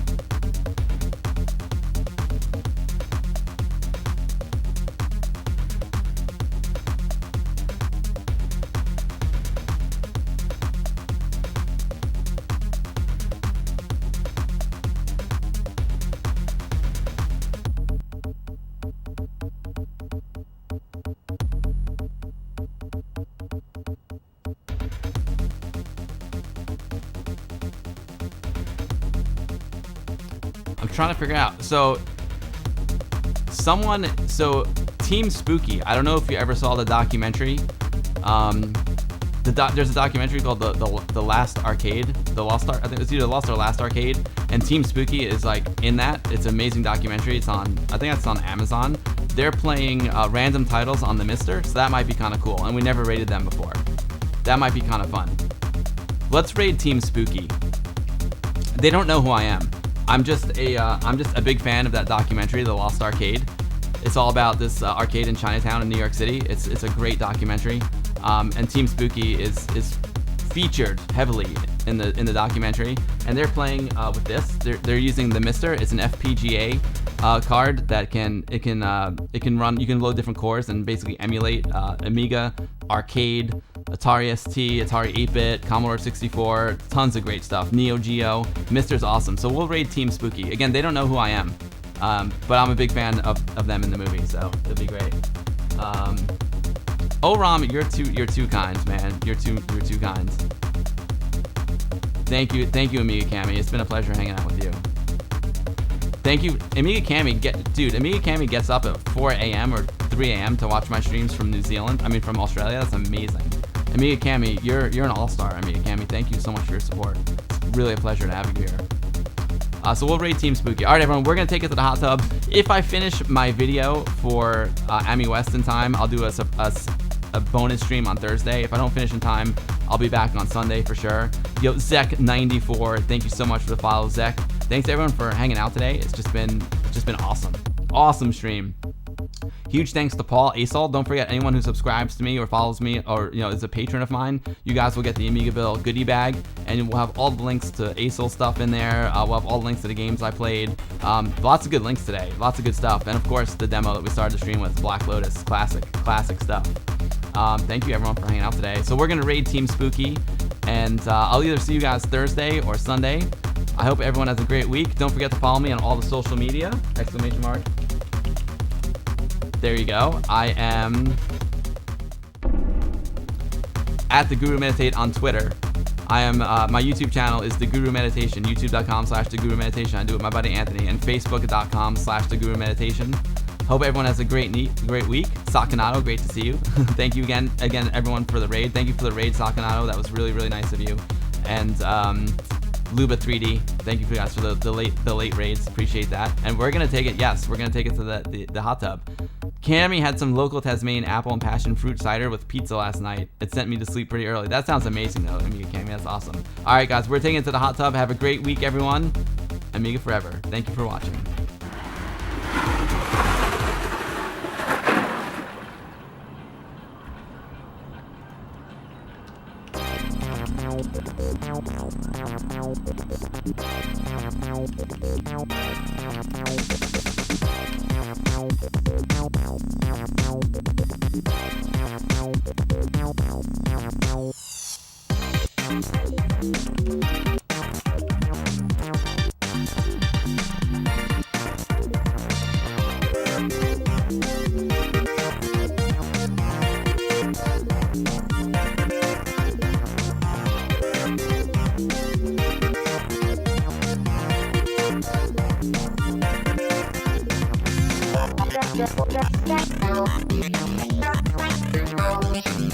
Just